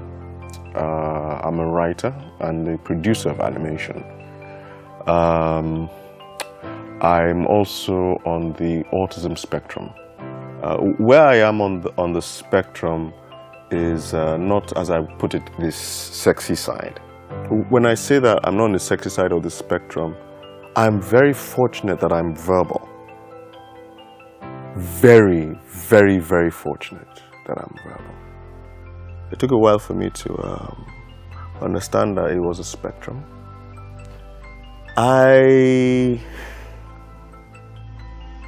read a ton of psychology literature in secondary school.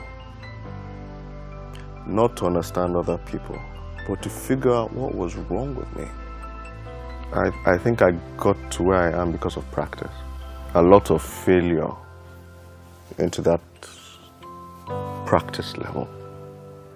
I knew that my parents were struggling with me. I didn't understand why. I didn't know what they were dealing with. I couldn't imagine the scope, but I could see that weight. My parents never got exposed to the idea of the possibility that I was on the spectrum. So they kind of just had a lot of patience with me. And they would recognize what format I was working in and try to work along with that. How I met my wife. I was invited to voice act for a radio advert. That's where we met. The rest was organic. I didn't try to be who I was not. I didn't try to put on a mask. I've got 2 children. There's literally no part of my life, education or career-wise or otherwise, where being on the spectrum did not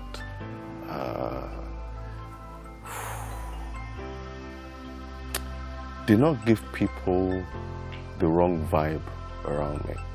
But thankfully, through those experiences, I learned to develop my mask.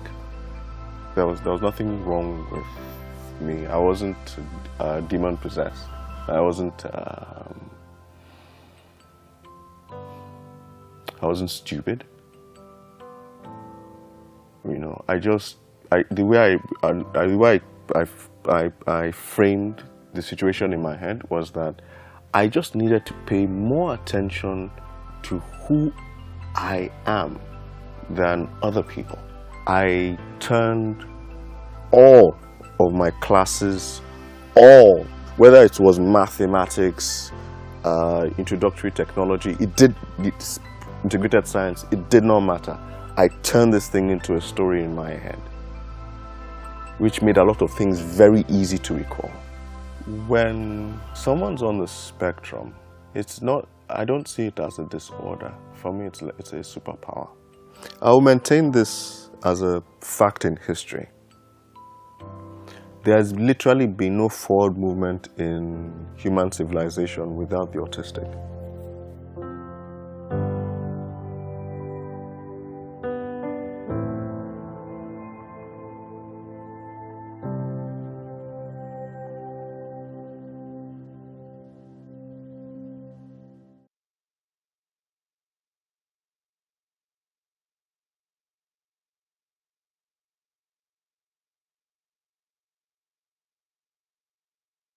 Autism is a very wide spectrum, and there are quite a lot of different things that fall under the autism spectrum. So global development delay is a delay in the child's development process. So Kamara, for instance, did not start walking until she was 2. She didn't sit up until she was about 7 months, 8 months old. She didn't do things at the normal pace that other children would do them. So that's when you say that a child has global development delay. Lots of people think that it's contagious. I don't know why people run away. You know, I've had people who don't want their children to, be around children with autism. It's not contagious. It's not a disease. Autism is just, the children with autism are just wired differently. You just have a different ability, but they're just very much like every other person is. For me, living with similarities was a very simple thing. And I kind of looked at my life and I said, well, in my life, there are days when I'm sad, there are days when I'm angry, there are days when I cry, there are days when I yell, there are days when I feel like holding someone's hands, and there are days when you want someone to give you a hug because you're just not feeling that great about life. And for me, those are emotions that whether you are me or you're living with any condition, whether autism, those are emotions that we all go through. And for me, at a very basic level, those are the similarities that I see. nothing too technical, just regular day-to-day motions, so that when you're dealing with people either with autism or any other condition and you see that, please remember that it doesn't make them any different from you, it doesn't make them any different from me. We're just all expressing ourselves in different ways.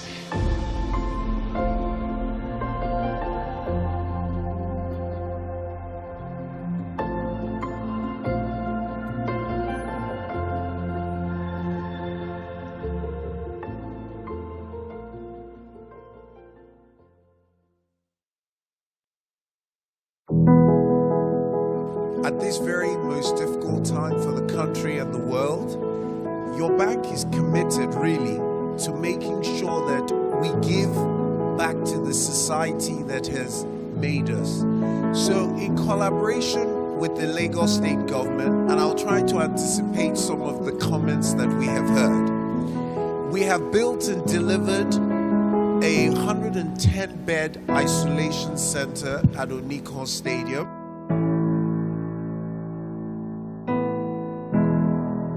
It is not just a facility with beds. It is actually a hospital, and the only thing you will not be able to do there is operations. So we have 30 consulting rooms. We have a waiting area.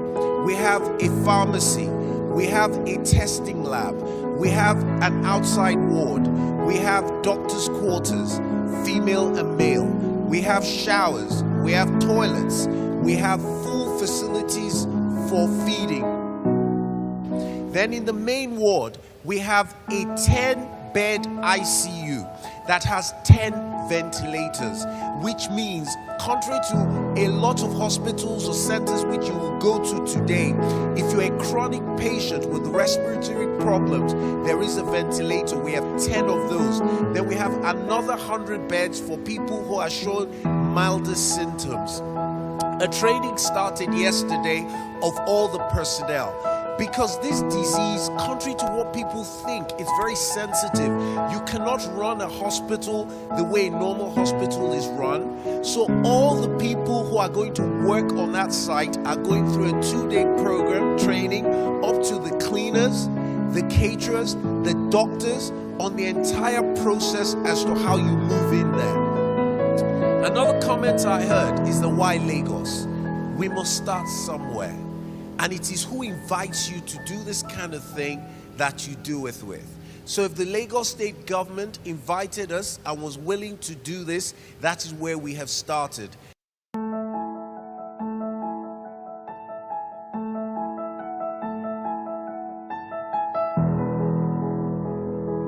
I thank the shareholders, I thank the customers who have given us the means and the wherewithal to do this.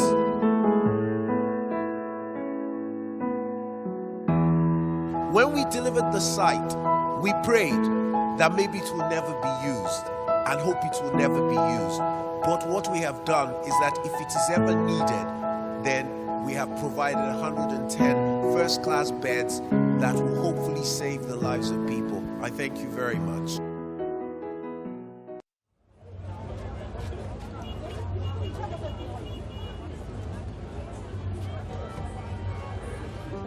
Auntie me check, madam. Come, madam. Which one now? Come now, mommy. Come, let me show you now. Come. Hey, shade that here. Come, friend, I be Thank you, Daddy, my friend. Come 50 now. I don't be say. Oh, yeah, come, my sister. Auntie, come.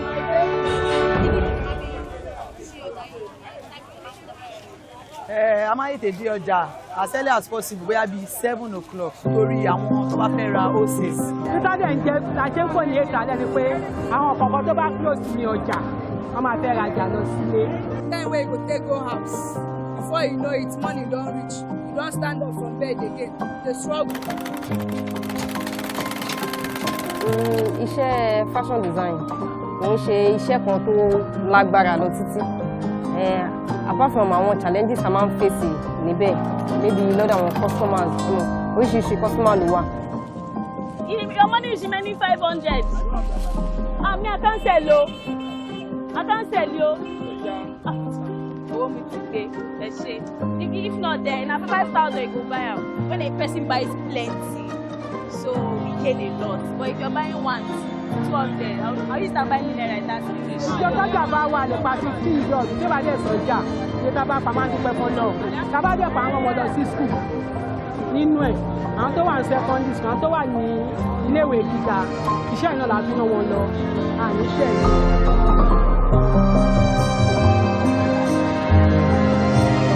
Last time I first sick, ọmọ no be small thing. I was so weak.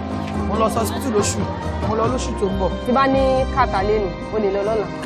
Chest máa ń dùn mí gan. Ó wẹ́ẹ̀ tì mí o, àmọ́ mi ní choice. Mi ò ní choice mi. Apá tí mo fi ń ta ìhó ń ro mí. Eléyìí ṣiṣẹ́, eléyìí ṣiṣẹ́. Whenever we are shading, I use force in fixing like the last piece of clothes so it can be able to stay. So I have problems. I have a lot of problems with my right arm, trying to fix it. By now, we are getting low down by this time, but it's already share. And you know, women, we can't depend on men, so we need to work too. So it affects me. We know they plan for sickness, so but that kind of thing, if you just come, sickness will just come when you don't get money. So if you just fit to Sabano, like she test, oh money, you come and get your share. Or what other they want away, you only matter you. Nobody they help me. My children they go school, so I know how they struggle. They carry when I go take the treatment because of saying no money to pay the bill. So I have to come to market. When I sell finish, I will go deposit them, take the injection, come back. If it's more inconvenience. Go yeah, take mommy. Hey, this is flat now. Okay, black. Stress the pop. Of course, I want to be better. I don't want to feel pains. Pains are really, really annoying. As in, ní ìgbìyànjú mi àti ní inú àdúrà mi. Mo tún wọ́n bí síwájú Ọlọ́run ní kókó ṣàánú. Èmi àtọkọ mi lájọ ṣiṣẹ́ pọ̀. So mo gbàdúrà pé kíṣẹ́ ìkó gbé wa lọ síbi tó ga. Ká live a better life. So I need better treatment. If I don't get health insurance, I know say my health go better. Tell about any health, kò sí nǹkan tí Color fún wa ní better shop àti better health tá a máa fi ṣe ilé ayé.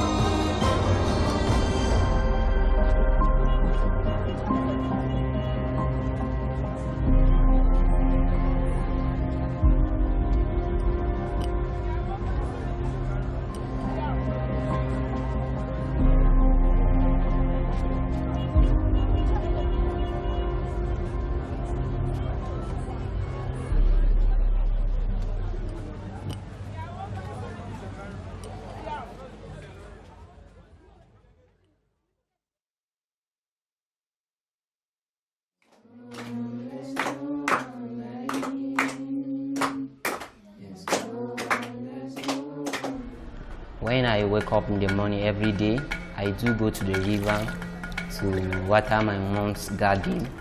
After the watering, I fetch water and come back home. I prepare, I put on my uniform. After putting my uniform, I take my breakfast. From there, I take my book and start walking to the school. The journey from the house to the school actually is 10 kilometers, which is very, very far from the school to the house. And before I would trek from the house to the school, it takes me a lot of time before, at times 1 hour with some minutes before I will reach school. And at times before I will reach school, the lesson have already commenced.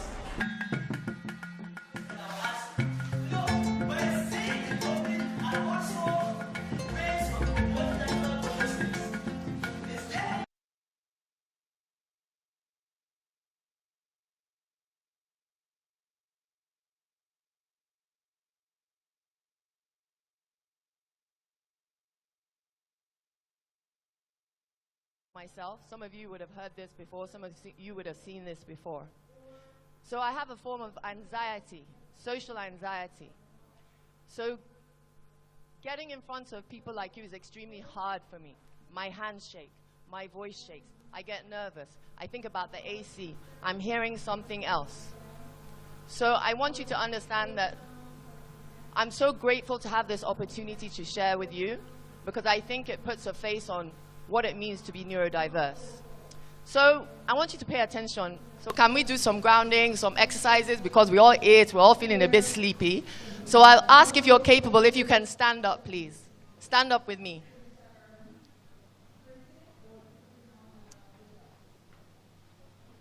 So don't be embarrassed.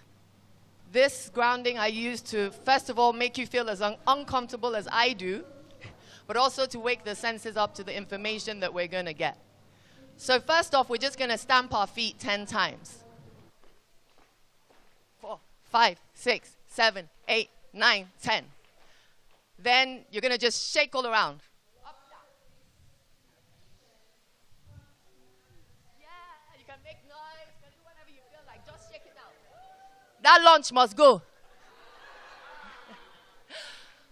All right, now what you're going to do, you're going to turn to the person next to you. You're going to look in the eye, and then you're going to make the ugliest face. You're going to be like,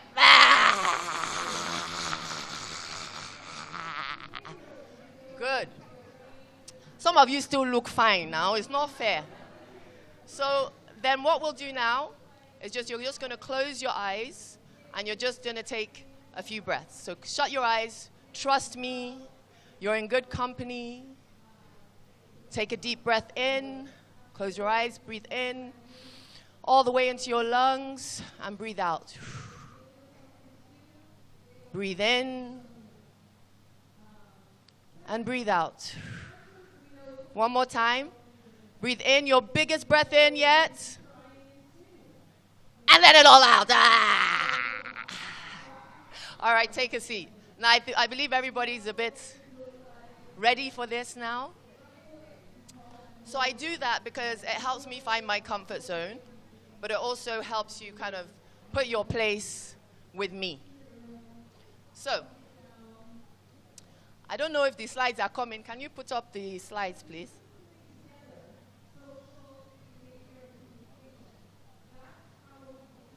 Bros. My people, any slide?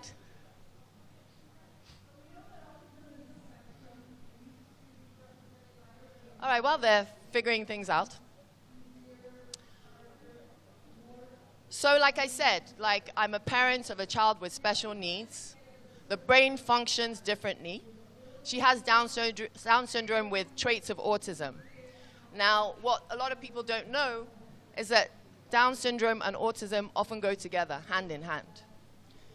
Now, because the brain is wired differently, we need to find a way for her to learn, right? Find what works to learning. And traditional teaching doesn't always work with our neurodivergent kids. To be honest, it didn't really work with me either. So, you know, I think each child is different. I'm still waiting for slides. Guys, do we have slides? Okay. So if you can start on slide 3. Yeah, brilliant. Okay.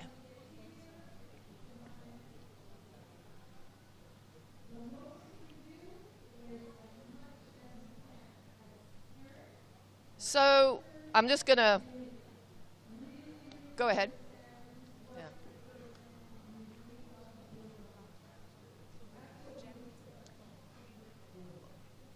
Okay. Okay, we've got it. So our approach to this, right? Our topic is exploring autistic talents, a pathway to progress. Now, this isn't a passive thing. Our approach has to be proactive, right? We have to be proactive parents, guardians, and caregivers. So we're thinking about what we can do with the lowest hanging fruit. We can't sit behind. We have to kind of do the active steps.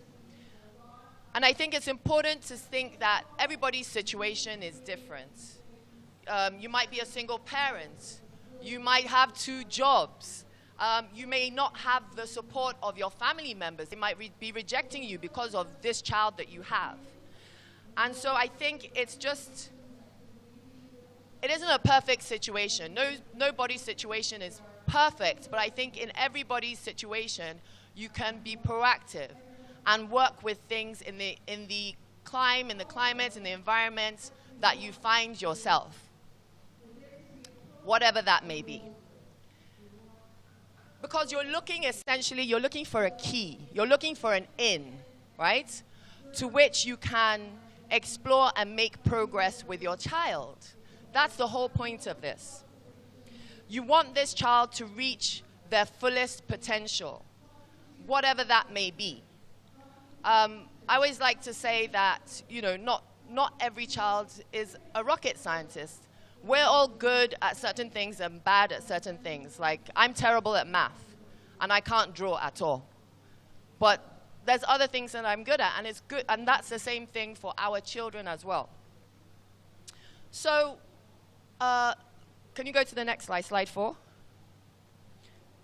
I'm going to throw the topic back to you guys. This is an interactive session. And the topic, let me remind you again, well, I'll tell you what it is again. Exploring artistic talents, a pathway to progress. So artistic talent is a really broad statement. When you read it, what do you understand about it? What does this topic actually mean? So I'm going to throw it out there. Who wants to give it a shot, or just share? There's no wrong answer. So I think we all want to better understand what our understanding of artistic talent is when you think of the topic that we're given. I'm still going to pick somebody if you don't even put your hand up. So, This is interactive. There's no shy people here. And it's not about perfection. All right, so I just want to try. I think it's a process whereby you determine what these kind of children are good at.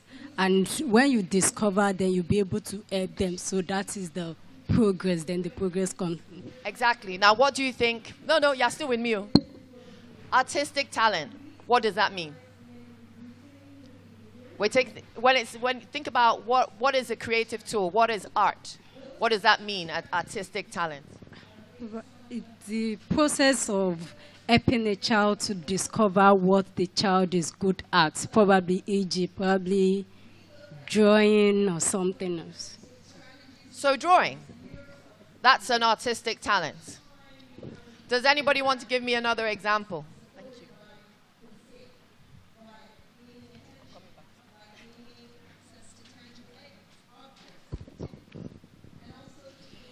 Good afternoon. My name is Olaide. Okay, artistic talent to me is creativity.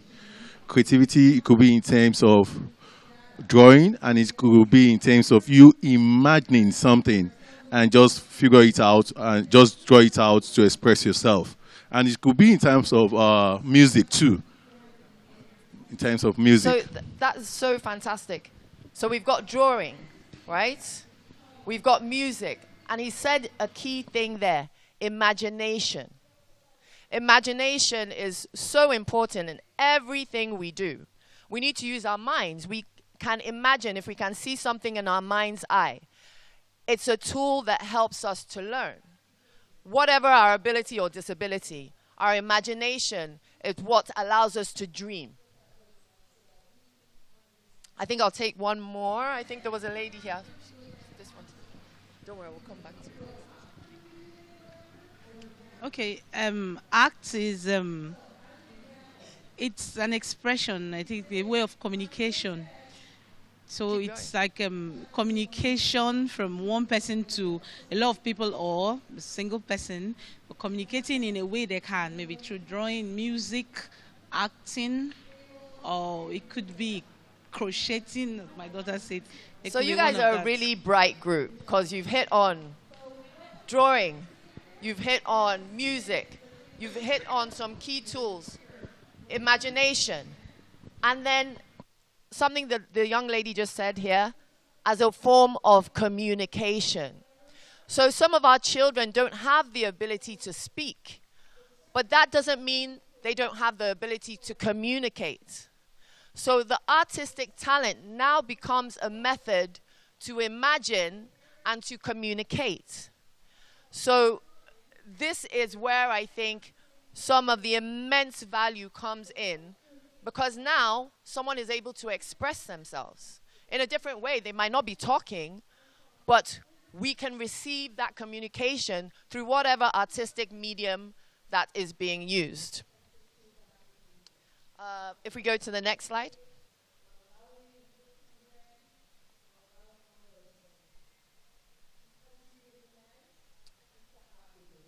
So,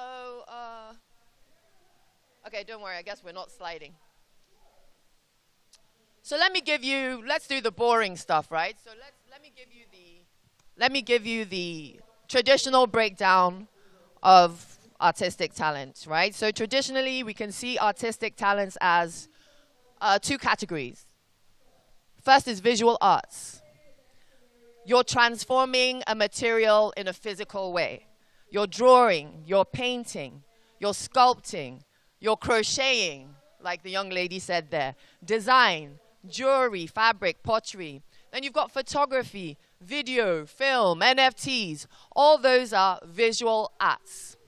Then you have the second category, which is performing arts. Like we saw earlier, we had a performing session of the actors. That's a dance, drama, music, spoken word, poetry, magic, and even circus art. So anything that you're using your physical body to convey. So what we need to understand is that the use of creative arts, artistic talents, is extremely powerful for neurodiverse, neurodivergent children. And so we need to nurture that creativity. You can see from the slide there that the arts can level the playing field because children with difficulties in academic subjects might excel at drawing, painting, acting, or dancing and singing. Creativity impacts many aspects of a child's learning journey. It is a key ingredient in all children's development because it gives building blocks to cognitive development, self-confidence and happiness. It nurtures emotional health and self-expression. It strengthens family bonds and is a tool for communication. So with nurtured creativity is about providing opportunities for children to problem solve. So we're going back to the imagination. You know, we want them to think outside the box.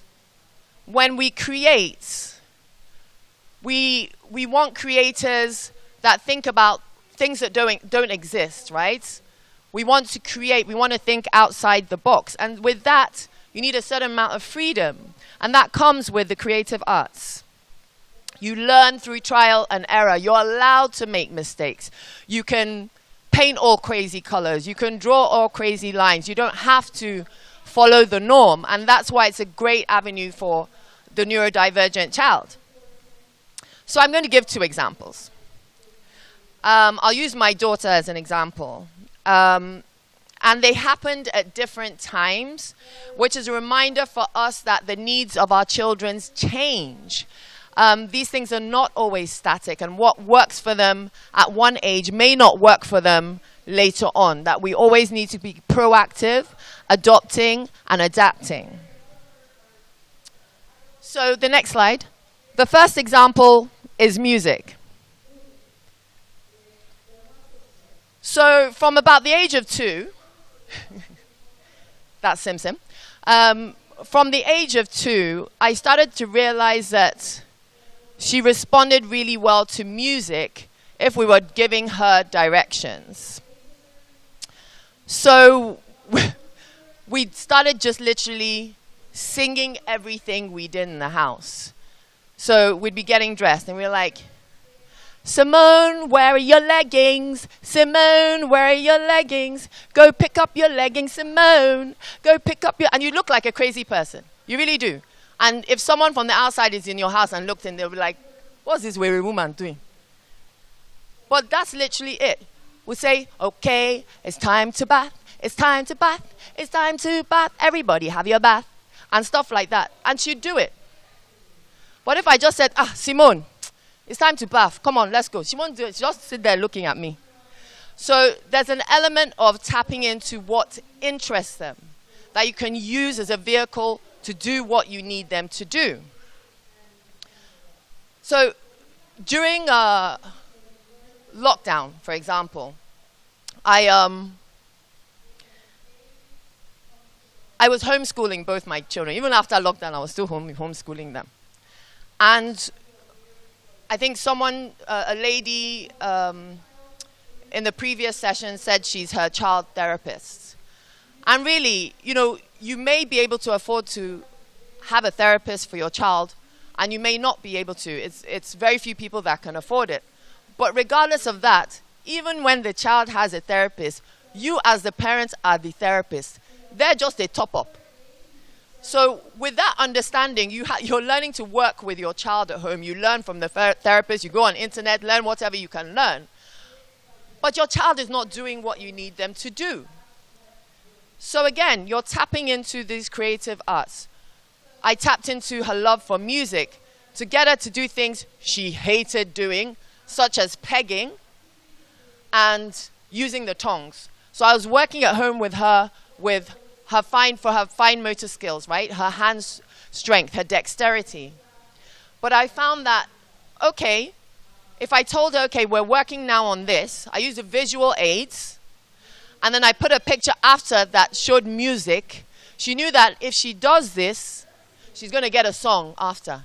We're either going to sing a nursery rhyme or she's going to watch a video.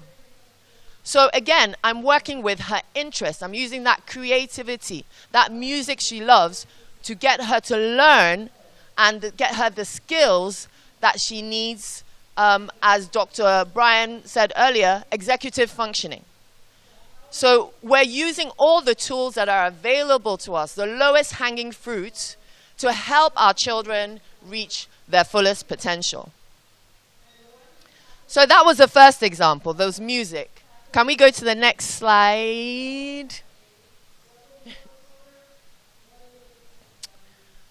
So the second example is art. Now, people who know me know, even my son even teases me, I cannot draw even a stick figure. I'm not in that way inclined. Maybe I look like it. It's fake packaging. So again, this was the gift of lockdown, COVID. My sister, who usually lives in Bielsa, came to stay with us, and she's an artist, and she stayed the whole period. And my daughter and her really bonded over art. So I was homeschooling them.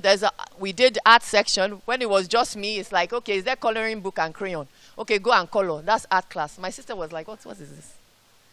This is not art class. Let me take over. So she took over and started working with my children in art.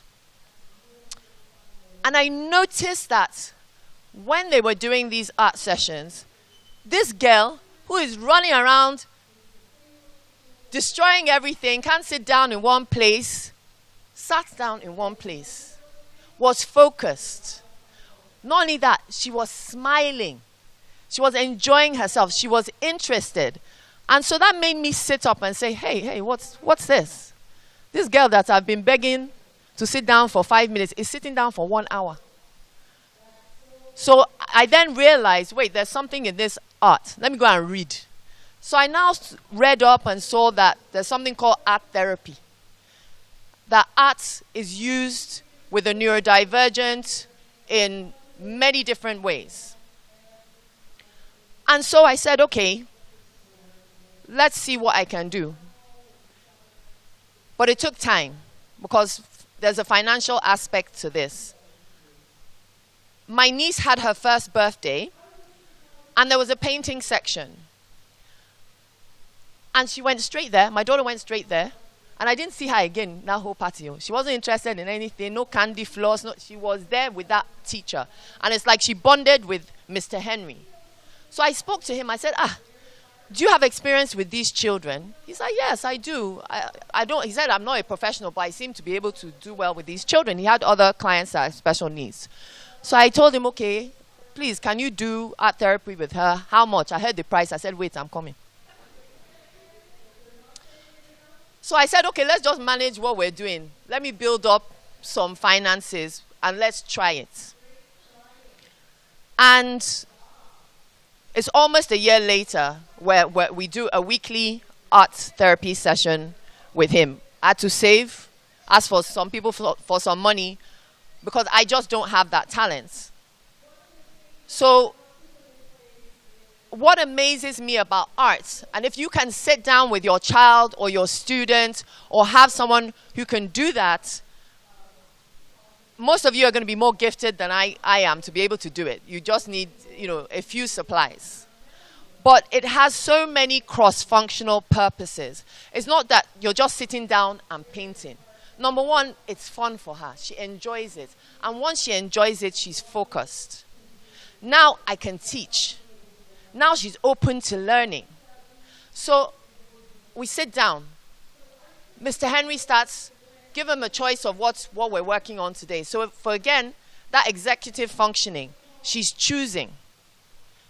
She's leading her learning. Again, she'll be interested. Then you're asking things like, okay, colors. So you're identifying.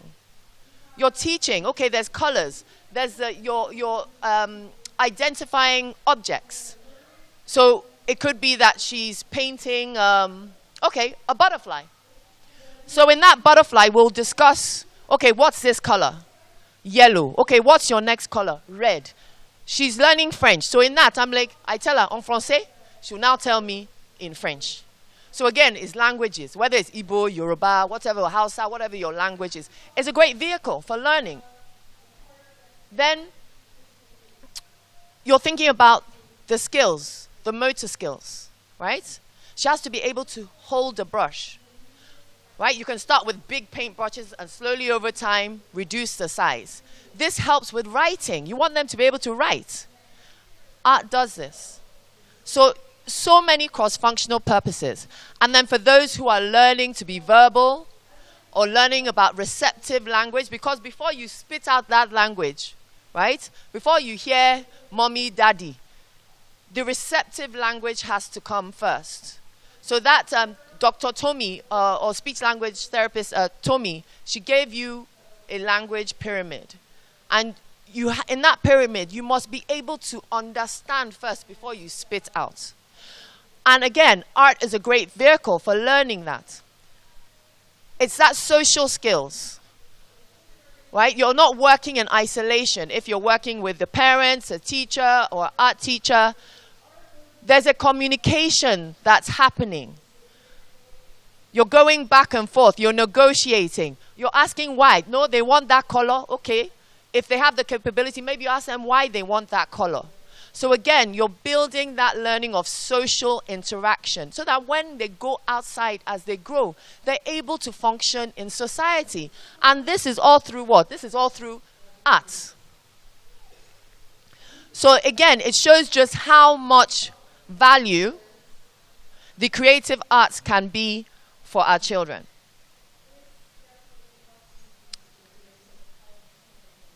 Now, obviously, the negative aspect of everything we're doing here is that very few people can access the therapies that are needed. But again, like I say to you, lowest hanging fruit, work with what you have at home. It's not about perfection, it's about progress. So that's really what I want you to understand. Now, the next slide, I don't know where this person keeps disappearing to, but the next slide.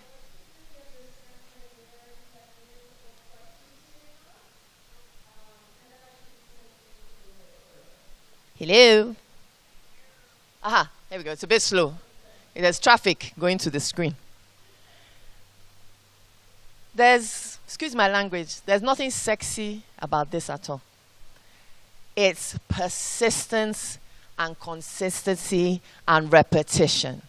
You have to do things over and over and over again. That is the nature of what it means to help our children, for them to lead their learning, for us to be able to teach them.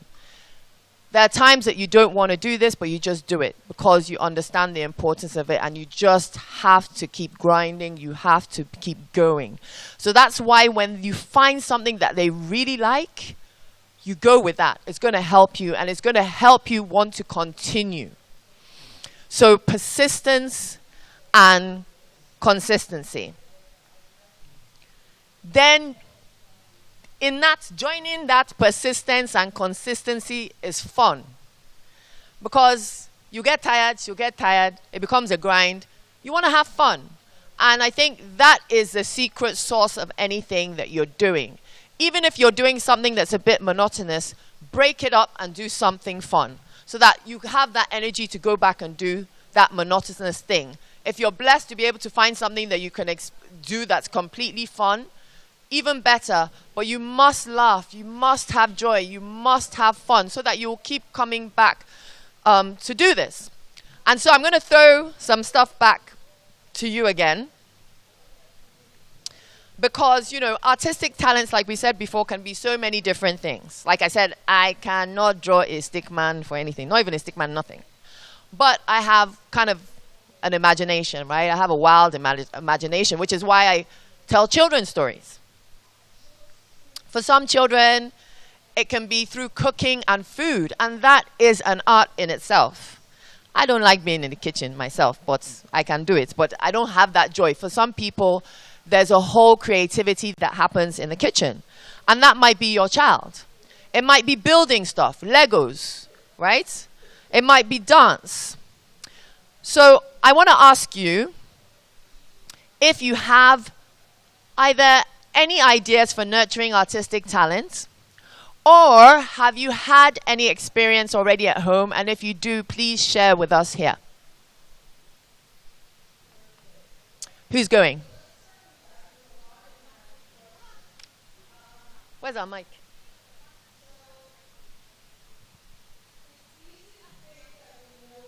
No, the other mic. I can't see what you're saying. The other microphone. I can't see it. Oh, she has it. There. There we go. Just going to give our doctor here. Well, thank you very much for the opportunity to share my experiences. Well, because I know we have parents, we have caregivers, we have family members, we have formal and informal caregivers. So I want to share a few experiences related to our setting. I want to share few experiences related to our environment. And I will start from the low-cost items or tools that we can use. But when we are using this, especially when we are starting, we may need to be collaborative. That is, it is always good to start jointly. That is, we have the caregiver or the sibling working with those children with special needs. You know, we have matches in our environment. We can make a lot of artistic work out of the matches. Either we want to buy newly or the ones we have used. If we are using the one we have used, we may have plain papers like this. And we have different structures. Okay, either we are bringing it out on a plain paper or on a cardboard, whatever is less expensive that we can use. We may form different shapes. And one thing I've realized is that when we work together with those children, we're able to encourage them on. And when you are done, make sure you tag it. You put the date, the name, and paste it somewhere where the child can see it. So, by the time you want to move to another one, the child is seeing what had been done. It lifts the spirit of the child. We do this at home, at school, in clinic setting. Then we may have different projects. Ultimately, Duyile is there. We may have different projects. And we may be invited to participate or to come along. Let's move out with those children. So when they participate in mural arts, like Kule Adewale Art in Medicine did for many children with special needs. So when they participate and they go to such an environment and they see it, it also makes them to be, it makes them to be happy. And they're able to identify they did this, they did that. Then another thing in our environment that we could use, we may have newspapers, okay? For papier-mâché. Yeah, we may make it into different forms. They are not expensive. That's why I'm saying that I'm going to our level. Something that is culturally acceptable and accessible. And we won't have to use a lot of money. So as they are engaged in many of those things, you know, the Pinsagree, the fine motor skills, we are building on it. And we should have a routine. That is, it should not just be a particular thing they do in a day. And we have a lot of cultural music that they like in our dialects. And we can all turn whatever we are saying into music so that it's all fun and playway method and they're enjoying it, they're not feeling bored. So does everybody understand what Doctor said? So it's... I don't want to be the only one to... No, we're going to get a parent next because she's a professional. So I'd love to be able to hear a non-professional parent. But if you want me to say a few things to the professionals, because I'll soon take my leave. Hold on. Professionals, when you are in a clinic environment, because some people are asking questions about the child was always sucking and things like that. You see, they don't like to be idle. They don't like to be idle. Many of those things that you have in the occupational therapy room, either building blocks, either many of these, you know, we have many of the, we have a lot of things. So just bring it out. If you see that the child feels bored walking alone, let them have a group walk together. And apart from substituting, when you bring out many of these heart work, like I remember there were many children when we started heart in our own little way, before Tender Hearts in Nigeria came in. We thought that they could not do anything. But by the time we had the parents together, either 2, 3, and they are working collaboratively. They are working together. Either we are using mouth to blow some of those paint, and they are now drawing whichever direction they want to have it. Then we can print a lot of beautiful pictures. Okay, you know, we all have phones now, and we also have small printer. You can print it out, let them see it, and give them colors. It will bring a lot of joy from them. Thank you. Thank you so much. So I think Doctor's really given us some great ideas, but I'd love to hear from a parent. You can give the young lady there, and maybe their experience at home. Okay, so I'm actually a teacher. So I teach preschoolers age 0 to 5. Okay, so I have this particular child in my class. She's 4, she has a therapist. She do come in, she will take her for a section, then she comes back, then she attend class activities too. So she's not left out. Yeah. Okay, so class starts at 9, she comes in 8:30. So when she comes in, so my school runs in EYFS and Montessori. So we have those materials. Right. So once she comes into the class, I notice she will just go to where the materials are. She will go and pick something. She will pick the pegs and she will start pegging. So she was doing that for like 3 months. Then later she just swapped to something else. So she will come in the morning. So from 8, she will carry a particular blocks, Legos. She will start building, putting them on top of.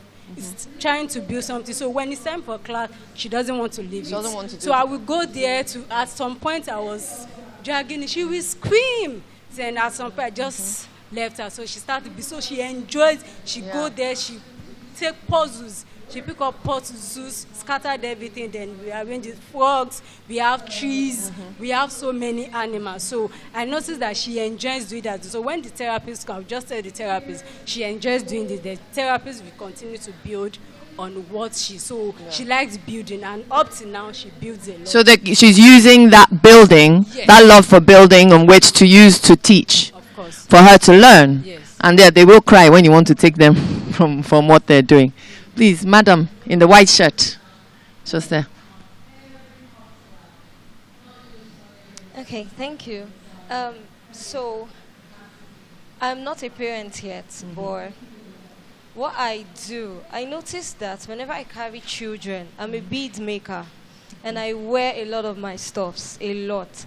So I notice that children, whenever I carry a child, the child is always either with the bead. holding on to the neck or the bracelet or pulling my ears.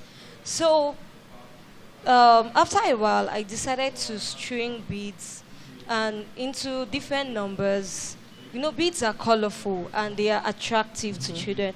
So I'll string just one bead, different colors, 2 beads on one string, different colors, 3 beads. So when I bring it to the child, because I take the preschool, so when I bring it to school, I show them, okay, so what is this? How many beads are here? They say 1. Now write 1. How many beads are here? And it also helps in addition, in the sense that I get 1 bead, I get maybe 5. Now count these.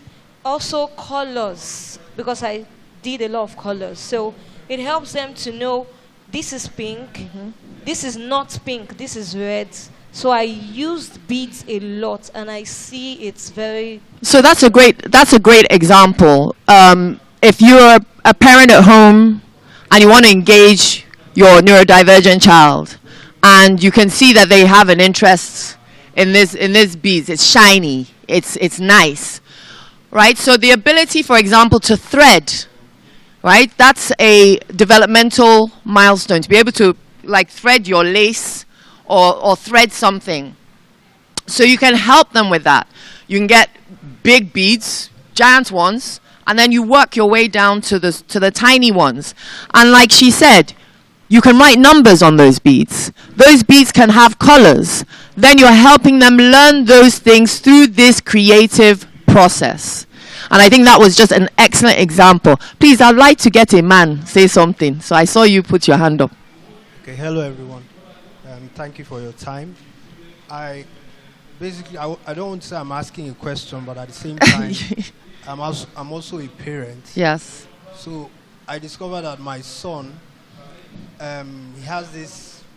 he's more inclined to watching cartoons.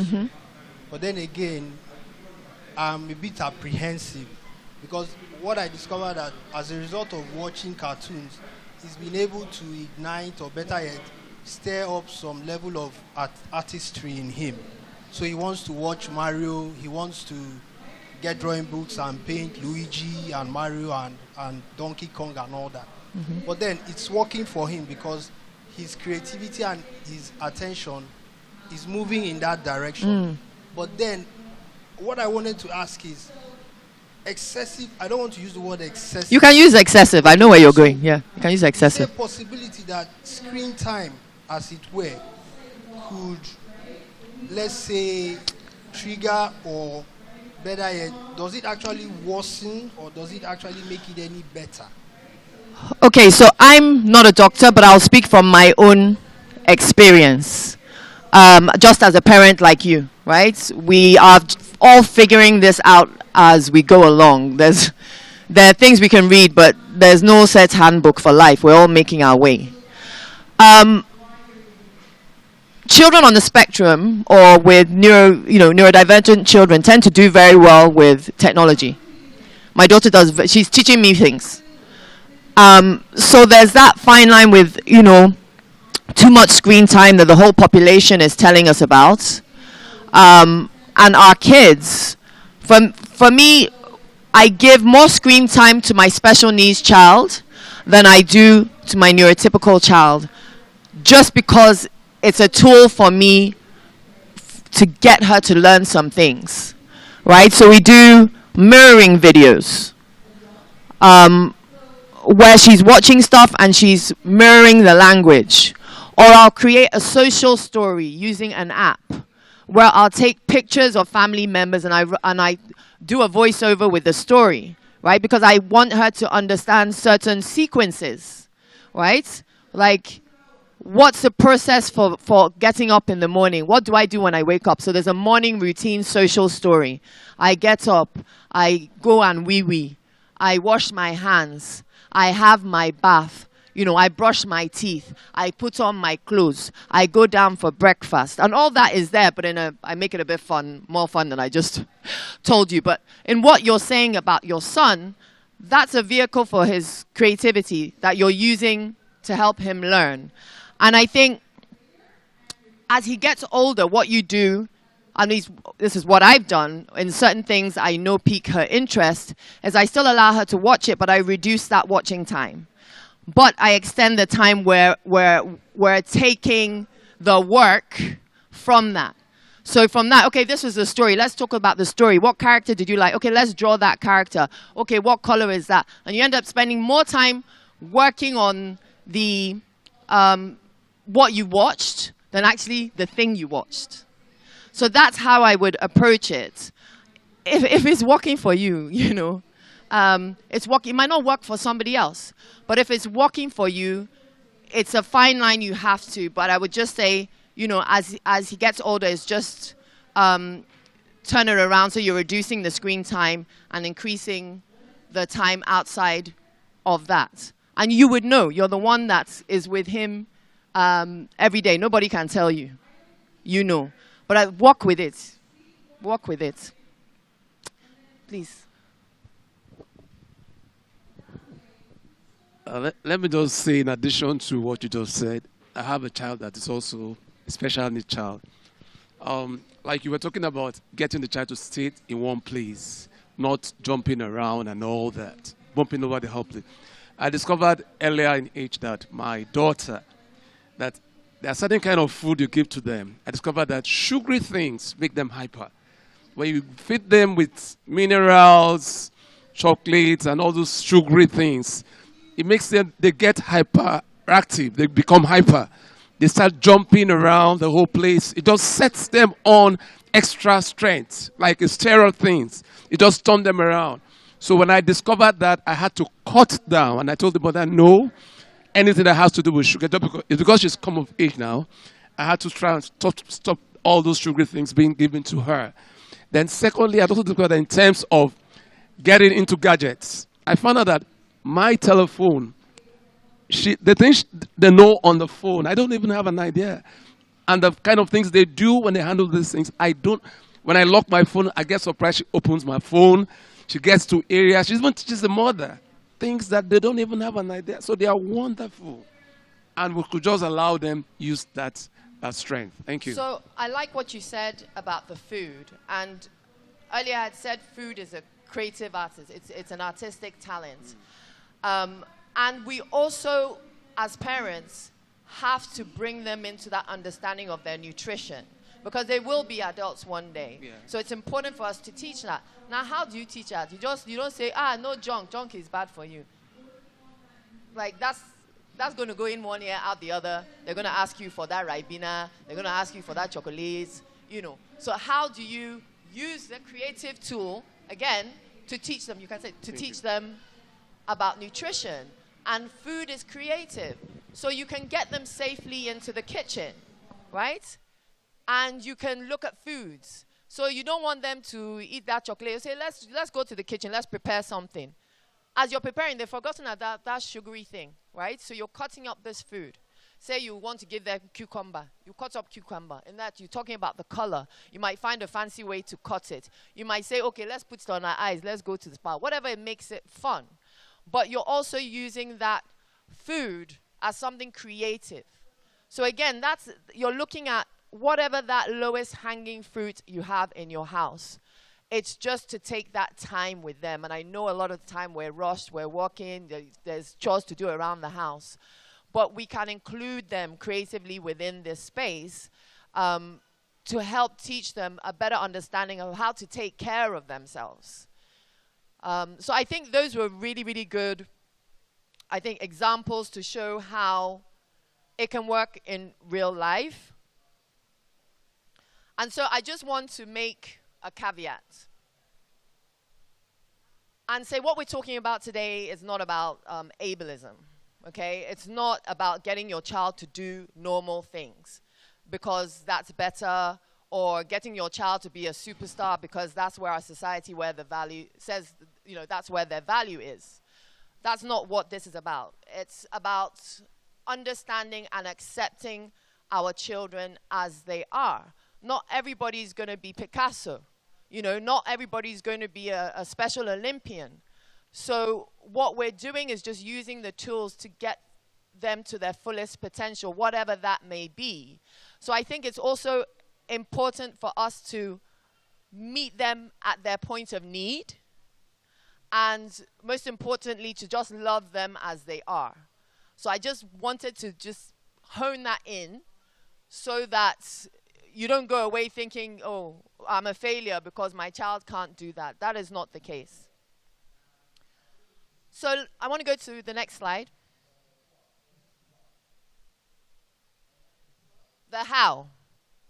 We've kind of touched quite a lot on this already, but how do you practically go about this? And I just want to give you some points that you can take away. First thing is supports. Once you're able to get through the denial thing and start talking to people around you about your child and sharing your experience with others, and involving others. You need that support. No man is an island, and you cannot do this on your own. It literally takes a village to raise our children. You must, if they have siblings, involve their siblings. When you're doing some of this stuff, involve their siblings. They will mirror those siblings. They will look at those siblings. Just the sibling being involved will motivate them. So when I want Simone, when I want Sim to do some things and she's not agreeing, I'll call her brother. Once she sees her brother doing it, she's there. In fact, it's even annoying her that he's doing it. So he cannot be there and she's not enjoying too. So that sibling really helps to motivate them. Plug into your family and friend networks. Don't be ashamed. There's no shame here. And if anybody is not there to support you, then God did not want them to support you. You will find the ones there that will help you. But you need to talk, you need to ask, you need to share in order to get that support. Plug into special needs communities, physically and virtually. So we're here today. This is one whole community. We're here today. Network amongst yourselves. If you're on social media, find those groups. Network, get into those WhatsApp groups, ask questions, ask people how they did stuff. You need to plug into that special needs community because there's a language that we speak with ourselves that is just there. You don't have to explain every single thing. A special needs parent understands a special needs parent. Finances. I'm mentioning that again because unfortunately, insurance does not cover anything we need, and we're all living in this society of fuel is costing 700 naira and all that. So finances are important, but they should not be a barrier. So even if you have no money, it doesn't mean you can't start. You start with whatever you have. Like we said, whether it's newspaper, whether it's matches, whether it's your voice, whether it's dancing, whatever it is, you can start wherever you are. So do not let finances be a barrier. Time. You must give some time. Now, again, everybody's situation is different, but you could say, okay, I'm going to dedicate 1 hour a week, and it's going to be at this regular time. Or you might say, I'm going to dedicate 10 minutes a day.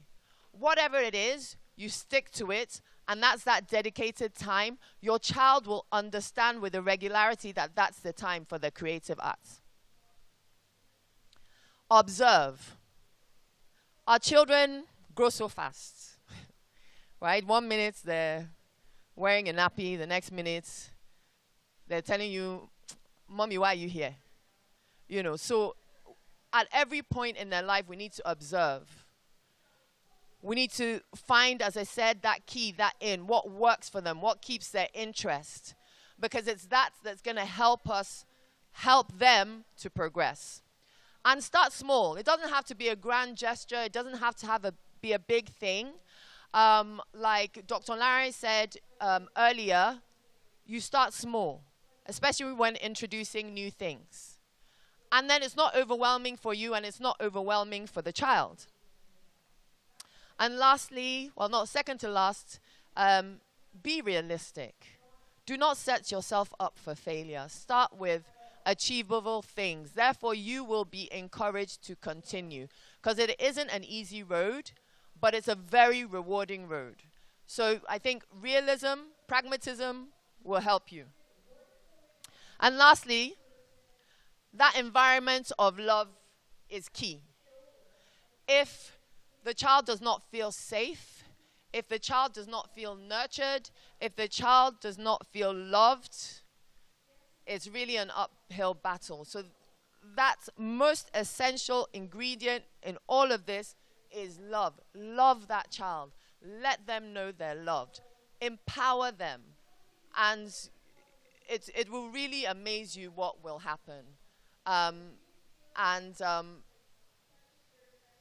My personal experience is an amazing one. And it just shows that what you thought was meant to bring you down has actually been your salvation. So that's how I end, because I'll get a bit teary. Thank you so much. Now, we have one final thing. There's a handout going to go, and it's a little interactive exercise that I wanted to take you through. So hopefully, I didn't know how many people are going to be in this session, so I hope everybody gets one. But it's just what I want to use as an example of how you can do something at home with no cost. So can I get some help? Where did our little assistant? So let me get.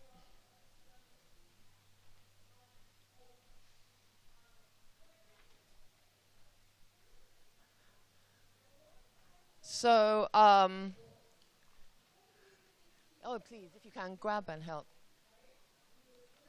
So you can pass it, I'll get you one. So, I hope everybody gets one. I wasn't sure how many, but you'll see inside is a book. When you get it, please take it out of the wrapper, open it up.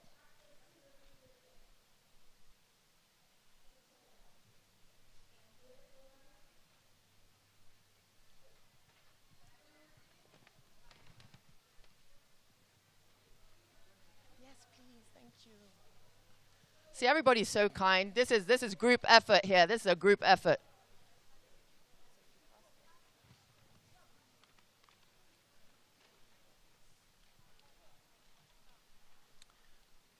So when you get it, just open it up, take a look through, and I'm going to give you just example of some exercises, things you can do.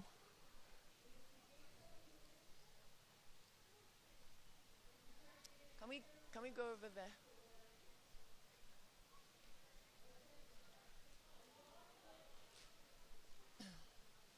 Can we try are we done? Try the back over there as well.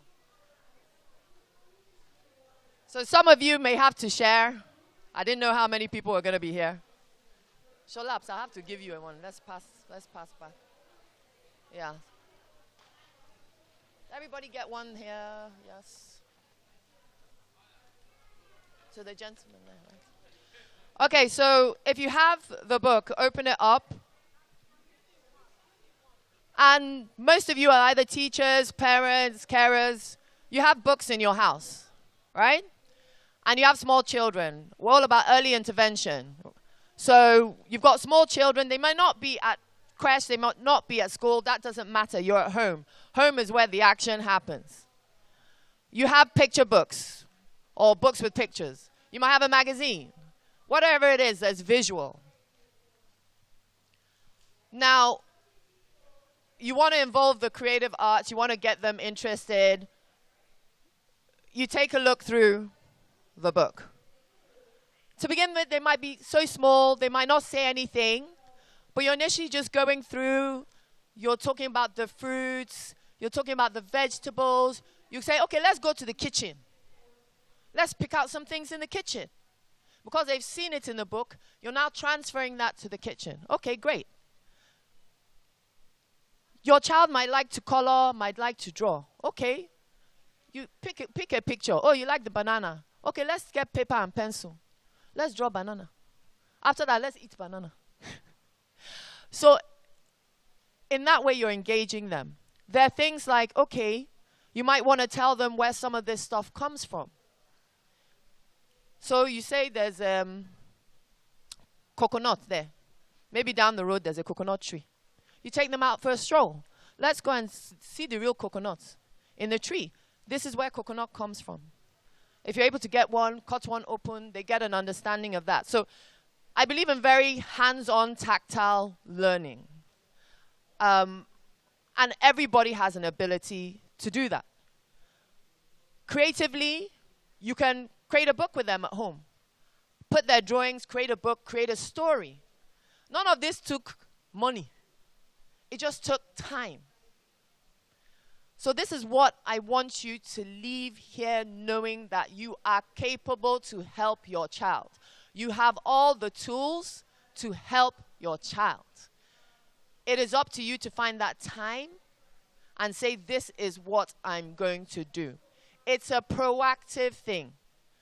We do what we do in the natural. God does the supernatural. You understand? So I'm sorry if you didn't all get a book, but I wanted you to just understand physically, tangibly, how it is accessible to all of us. Thank you so much.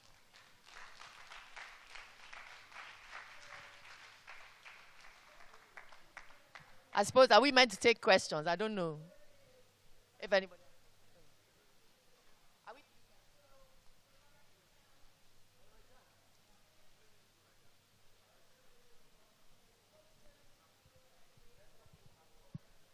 Oh, I guess there's people with questions. Thank you so much. Hi, thank you so much for such an impactful session. Okay, so my question is, two questions actually. Question one, is it okay if your child plays alone? Like, it does all of the activities and is really engrossed, he enjoys doing it on his own. Sometimes I feel bad that, you know, I'm not joining him, but he's having a good time. Are we encouraged to join them or just let him do his thing? So it depends. Number one, his age. Number two, he's 2 years old. And then number two, again, I'm not a doctor. I'm just talking from my parenting experience. And sometimes, you know, parent to parents, peers is good conversation. Is he on his own or are there other children around? Okay, so he doesn't go to school. We stay at home, like at home. So he's playing with everything. He loves arranging. So he's taking pegs, he's arranging them. He's taking the shoes, arranging them. He's taking whatever he sees. As long as it's like 4 or 5, he's arranging them. He's there for hours, just doing his thing. But is he okay? Do you think I should like maybe join him or just? So I think to begin with, at a certain age, all children are like that. Even when they're in a group, they're playing around each other, right? But they're not playing with each other. But then they hit that milestone of when they start to interact with each other. So that is quite typical. Now, it's what you would observe when you put him in a group. What happens? And he's at that kind of borderline age where he might still be playing on his own. If he is on the spectrum, I don't know if you have a diagnosis yet. Well, I think we do. They just said, you know, there is no fixed test, but from what we've observed, they think he's on the spectrum. That's why we're here. This is what kids on the spectrum do. Okay, thank you. Then my second question is, because he doesn't talk yet, and I don't know if he understands when we're talking to him. So sometimes I see activities, and I'm like, let me get him to try these activities, but he doesn't seem interested, and I don't know how I can get him to. Have you tried signing? Makaton sign, baby sign, sign language? No, not really. Okay, so that does not delay speech. Okay. It's just a bridge, and it'll help you communicate, and it helps him communicate with you. All right, so for me, I learned with my second child, and that was a game changer. So from the time that she was 6 months, she was signing with us. How do we get started? So just Google Makaton sign or baby sign language. Okay. It's not quite as advanced as our lovely lady here, okay. But it will really help. And that's something that we used as like a bridging tool. If I'd known with my son, I would have used it, and he's not special needs. But it would have reduced a lot of his frustration and tantruming. And then you do need to introduce your child in somewhat a social setting. It doesn't have to be school. Like, some people don't, there's nothing wrong with not sending your child to school to about 5, 6. But if you have nieces and nephews, cousins, even if he's not interacting with them, he's an only child right now? Yes. Yes, so just to have small people, our constituency members, as I call them, around. Okay, my last question, and this one goes to all mothers in the house. I don't know, it might be a bit TMI, but I feel very bad. I'm a little bit skeptical about, sorry, I'm so shy, sorry. Okay, so I'm a little bit skeptical about having another child, especially because they keep saying, oh, it's not like you did anything wrong, you didn't do anything bad, it just happened. So how did you curse over that? I completely understand this. I think most women, for men it's a little different because they don't birth the child. Although men do go through their own grieving journey. So you grieve for the child that you thought you would have. You love the child you have, but it is a continuous grieving process. And especially as a young mom like yourself, you do want to have other children, but you worry about, what if I get another special needs child? Will I be able to cope? Will my marriage be able to cope? What will happen? And because in our environment, I mean, I've had people say things to me like, you know, what did I do? Oh, I should have used a coat hanger. You know, silly things like that, where people may not want to sit next to your child because they think they can catch whatever it is your child has. It's quite sad, but I think that if you're young enough and you want to have another child, take that leap of faith.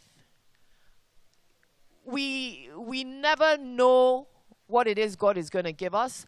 And you might think, oh, I have a normal child. But that normal child might give you a lot of trouble later on. You don't know. We don't know. And any one of us can become special needs in an instant. So I think we also need to understand that, you know, life is what happens when making plans, as they say. If you have that ability to have that child and you want to have that child, yes, fear is there, but you put your fear, you trust to God, and you make sure you have that support system around you, and it will be okay. I did not have another child, since we're sharing, after my special needs child, because I'm old.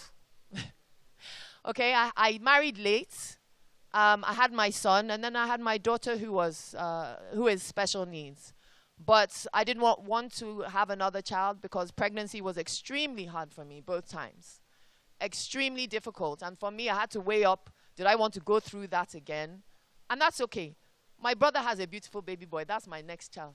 So that's how I go about it. But it is a very personal thing, and I really appreciate you sharing that. And I think everybody here can understand. So thank you so much for being vulnerable. Thank you so much for sharing with us. It is part of our journey. Know the child, know their gift, where they can go. Good afternoon, everyone. Really important. My name is Kate. Yes, I want to ask a question. I have a child who is ADHD and is 14 years old now, and I've really gone a lot, and I've done a lot towards him. And now I want to ask a question. Now he's gotten to the stage of adolescent, and I notice when he wakes up in the morning, even if it is 5 a.m., he'll walk around the whole sitting room. He'll go inside the room, the kitchen. He'll just be walking around. He might walk around for like an hour or two. When he's tired, he'll sit down. Then afterwards, he will tell me he wants to have his bath because he can't bathe himself. He wants to bathe. He wants to brush. Then the next thing he wants to eat. Then aside that, it's been a lot with bottle. It spins a lot with bottle. So I want to, how can I, help him? Okay, so there's a couple of things that spring to mind, right? I think we're going to wrap it up after this question, right? So there's a couple of things that spring to mind. He needs that sensory, he needs that stimulation. There's something that's soothing to him that he's seeking. It's a seeking behavior, right? It's not just getting up to walk. It's seeking, it's soothing, it's self-soothing. He has that energy as a young man. Maybe look at getting him into some kind of sports. You know, he's at that age, he's adolescent, he has energy. Maybe morning time is time for a workout. Getting him to actually structured workouts. Or you say, that's our morning time, we go out for a walk. You make it a family thing. That's our morning time, it's walking time. Let's go out for our daily walk. So it becomes an inclusive family thing. Or you get him into a sports program. That immediately springs to mind. Then the second thing you said is that he's playing with bottles, right? He's spinning. Are they glass or plastic? This is fantastic. And he's making sounds with it. Okay. So you work with that. What can you do with that? There's YouTube. How to make songs using plastic bottles. Things like that. People are doing this stuff. You put water in it. Different levels of water makes different sounds. Or you put different items. Even in this brochure today, you'll see something about bottles and putting things in bottles. Do stuff. They shake. They make sounds. He can create music with these bottles. He can create art with these bottles. So it's like, okay, this finds his interest. This keeps his interest. Okay, let's see what we can do with these things that's interesting, that is interesting him. Because there are people who do whole songs using bottles. So I think maybe look into that. Use those messages he's giving you and work with what he's doing. Thank you so much. Thank you, everybody. Oh, we had the last question. She has one more question. Can we finish?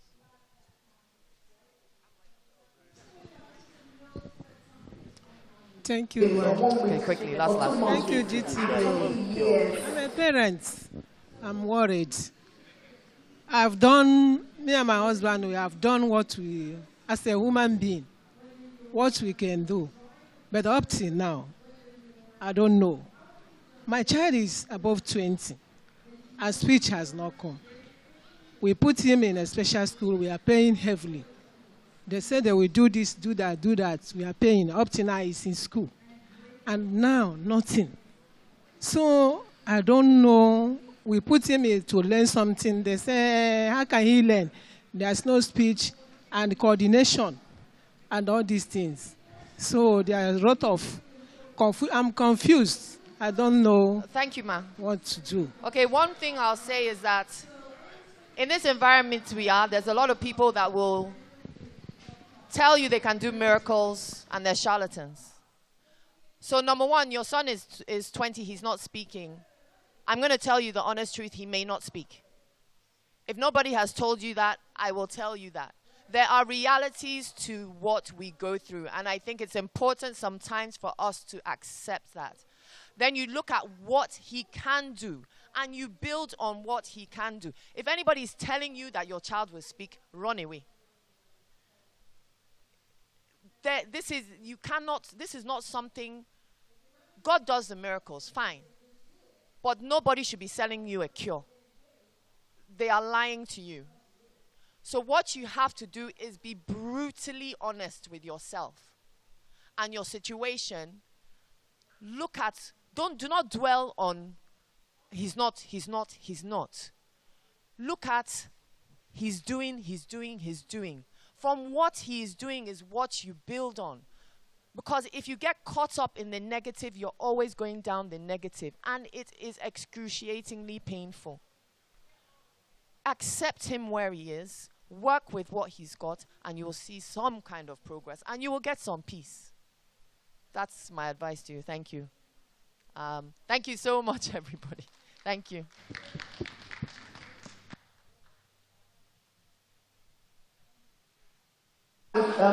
Developments you've made, also trauma, losing a loved one could make you regress. Yes, that does happen. Yes? Sorry guys, I can't hear.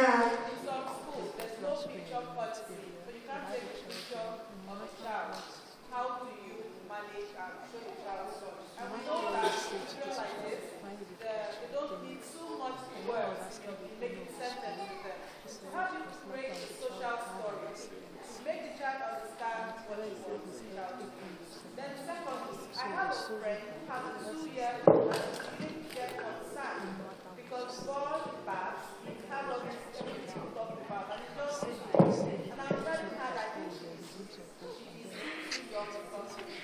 So what any intervention can be done to help the child understand? Then thirdly, when you talk about maths, like me, I got the teacher from going. I'm trying to keep up to say, what was the first thing she asked me again? Don't worry, I just can't take it as I go. I'm being real here. Go on. The model, the relation of things, how to share the children, even to this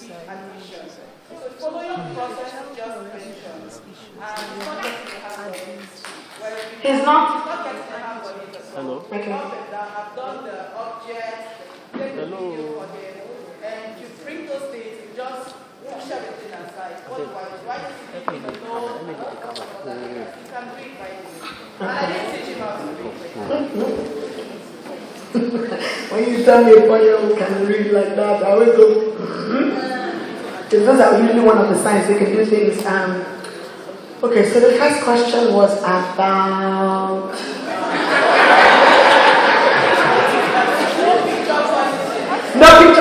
No picture policy, right. Okay, can you be bold enough to go to your head of school and say, why? Because the child needs this. So they could have made a policy that is, it doesn't really make sense. Because I need to show the child pictures. What is it that you can't take pictures of? Pictures of the child themselves or any pictures at all. So you can't print things. Right. If you're going to print a picture of the child, right? What are you using to take the picture? That's where the problem is. Not your cell phone. Not your cell phone. You never safeguarding policies. You never take pictures of children on your phone. If there's a school camera or a school iPad, use that instead. Not pictures on your phone. There are all sorts of things on the internet. We know what goes on now. You can take a picture of a child now. Technology, they can strip the child. All sorts of things. So not with your personal phone. School iPad, school phone, yes. Then the one for the 2-year-old. Okay, so a child at 2, not yet talking. It's okay. The child will talk. What can the mother do? One of the things the mother can do is, if she's cooking in the kitchen, say for example, she's got her pot out, just start naming objects and naming things for the child. Pot, spoon, cup, water, mommy, daddy. Just that, because there's an intervention called Box Clever. And I'll tell you a little bit about it. It's having a container of things that is associated with something. So for example, under the sea, we can get sand, shells, dolphins, fish, everything. I know it all belongs under the sea, and I'm naming to label them. So the child knows and recollects these objects belong, and I can use it appropriately. Likewise, she can use one for the kitchen. Spoon, cup, everything that belongs in the kitchen. Just start labeling things and naming things for the child. The language will come. Sometimes children don't speak. I've experienced the child not speaking until they were 7. And now, you can't stop him from talking. And the third one was the boy who is 4 years old, who can read but is not interested in maths or adding or stuff like that. You've used objects. Have you used real life things?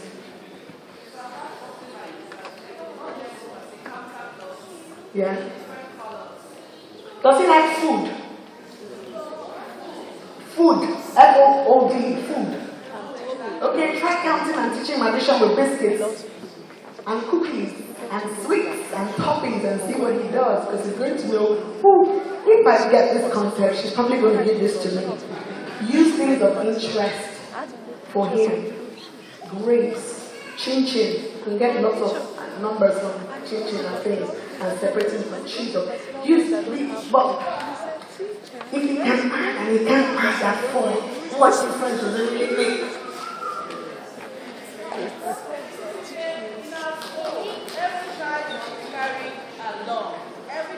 Yes, he can be carried along, and yes, he can learn. The fact is in school and following routines and things, he is learning, but all children don't learn at the same time, at the same pace.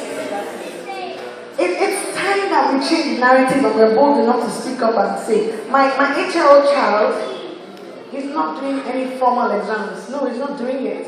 First of all, he's not going to sit down will he sit down for 1 hour to sit down and do question paper right? He's not going to do that. So why am I even attempting it? Because at the end of the day, I might get the slap. So, but can he count? Yes.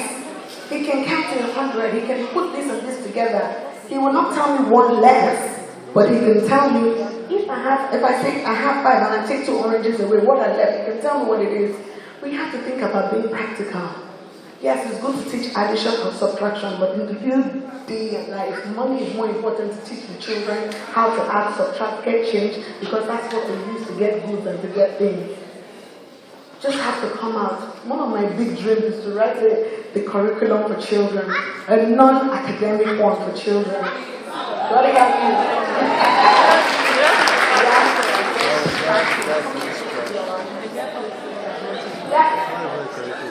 Sorry, 1 second. What?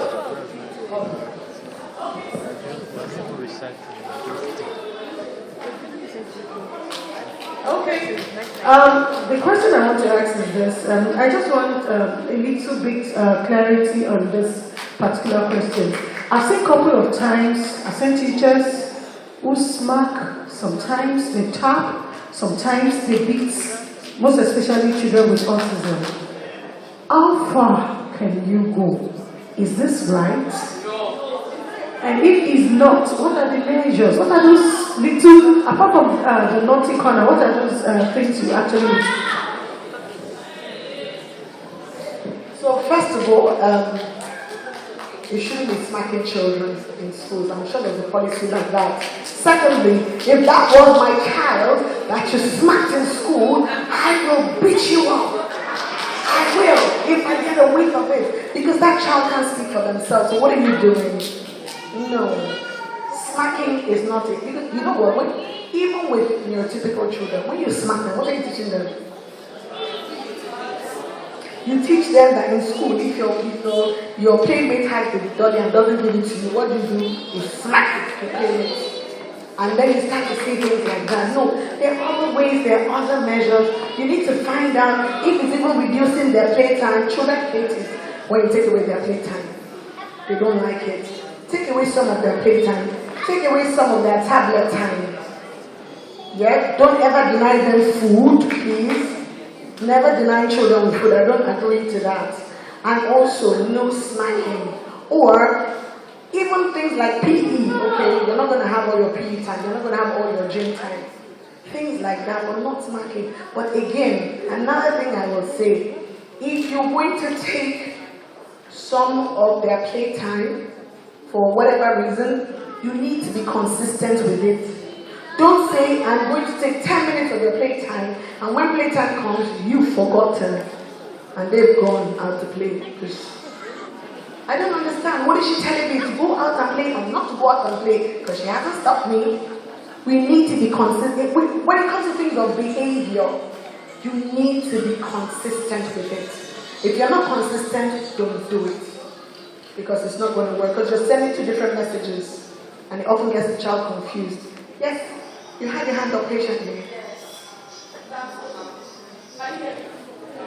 Sorry, I can hear you, but I'm also distracted by the phone or something playing in that corner up there. Thank you. Good afternoon.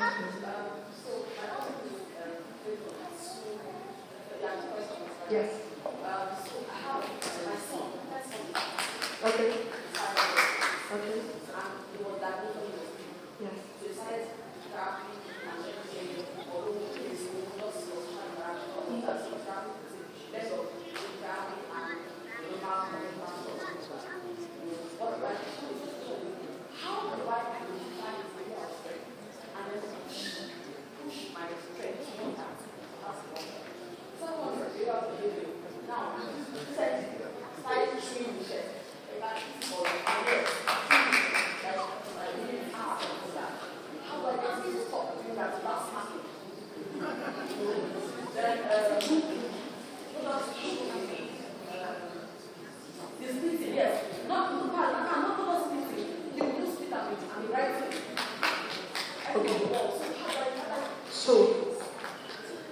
start from reverse. He wants to write.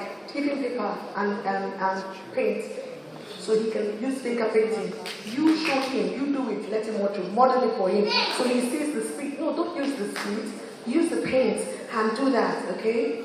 Now, you just ask him what's his area of strength. You just told me now. He likes to be drawing and writing with speed.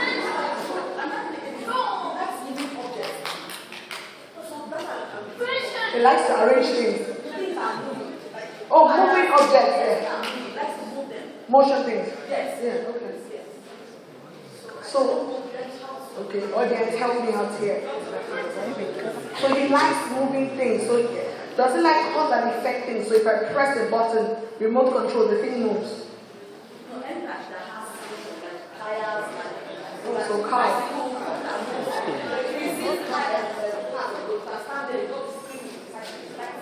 Okay, so he likes cars. So what can we do to make him have, okay. Have you ever tried to buy a toy that is broken and for you to fix it and then it moves? Sorry?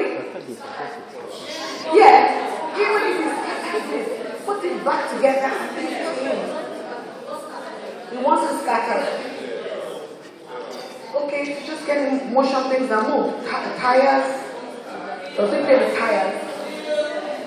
Wheels, wipers, anything, open the door, shut. Those things, just leave him for now. He's still 5. You don't always find out their gifts so quickly or so easily. Again, just let him go at his own pace and don't say, okay, right, so today is painting, so it's a painter. No. They're different things, but you just wait and see. Some children is cooking. They like standing beside you when you're cooking and they're watching. You turn your back, you leave the bread, you leave the butter, they'll do it behind your back. He's still young. Just see, expose him to a number of things. One of the children that I've taught, I used to look at him and go, what's going on here? And do you know what it was?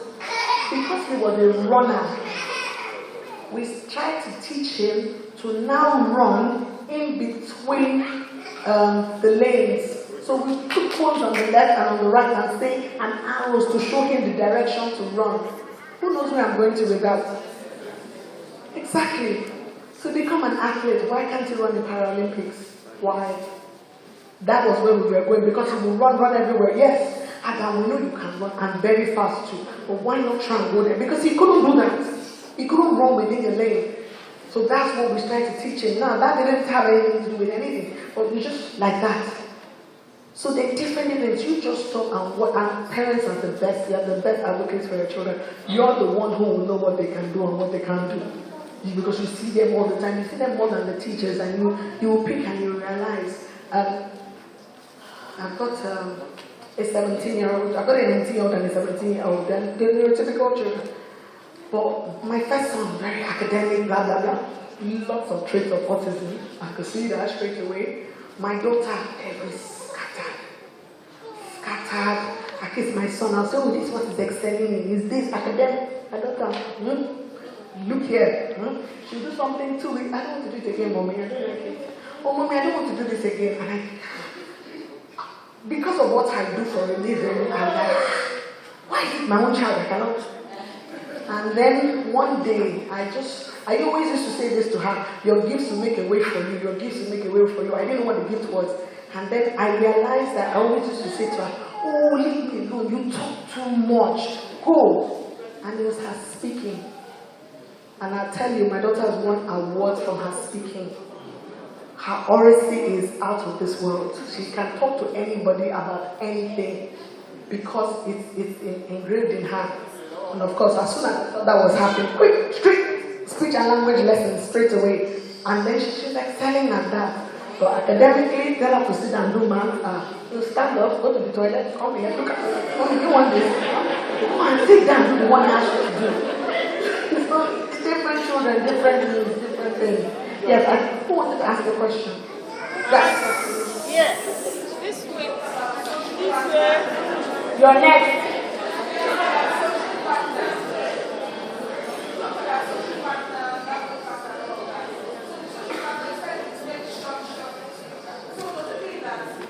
Social partners hardly ever have any words.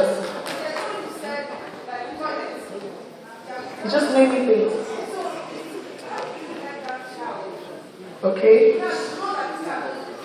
So if I want to move a social partner to a language partner, I teach him how to not just name words, but put verbs to it. I add verbs. Yusuf wants play. Yusuf skips. Yusuf smiles. Yusuf blows kisses. That way. Right, so my team here. Yes? Thank you very, very much. My question is, I said thank you very, very much. I appreciate you. My question now is that I have a 22 years old who is an autistic child. 22 years. I've been trying to manage him. But the issue there is that the problem happening now with him is that you know those noise they normally make. The noise is really so much. I don't know what to do. At times, especially when he's not in his right mood. You will see them jumping up and down and make that type of noise.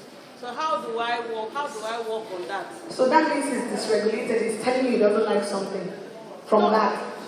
No. It's especially when he's excited and I don't know. You see them jumping, you see him jumping up and down. But you heard what she said. If I'm doing certain things, he can be telling you I'm very happy with something or I'm not very happy with something. And I can be louder because I'm growing older, because I've got more of a voice now. Go on. I said that about jumping and making noise. You know, that times in the night itself, that noise keep on making it and he might be having a nightmare. Something might be wrong. That's the real Go during the day too. It's the way he's telling you something. It can be in the night. You talk in the morning and in the night and throughout the day, don't you? Sorry? He's not expressing anything. He's not expressing anything. I'm sure he's trying to tell you something. You just watch. Okay? I've got the sign now that it's actually over. I can't imagine I've spoken for almost 2 hours non-stop.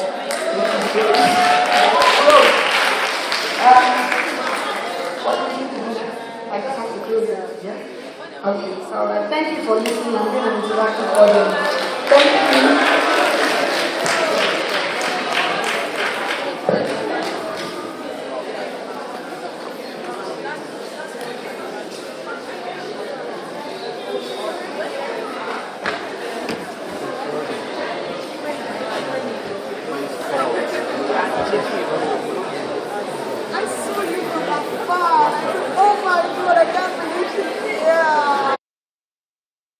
Good morning, children. Not loud enough. Good morning, children. These are my hands. God gave them to me. They are blessed.